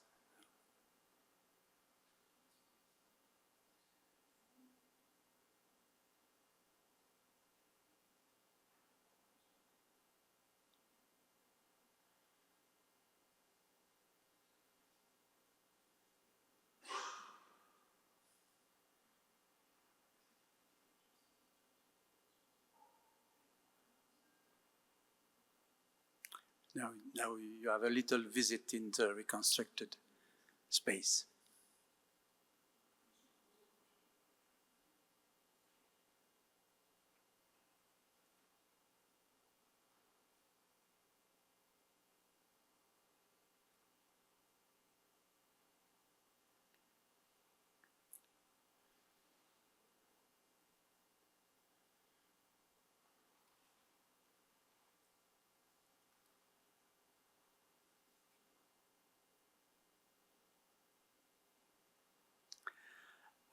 In the new spaces we have gained during the restoration in the ruined former house of the Grand Sacristain, we aim to reassemble the elements of the facade to present it to the public as a whole. Studies are currently underway to produce a digital model of this reconstruction. This project is long, I know, is long and costly. It is, which it is why, in despite of the support of public authorities, we are looking for the public's participation and help. If you flash this QR code, you'll be taken to a platform. You can contribute to the project. Thank you in advance, and thank you for your attention.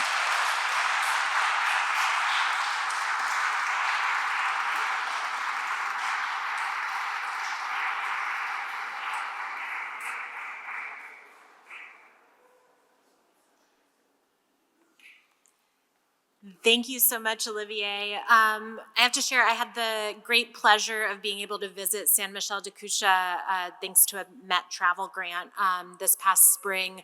And I have to say, you were sharing that your French colleagues, when you show them pictures of the New York installation, are just like see their own Cuxa cloister here. I feel like I had the reverse experience. I walked into the cloister in France and I had goosebumps because it felt so familiar to our reconstruction here in New York. So it was a wonderful experience. I'm very excited to see how the Tribune progresses. So thank you.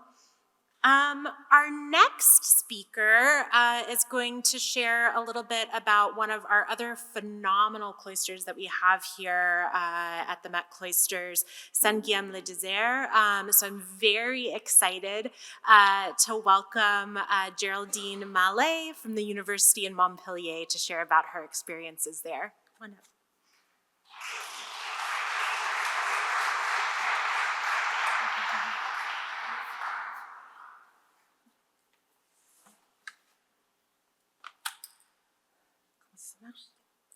Yeah, no, okay.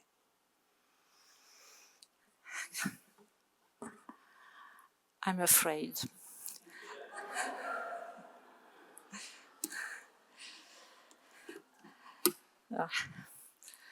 My conference is in English and my English is fatal.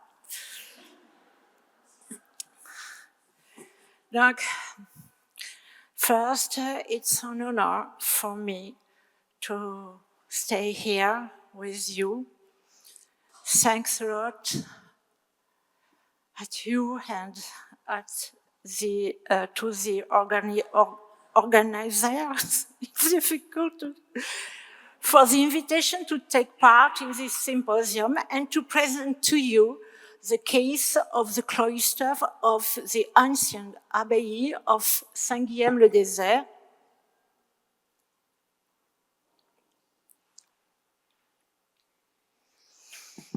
Of Saint Guilhem-le-Désert. The veritable name of this abbey is not Saint Guilhem-le-Désert, but it's the abbey of Saint-Sauveur de Gélone, which is its original name.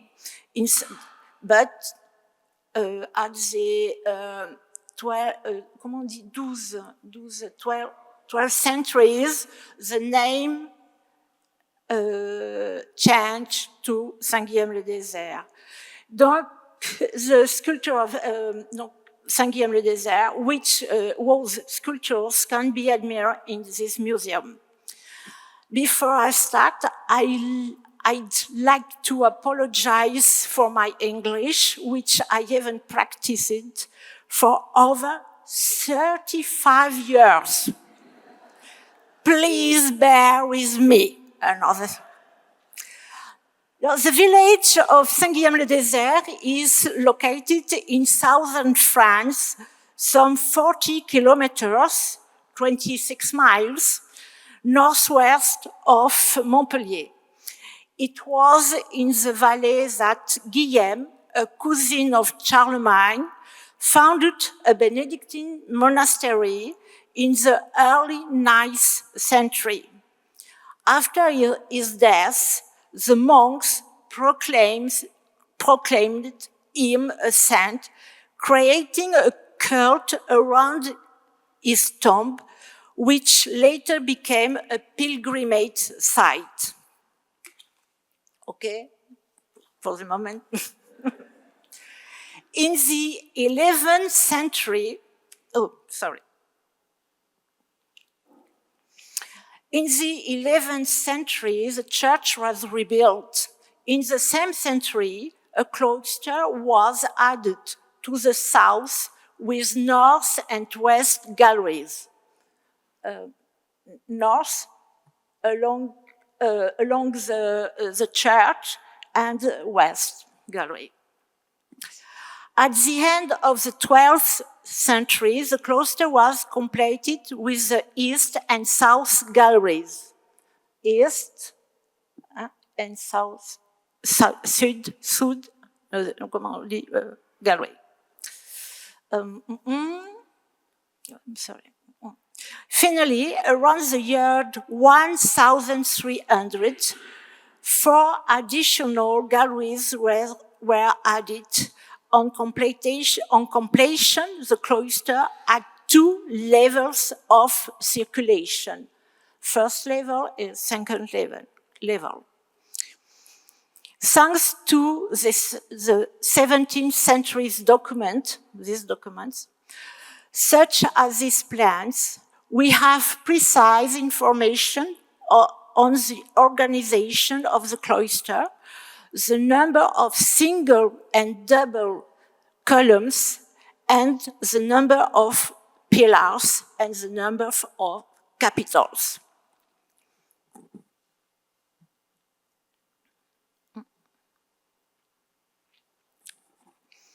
By the time of the French Revolution, at the end of the 18th century, the cloister was intact. It was then bought by Mason, who dismantled it to sell the carved and sculptured stone. Only the oldest galleries have survived, the galleries north and west.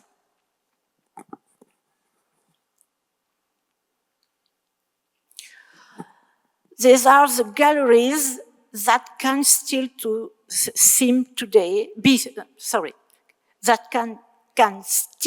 be seen today following restoration work carried out in the 20th century.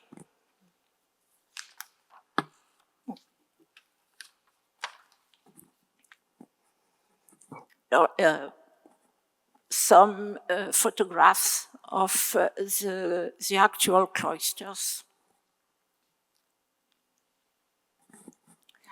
Photographs and postcards from the 19th and early 20th centuries show the state of the cloister with fragments from the dismantled galleries.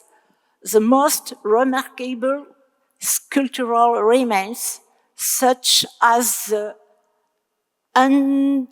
undulating pillars the acanthus leaf abacus, and funerary relief were stored in a chapel in the church. This chapel in the church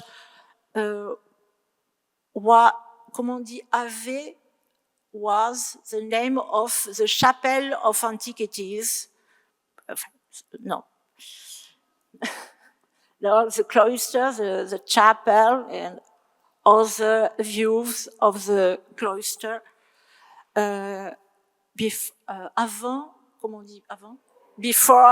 thank you, before the restoration. Léon Vinas, parish priest of Saint-Guilhem-le-Désert from 1840 to 1848, was responsible for preserving the most outstanding elements. He was also the first to write a monograph on the monastery and the village of Saint-Guilhem-le-Désert.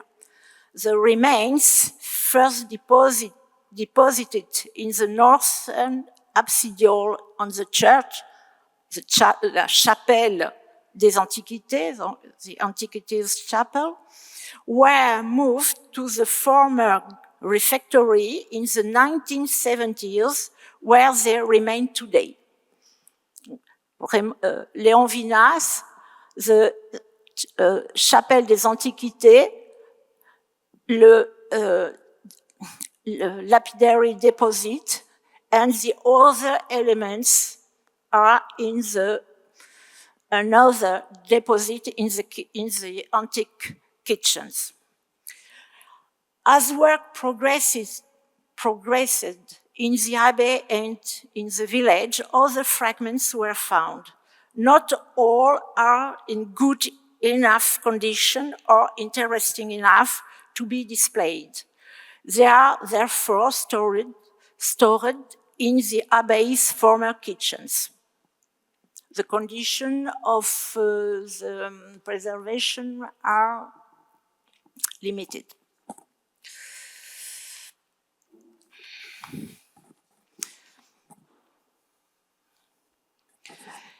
In 2009, the remains reserved by Léon Vinas and other elements added during a very... Non, je sais plus comment dire. I'm sorry. I don't understand my English.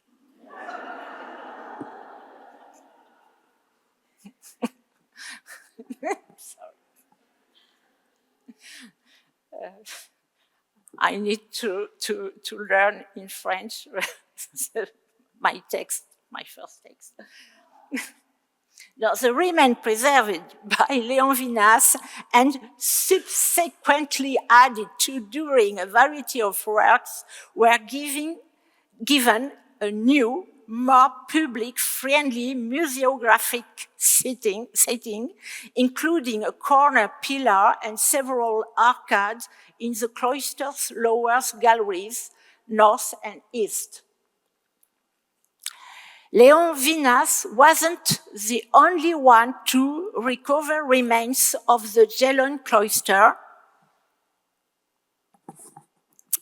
Pierre-Yvon Vernier, an industrialist living in Agnan, a village close to Saint-Guilhem-le-Désert, 7 kilometers apart, or around 4.5 miles, did the same.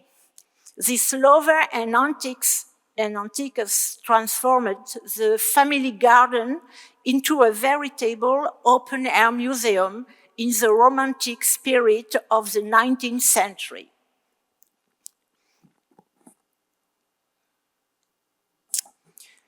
In 1906, his son Charles put his father's collection up for sale. Dismantled, the columns and capitals were created and transported by train to their new destination.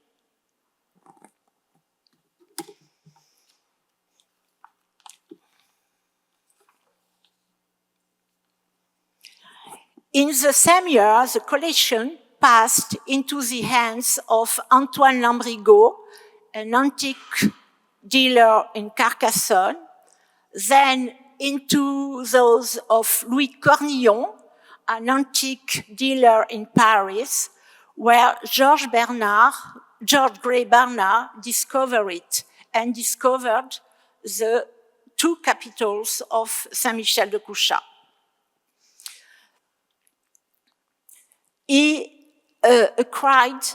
George Grey Barnard acquired it and shipped it to the USA,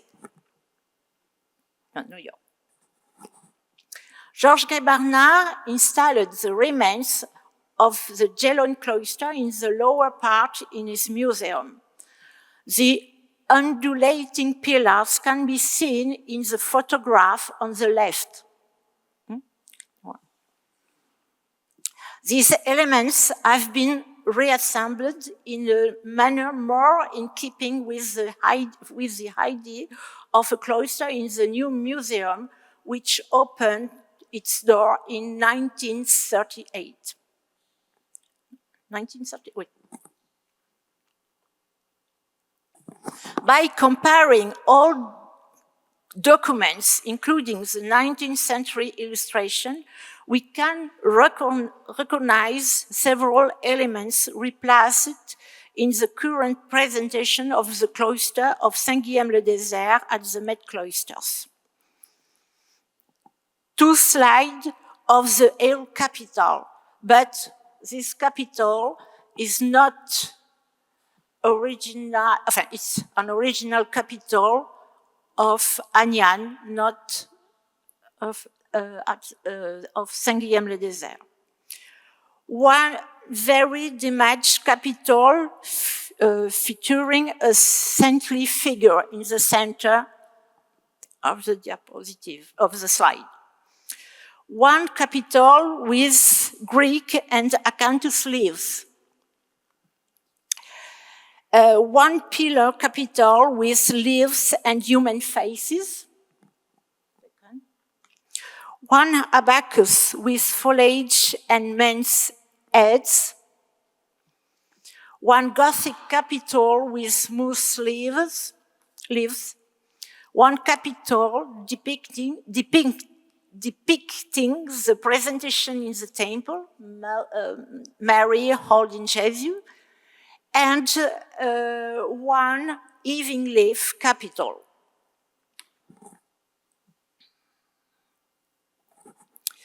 The pillar with acanthus leaf scrolls and the fluted column could not be precisely located now. However, the capital with interlacing acrobats was acquired by Raymond Pitcairn. It belongs to the Glencairn Foundation in Braintree, Pennsylvania. As for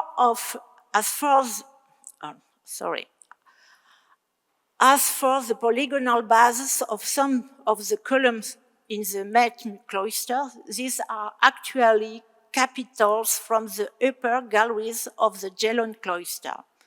One arcade has been restored in the Abbey Museum at Saint-Guilhem-le-Désert.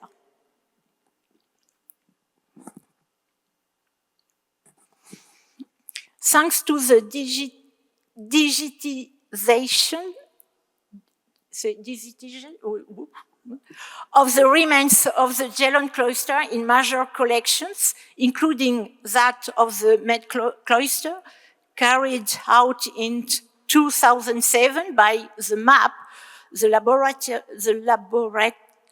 laboratory that has been involved in the reconstruction of Notre Dame, the Cathedral of Notre Dame de Paris in recent years, the same laboratory. This approach led to the anastylosis of the Romanesque arches of the cloister when the site museum was set up in the former refectory.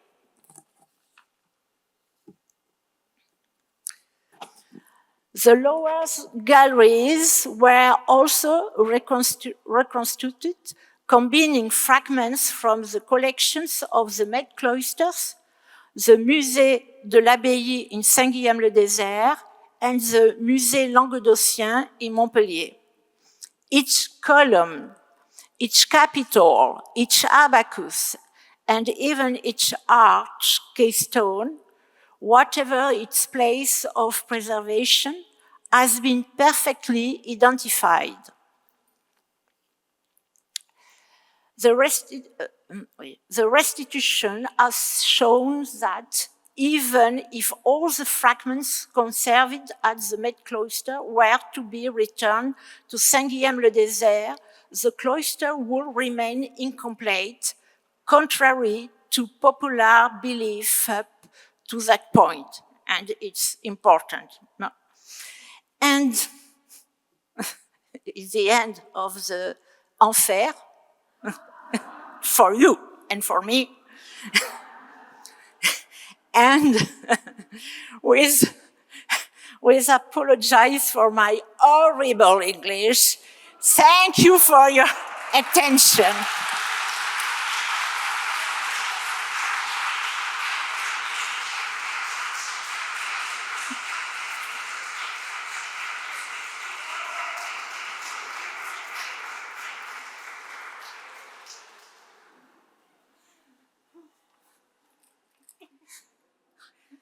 Let's give Géraldine another round of applause.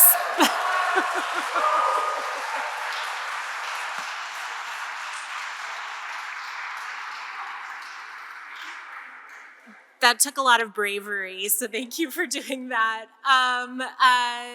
It's so incredible to see the kind of digital reconstructions that are being employed both at Saint-Michel de Cuxa and Guilhem-le-Désert to kind of reconstruct these sites with these pieces that have scattered to so many different locations.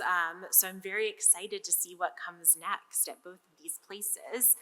Our final speaker for the day is so popular that she is sadly at another conference and couldn't join us today. But she was very generous and actually sent her presentation to us. So she will be with us digitally. Here at the Met Cloisters, we have kind of four main cloisters. So of course we've talked about Cuxa, Saint-Guilhem, but we felt like the day wouldn't be complete without talking about Tree and Bonifant. So with that, we'll turn it over to the new presentation if I can have some help from my friend. Ladies and gentlemen, first of all, I would like to thank the Cloisters Met staff for organizing this event to celebrate the centenary of this fine medieval collection. Unfortunately, I'm not able to join you physically today. However, I hope that this pre-recorded presentation will provide you with some insight into the history and provenance of two of the 5 cloistral ensembles preserved in the Cloisters Museum, Garden and Collections. As some of you may recall, in 2010, in collaboration with a French fellow, Emeline Baud, we were commissioned by the Met Cloister to investigate and question the Pyrenean origins of the cloisters, then known as Trianvigor and Bonnefond-Comminges. With the supervision of the curator Barbara Dragbaum, the professor Chalaband, and French professors Nelly Poustomis and Géraldine Mallet, this promising initial research was completed by a PhD study in 2016.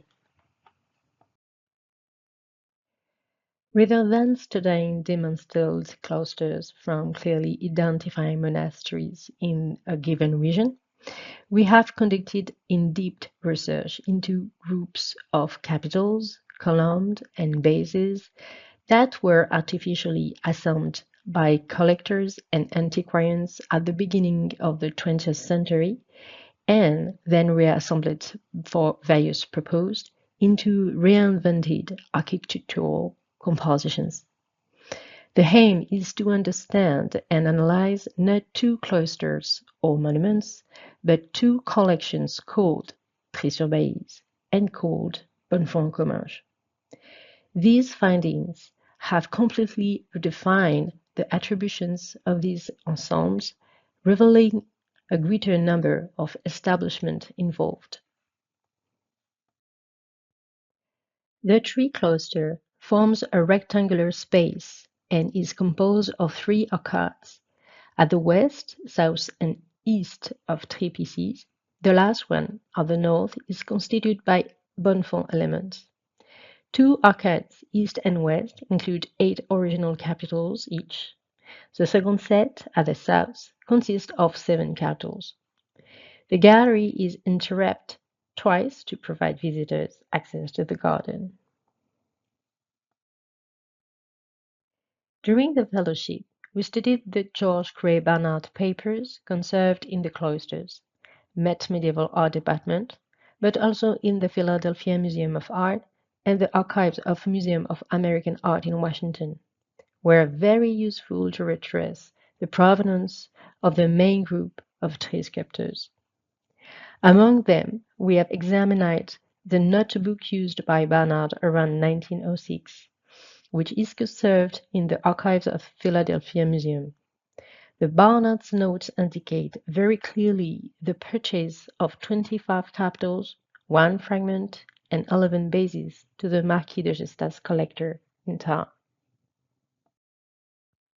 This acquisition is in evidence by a note from the French architect of historical monuments, Louis Cadot, who personally met George Grey Barnard in 1906. In this note, he specifically mentions the purchase of the former Curie-Sam collection, which, previously, was bought by de Gestas around 1995 to the heirs of the Alcide Curie-Sam. Most of these sculptures were clearly identified in an essential work, Le Cloître de Trie, published by Louis Cadot. This monograph was in line with research conducted by the regional societies, which emerged throughout France in the late 19th century. Thus, the author undertook an illustrated inventory and analyzed the remains of the ancient cloister of the Carmelite monastery of Trie. By this documentation, and with a description in the Barnard's notebook, the publication and the pictures of Louis Cadot, we can identify the elements from 3 bays collected in the cloisters and in storerooms, but also the sculptures preserved in other collections, such as the Explorers Club in New York, which was a former collection of Stephen Carlton Clark, and which a part was given by Clark family to the cloisters. For information, an article dedicated to the ensemble was in the last volume of the Genesis of Gothic Art in America.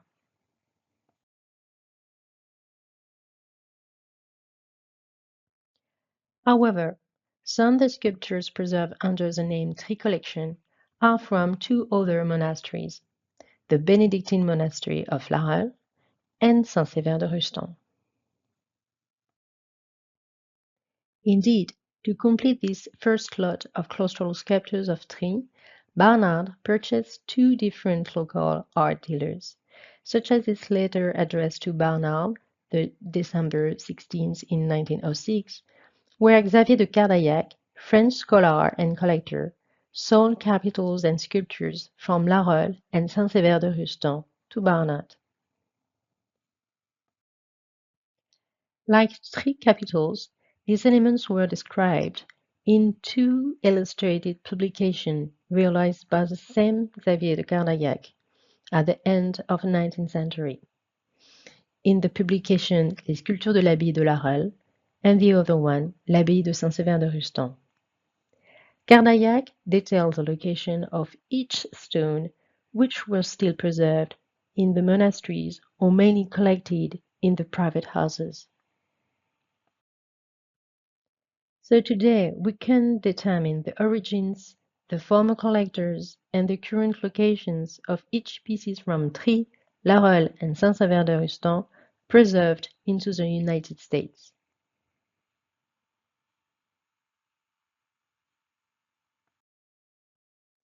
Here we can see the provenance of the capitals in the Cloisters Museum.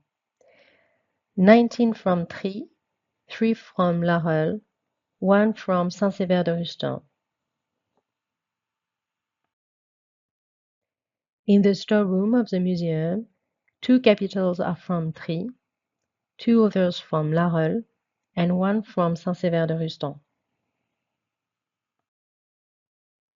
At the Explorers Club, 5 capitals are from Trie, 4 from La Reule, and the others are the copies of the pieces reinstalled in the cloisters. The Cleveland Museum of Art preserved elements from La Reule only. In Baltimore, at the Walters Museum of Art, there is only 1 piece of Trie. All these objects were described in specific articles also. So in total, there are 27 pieces from Trie, 14 from La Reule, and 2 from Saint-Sever-de-Rustan in the American collection. But there are exceptions. 1 capital, which is now in the cloisters, was in the former Hearst collection and was acquired by Brummer before being given to the museum in 1948. This element presents stylistic characteristics with others elements, but in detail the impost and the abacus are very distinctive to the other groups, and also it was not mentioned in the different local reviews and publications in France. And until today, I do not find comparative element in this capital in France and in the United States. Another capital, presenting the Annunciation of the Shepherd, is well known and described as an capital from Trie in Cadot's publication. But unfortunately, we ignore the current location despite of my research. So like Barnard, I'm counting on you to go to the capital hunting. Others, capitals, and sculptures from the monastery are still in France. Description: in total, with the 15 capitals remain in France, 43 capitals from Trie are now identified in the world. This group could be enough to propose a virtual restitution of the original cloister, and I'm delighted that trades are now underway thanks to the work of Philippe Bilves and Marc Azéma. Please give me a few minutes to let me show you some details of the ornamentation. The capital of 3 cloisters exhibited in New York have a traditional iconography that finds its source in the Old and New Testament, in the Apocalypse of St. John, and the Acts of the Apostles, and the Lives of Saints. The museal installation follows a biblical narrative sequence of the capitals, in keeping with other cloisters of this period. The capitals of the West Gallery recount episodes from the Old Testament. Here, at left, the creation and the sacrifice of Isaac. The South Arcade is focused on the life and miracles of Christ. Here, at right, the resurrection of Lazarus and the flagellation of Christ. Finally, the last gallery exhibits scenes from the lives of saints, such as Saint Martin dividing his cloak, the stoning of Saint Stephen, or Saint George delivering the princess from the dragon. The patronage of the monastery by religious or secular dignitaries is attested by dedications and the presence of coat of arms accompanying these scenes. Those of Catherine de Foix, quartered with her husband Jean d'Albret, who married on June 14, 1484, helped establish the earliest possible date for the construction of the cloister. Also, some of the capitals are original in their themes and inventiveness. Images of grotesque in a monastic context conform to long-established practice, but scenes of children's game and portraits are rather more surprising, mingled with representation of devotions. Despite the pursuit of harmonious presentation, the architectural elements are clearly different, partly in style and craftsmanship. This heterogeneity suggests various origins.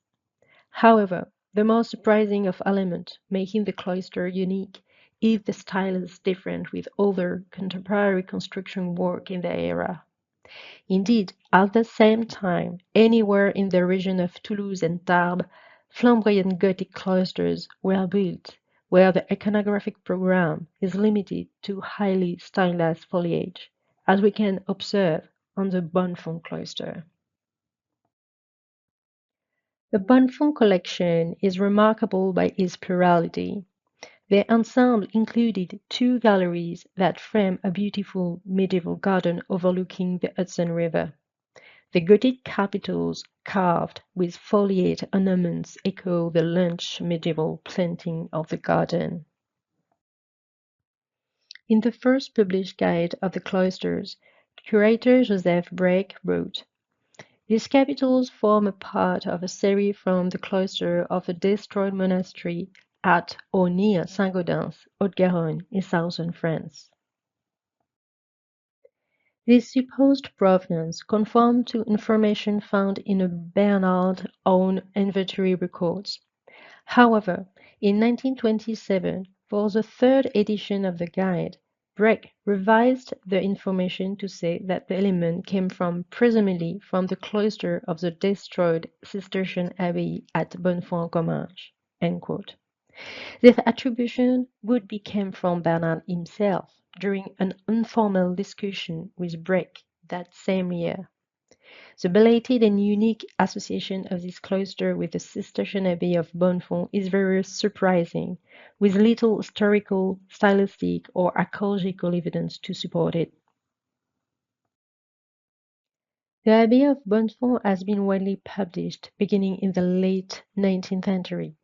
Aware of this publication, in 1938, James Horrimer proposed other possible provenance for the cloisters ensemble, basing his observation on comparable pieces still in France. Despite of his deep research, the attribution of cloister in New York with Bonnefond has persisted over the years. By following the lead of one of the local antiquarians who did business with Barnard, I was able to discover the origin of some of the cloisters' capitals that had been traditionally and mistakenly associated with Bonnefond. The New York cloister is in fact a composite group of pieces, mainly from 14th century mendicant monasteries. Carmelites, Franciscan of Tarbes, of Morlas, Dominicans and Augustinian of Panier, Carmelite of Toulouse, Dominicans of Saint-Gaudens, and many others. At the time allotted to the demonstration is limited, let me present to you the main series by provenance. The search begins with the records of George Grey Barnard, 8 photographic negatives from the early 20th century, preserved in the archives of Philadelphia Museum of Art, present the remains of an original cloister with its capitals, columns, and bays in situ. Alas, no date or location is mentioned, but among these remains, 5 capitals in the Bonnefond collection can be distinguished. In a separate folder from the same archive, Emilio, antiquarian at Tarbes, proposed to sell to George Grey Barnard some pieces of the Franciscan cloister of Tarbes. In the second letter, dated February 1912, Emilio confirmed that George Grey Barnard had agreed to buy these elements. Research in French archives and websites has allowed us to match the photograph with its correspondence. Photograph of the monastery taken prior to its complete destruction in 1907 include an image of the cloister still standing. In comparing this last photograph with those preserved in the Barnard papers, we recognize immediately the arches of the same cloister, confirming that some pieces preserved at the Cloisters Museum came from the Franciscan monastery of Tarbes and not from the Abbey of Bonnefond. The 6 capitals in the photograph serve as a point of reference, allowing us to identify a total of 12 elements, which, because of the cayman shape, their common dimension, their shared structure, and their ornamentation, must also come from the Franciscan cloisters. Today, the capital from Franciscan of Tarbes were reassembled in the 3 arcades of the collection. Some of them are in the storerooms. After determining this first homogeneous set, we determine the provenance of another capital from the Franciscan of Pamiers. At the end of the 70s, Élie de Comminges, a local researcher, did research on the claustral element in marble preserved in the private collection in the Pyrenees region. In one of them, in Pamiers, the episcopal town in Ariège, he discovered a capital presenting similar characteristics and dimensions of our capital. One other end, another similar capital is now preserved in the storerooms of the Musée des Augustins at Toulouse. According to the object files, the stone was in a former private collection in Toulouse. But in both cases, there is no indication of the origins of the capitals in the documentation of Élie de Comminges or of the museum.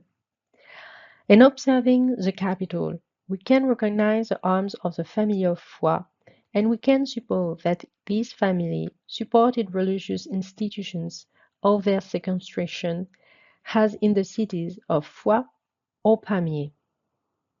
In following this hypothesis, we found an article titled Les chapiteaux dispersés des églises détruites de Pamiers, published in 1982 in a local review, and the author, Jeanne Baillet, described a capital presenting a structure, an iconography, and a molding very similar to the capital we have previously described, and above all, the same arms are carved on the lateral sides. This element was founded with another capital in 1965 in the ground of the Séminaire de Pamiers, now Maison de l'Œuvre. This house was built in the foundation of the cloister of the Dominican monastery of Pamiers.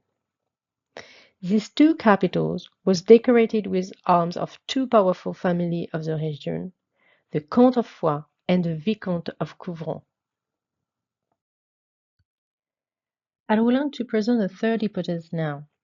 In the Museum of Rieux, or south of Toulouse, the episcopal town of Rieux-Vilvestre, there is a museum exhibiting a collection of medieval sculptures which are said to be from the Dominican and the Franciscan of the city.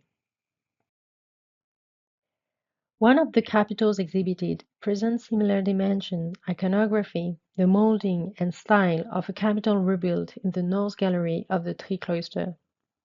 In her dissertation of the episcopal city of Rieux, the same time of Master of Rieux, Catherine Jiménez attributed this element to the Dominican monastery of the city.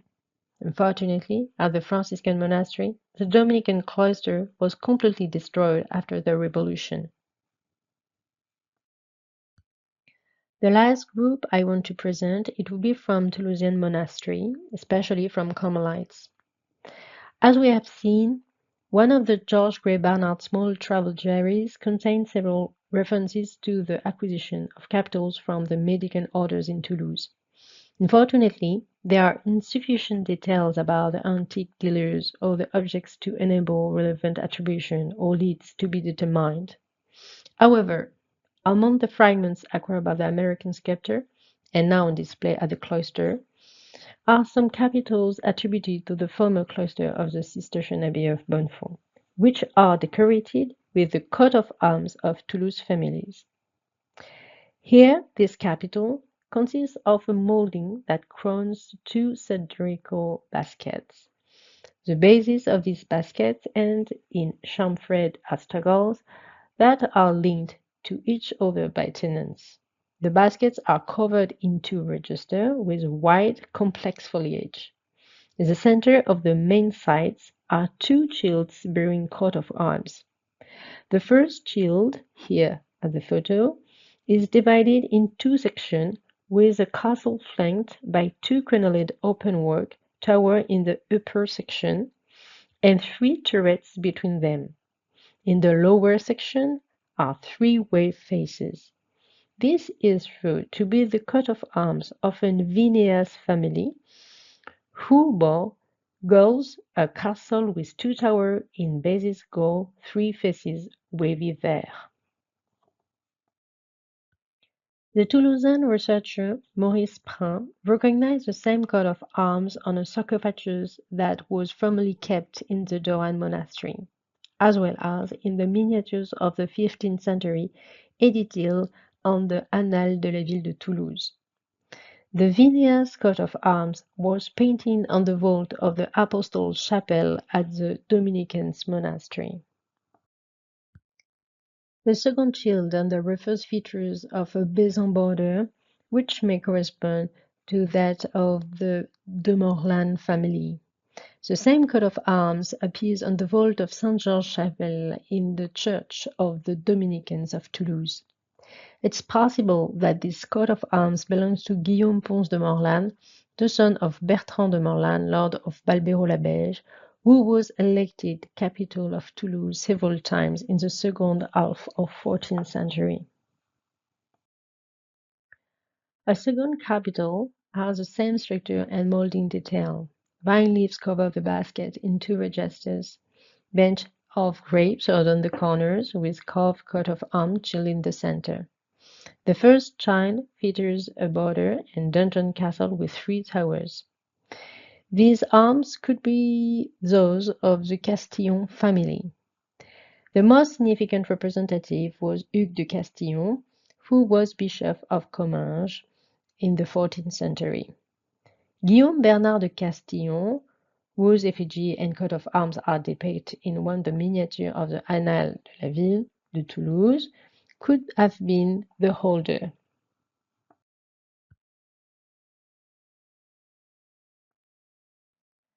On the reverse, the second shield is carved with a three and denticulated border. It shows that the coat of arms belonged to the Calvet family, whose coat of arms is shown in a miniature of the Annales de la Ville de Toulouse. Two members of this family of Toulouse, merchants, were magistrates, Philippe and Bernard Calvet. The Calvets show the Dominicans' church of their burial place, but according to Jean Renal, they also benefit the Carmelite monastery. The coat of arms thus confirms the Toulouse origin of all these capitals from the Cloisters collection.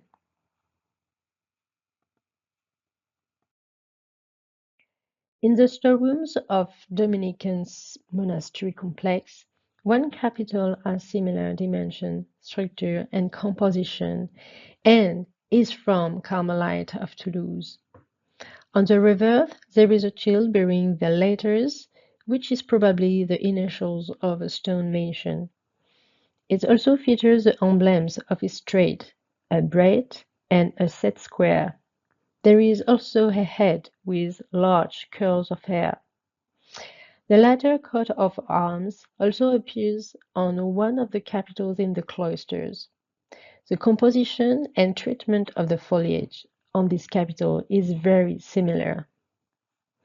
The shape of the shield is more distorted and suggests a sizing issue, potentially indicating the work of a different craftsman. Based on this initial heraldic and technical analysis, we can propose a series of capitals could be linked to the cloister of the Grand Carme monastery in Toulouse, monument now which has now completely disappeared.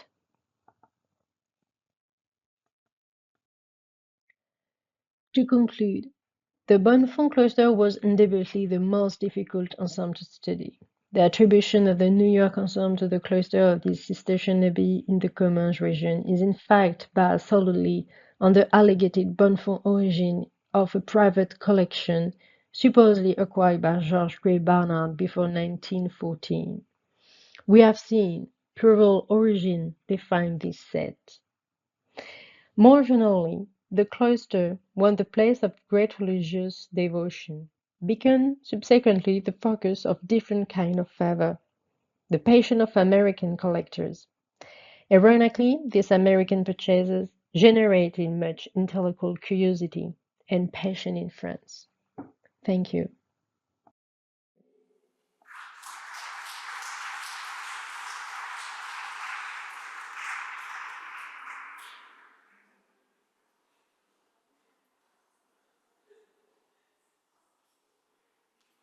Thank you so much for your attention. I'll share your applause with Celine. We have one more kind of component to our program today, so I'll beg your patience as we're switching gears, and my fabulous colleagues are getting us ready to go. But we're going to wrap up the day's proceedings with a panel discussion from this afternoon's speakers. So I'd love to invite Barbara, Géraldine, and Olivier to this stage. Yeah, this morning we saw a remarkable photograph of a Harvard professor in a kind of cave at Cluny while he was measuring things. And I thought, the things that we do to be able to spend time in France. So I understand, I feel very strongly the motivation to do this kind of work because it gets me to France. And it also gets me close to works of art. And I think one thing that we have done today, we've talked a lot about process and motivation, but on more practical levels. But I think the thing that we've not talked enough about is passion. And so I would like to ask each of you, I'll do this to start, and then I'll ask each of you to tell me about one, maybe just choose one work of art that you have dealt with at Cuxa or at Saint-Guilhem that you can see it in your mind's eye, that matters to you, that motivates you in the kind of work that you do. So while you ponder that, and the people who were here yesterday won't be surprised, and perhaps you who've heard me this afternoon won't be surprised either, to hear me talk about the night effigy of a member of the Dalhuy family, which is in the Gothic chapel downstairs. When you travel in Europe, you see a lot of tomb effigies, and a lot of them would only be beloved by the descendants of that person. They're not necessarily, they are memorials, they should be honored, but they aren't necessarily great works of art. Our tomb effigy of a knight is, to me, an exquisite work of art. It's a quiet work of art, necessarily, right? It's a dead guy. And I'm speaking today in defense of something that nobody speaks in defense of these days, a dead European white man, right? It's not really a current taste, but this figure is really, to me, sublime. And I think that George Grey Barnard, as a sculptor, sensed the power of this figure who's literally taken his gloves off, right? He's wearing mail gloves over his hand, but he's taken the top part off so his hands are exposed as he's in a position of prayer, and then the mail falls down towards his elbow, and he's beautiful, right? He has a perfect face. He has perfect hair, just the right curls. His arm muscles just fill out oh so nicely, and the mail moves around it. Everything about this man is just exquisite, right? And you know, you think about that when you're in the Greek and Roman galleries, right? You think about male beauty. Well, think about it in the Middle Ages, because this is it, right? That work of art, and I could look at that all the time. That's one example, and I could mention others. I could mention things from the cloisters, but I want to ask my French colleagues about a work of art at Cuxa? Is there one piece that you love and why?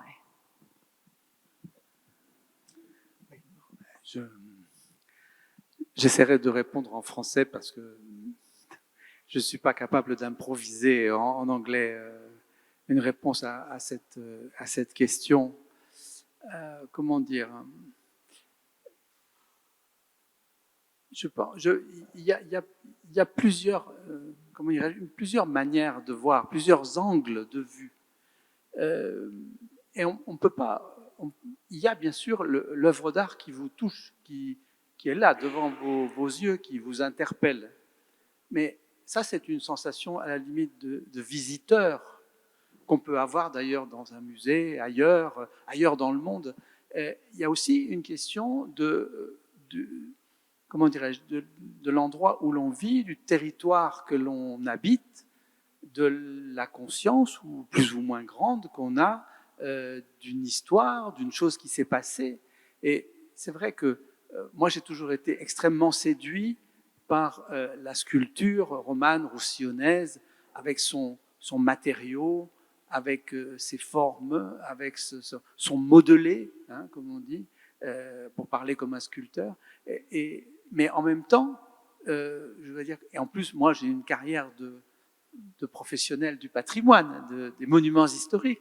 J'ai toujours été interpellé par l'histoire de Cuxa ou l'histoire d'autres monuments dont on n'a fait que parler aujourd'hui, c'est-à-dire ces monuments qui sont peut-être détruits, emportés, mais parce qu'ils se trouvent soumis à des changements de vision, c'est-à-dire une œuvre d'art, elle est là quelque part parce qu'elle a été demandée, parce qu'elle est là dans un contexte bien précis pour faire quelque chose, mais ça peut changer, c'est-à-dire que l'histoire apporte d'autres regards, d'autres situations, et c'est très caractéristique en France avec la Révolution qui a quand même fermé tous les monastères en quelques mois, et donc les objets se sont trouvés susceptibles de nouvelles vies, des fois heureuses, des fois malheureuses. Et c'est ce que j'ai essayé de vous montrer à propos de Cuxa. Il y a d'abord une mémoire, une manière de voir les fragments de Cuxa qui vient des gens autour de l'abbaye parce qu'ils veulent garder un souvenir, parce qu'on ne peut pas effacer l'histoire, on ne peut pas effacer la mémoire. Mais je ne suis pas sûr qu'ils aient, eux, une vision artistique de la chose, qui soit comme nous sommes aujourd'hui quand nous visitons un musée. Et on voit bien d'ailleurs le conflit, si conflit il y a, mais s'il y a un conflit entre la démarche de Barnard et celle finalement des gens qui sur place voudraient conserver ça, c'est bien parce qu'il y a des regards différents, parce qu'il y a des perspectives différentes. Quelque part, Barnard, il vient pour valoriser l'œuvre d'art et dans une perspective d'artiste.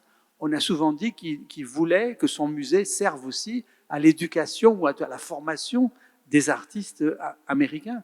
Et ça, c'est d'ailleurs typique de son époque, où les musées sont fréquentés par les artistes, où les peintres viennent au Louvre copier les chefs-d'œuvre pour apprendre le métier. Et donc, ce sont des visions différentes, ce qui montre qu'une œuvre d'art, elle est susceptible de bien des lectures, et tout dépend des contextes dans lesquels elle s'engage.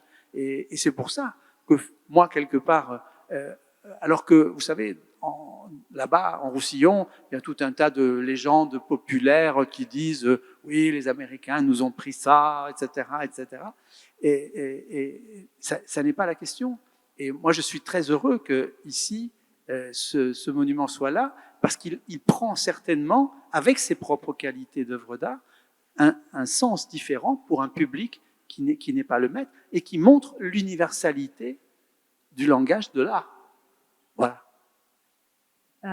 Yes, I think, I hope that there is that universal quality. I think that's why we all do what we do, and that's why people bother to go to museums. So much of what you said is so resonant, and the history that matters to you may or may not be obvious to visitors here. So they might be responding on a different kind of level than if it feels like it's part of your heritage, right?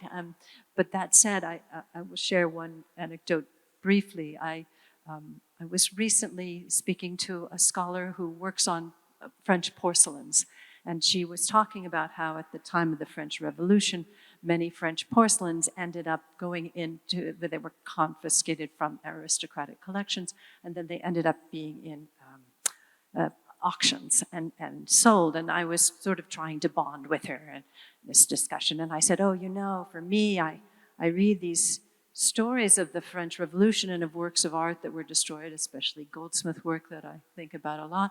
And I said, I can't bear it. I think about it and it's so upsetting. And I really can't celebrate the 14th of July anymore. And she looked at me shocked. And I realized, uh-oh, from what she said, she thinks I'm a monarchist, right? And she finally, you know, and then I said, and then there was the, you know, and I was feeling bad because I'm only talking about the art. So I said, oh, and of course, then there's the problem of the beheadings. and she said, oh, but, you know, the terror only lasted a year. And I thought, well, you can do a lot. You can cause a lot of damage in a year. Anyway, she said, finally, you still can vote, though, can't you? Right, so we have this heritage that, you know, history is complicated. Things come out of history that have good results and things that there are some lamentable results. But I think that the motivation to save something has to do with the quality, with the work of art. And Géraldine's talk really conveyed that in that she showed us the vestiges, which are not on show because they're just the hunks of stone. So it's not only a question of a souvenir of a place or even of a sacred place, but rather of something inherently beautiful, something that shows the creative spirit. So maybe I can pass to you and ask you about something that has a visual impact on you, some work of art that inspires you in your work. Alors, pour moi, je vais le dire aussi en français.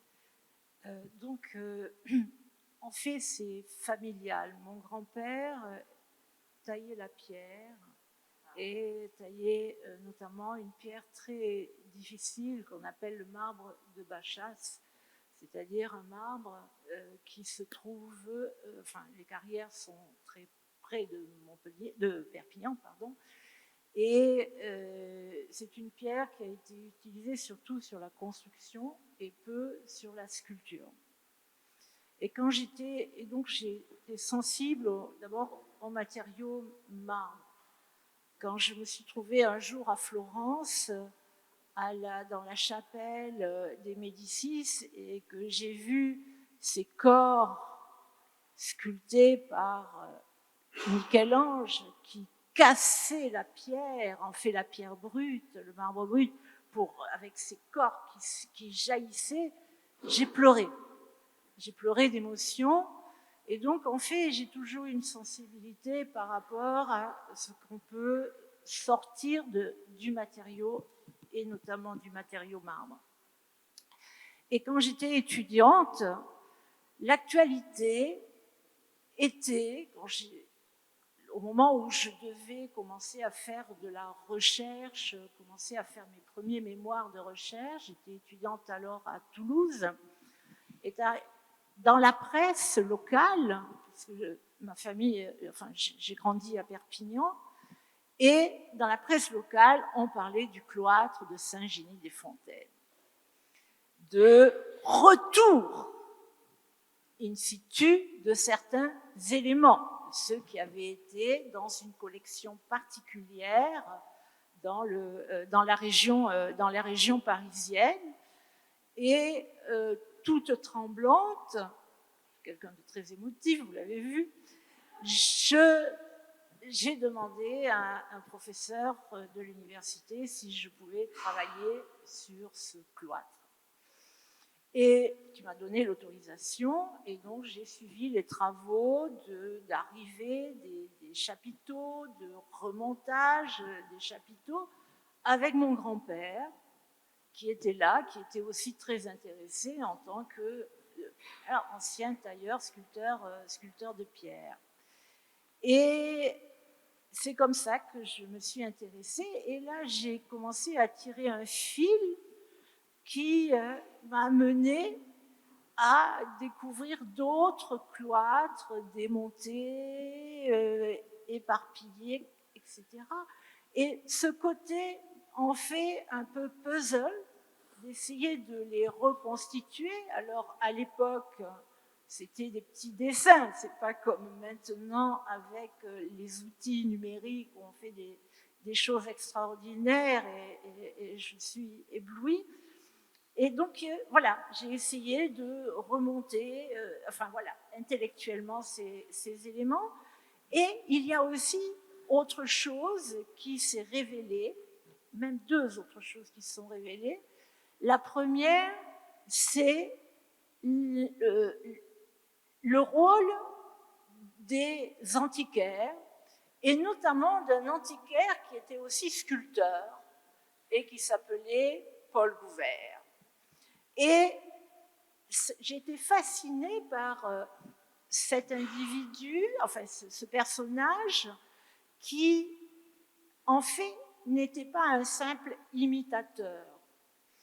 C'était quelqu'un de subtil qui s'était intéressé et justement qui a essayé de recréer des œuvres à la manière des sculpteurs du Moyen-Âge, et il aurait même certainement voulu être reconnu comme tel quand on lit ses interviews dans la presse des années 1950 avant sa mort. Et donc, avec le cloître de Saint-Génie-des-Fontaines, voilà, il y a et puis d'autres éléments. Il y a des éléments qui sont douteux, qui sont des œuvres authentiques, de vrais chapiteaux, mais sculptés dans les années 20 de manière tout à fait intelligente. Et il y a 3 ans, nous avons retrouvé un lot, certes modeste, à Saint-Génie-des-Fontaines, avec 3 chapiteaux qui sont des œuvres de toute évidence de Paul Gouvert, de cet antiquaire. Alors ça, c'est le premier point. Et le deuxième point, quelque part, j'aurais voulu faire des études, disons, d'architecture. Bon, les affaires, la vie a fait que j'ai fait autre chose. Et j'étais fascinée justement par cette architecture du Moyen-Âge, mais dans notre société actuelle. Ça m'a intéressé de travailler avec des architectes, des monuments historiques pour les reconstitutions, et je serai éternellement reconnaissante envers Olivier Poisson, qui m'a mise il y a bien longtemps sur la piste de Saint-Guilhem-le-Désert. Et oui, c'est toi qui m'as amené. Do you remember? Non, il ne s'en rappelle plus. Voilà. Et donc, voilà. Et je suis fascinée donc par ces éléments éparpillés et par ces possibilités d'essayer de retrouver leur aspect primitif. Et j'ai été souvent aussi, dans le cadre de mes recherches, critiquée comme avocate des Américains, parce que voilà, les pièces sont ici, et je trouve que vous avez fait un travail de conservation remarquable. Et ce qui m'a fait plaisir aussi, enfin plaisir, je suis peut-être un peu perverse dans ce domaine-là, quand à Saint-Guilhem-le-Désert, au début, quand j'ai commencé à y travailler, on commençait à me dire, si on récupère tous les éléments qui sont à New York, on reconstruit le cloître. Et là, non. Et la reconstitution que nous avons pu faire en 2007 avec ce laboratoire a permis de montrer que même si on récupérait tous les éléments de New York, et peut-être éparpillés dans d'autres collections, on ne pouvait pas reconstruire le cloître. Et quand on voit comment va la société, je pense de plus en plus que les musées ont leur rôle de conservation, surtout quand on est dans un autre pays, quand on conserve nos cloîtres ici, pour éviter qu'ils soient détruits dans notre propre pays, parce qu'on ne sait pas ce que l'avenir nous réserve. On le voit pour certains pays d'Orient, notamment. Voilà. Et donc, Saint-Guilhem-le-Désert, Saint-Guilhem-le-Désert m'a fasciné, mais mes premiers amours, c'est Saint-Michel, Génie des Fontaines. J'ai trop de saints et trop de cloîtres. Donc, et j'étais fascinée par ce cloître parce que non seulement, quand on voit la sculpture, ce n'est pas une sculpture très élaborée comme on peut voir à Cluny, comme on peut voir même à Cuxa, comme on peut voir à Trie, à Bonnefond. Enfin, on n'a pas une sculpture extrêmement évoluée, mais qui est très originale et qui est compensée in situ par un cloître où on a joué sur la couleur des matériaux de façon très précise, très ordonnée, peut-être au détriment du travail de relief. Et voilà, c'est-à-dire d'essayer de rentrer dans la pensée de ces hommes du Moyen-Âge, comment ils ont conçu, pour trouver les matériaux ici, là, ailleurs, de créer quelque chose de très organisé, de très réfléchi, et puis de pouvoir, en mieux connaissant ces éléments, éventuellement donc aider des architectes des monuments historiques dans la reconstitution, quand reconstitution ou même anastylose est possible. Thank you. When George Grey Barnard died, his family elected to place into his casket some of his sculptor's tools and the prize that he won in France at the Exposition Universelle de 1900. I think that tells us something about him as an artist, how that informed what he did over the course of his life, and as he said at the end of his life, that he felt really it was his God-given, it was his job as a sculptor to do the work that he did. Olivier, you at lunch told a little story about something you saw about Barnard in Rome. Will you share that? Oui. Je commencerai d'ailleurs par vous remercier de votre communication, parce que je n'avais pas une vision de Barnard de cette sorte, et vous avez montré remarquablement sa sensibilité et la manière dont il a réagi de manière extrêmement forte à la guerre et aux images de la guerre, et comment il n'est pas resté inactif. C'était pas simplement des sentiments ou des paroles, mais c'était des actions. Et c'est vrai, on en parlait parce que j'ai eu la chance, mais c'était il y a fort longtemps, il y a quasiment 40 ans, d'être pensionnaire à l'Académie de France à Rome, c'est-à-dire la Villa Médicis. Et pendant cette expérience, j'avais remarqué dans les jardins, il y avait une plaque en marbre avec le nom des bienfaiteurs de l'Académie, et il y avait écrit George Grey Barnard. Je me disais, mais qu'est-ce que ça vient faire là? Qu'est-ce qu'il a pu faire pour... Et donc j'ai eu l'occasion, alors assez récemment, d'aller dans les archives de l'Académie. Et en fait, c'est un dossier très simple. En fait, il a voulu aider financièrement les artistes, les sculpteurs, bien sûr, parce que l'Académie de France à Rome, c'est les sculpteurs, les peintres, les architectes, les musiciens, chacun dans sa catégorie.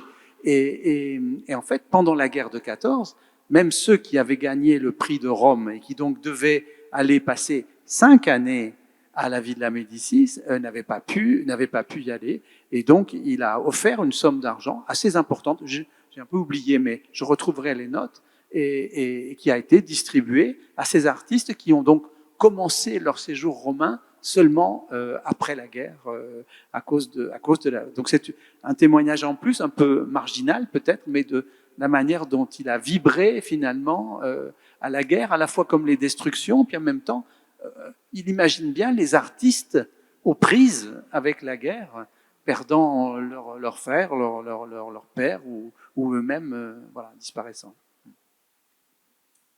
I wish Thayer Tolles were still here this afternoon. She's the curator in the American wing responsible for the George Grey Barnard sculpture. Well, actually two, but one's out on loan in our collection. But it's the one I showed you that then became the subject, was used as for that cartoon, political cartoon. But it's The Struggle of the Two Natures of Man is the title of it. And he says, it's something like, I sense in myself, or I sense in me two natures. We always hear a lot about how he didn't pay his bills on time, how he obscured the provenance of things, how he was always looking for money, but there's this other side to him that seems to me truly eleemosynary, and that he's really, there's a fine character there as well.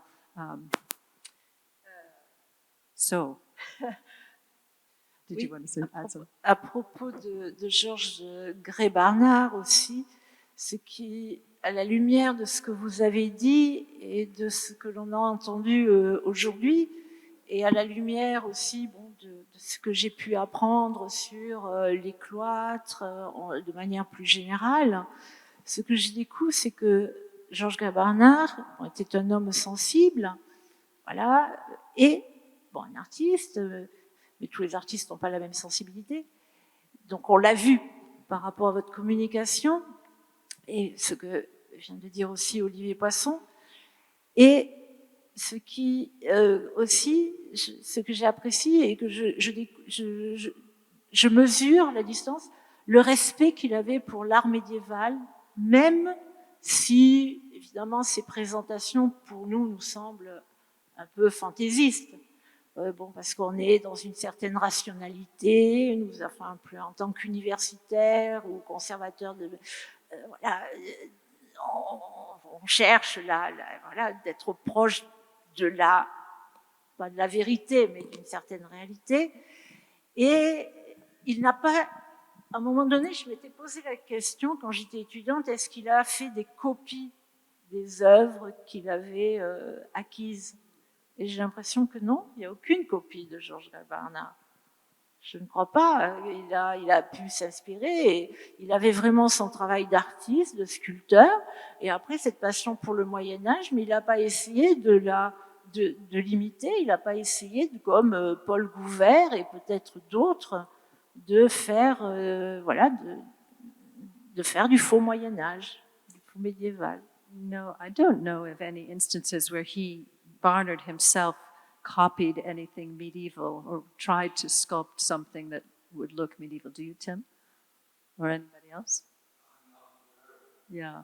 No, I don't think so. I mean, Rodin was very much enthusiastic about Barnard's work. And actually, sometimes in Barnard's writing, sometimes I feel that I hear his father's voice, these kind of very 1900 style, but very sort of elegant sermonizing. But I also sometimes feel like there are echoes of what Rodin says in Les Cathédrales de France, right? When he goes around and he has these, he stands in front of Reims at different times of day, and he talks about what he sees, and it's all in very poetic terms, and that I often hear in what Barnard says as well. But I just want to add that there's a beautiful letter that he wrote to his parents when he was at Cuxa. And he says, I'm at the very, very tip end of France. I'm just at the very edge of France, and it's snowing. And he's there by the Canigou, and it's such a magnificent landscape. And he is expressing that to his parents, and I guess I would just say, insofar as we are able to evoke with the Hudson River, it's not the Canigou, but the effort is to create the ambiance where great works of art were given birth, and I think there's also that deep appreciation for France, and I think we maybe can finish, but do you have more that you wish to add? I have to say that for us, it's such the unexpected, perhaps, legacy of Barnard is that he allows us to be in dialogue with all of you and to have, as Americans, an affinity for France and a love of French culture that would have been more difficult if we didn't have this to inspire us all the time. So, as far as I'm concerned, we can leave it there. Yeah.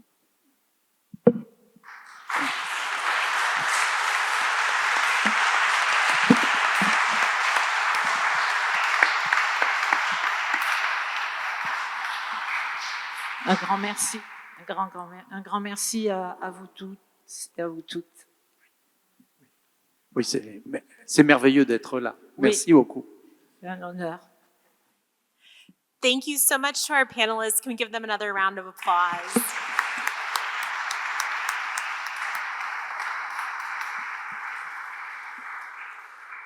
I also wanted to thank all of you for joining us today. I know I'm feeling inspired. I'm feeling like I need to go look at some column capitals much more deeply right now.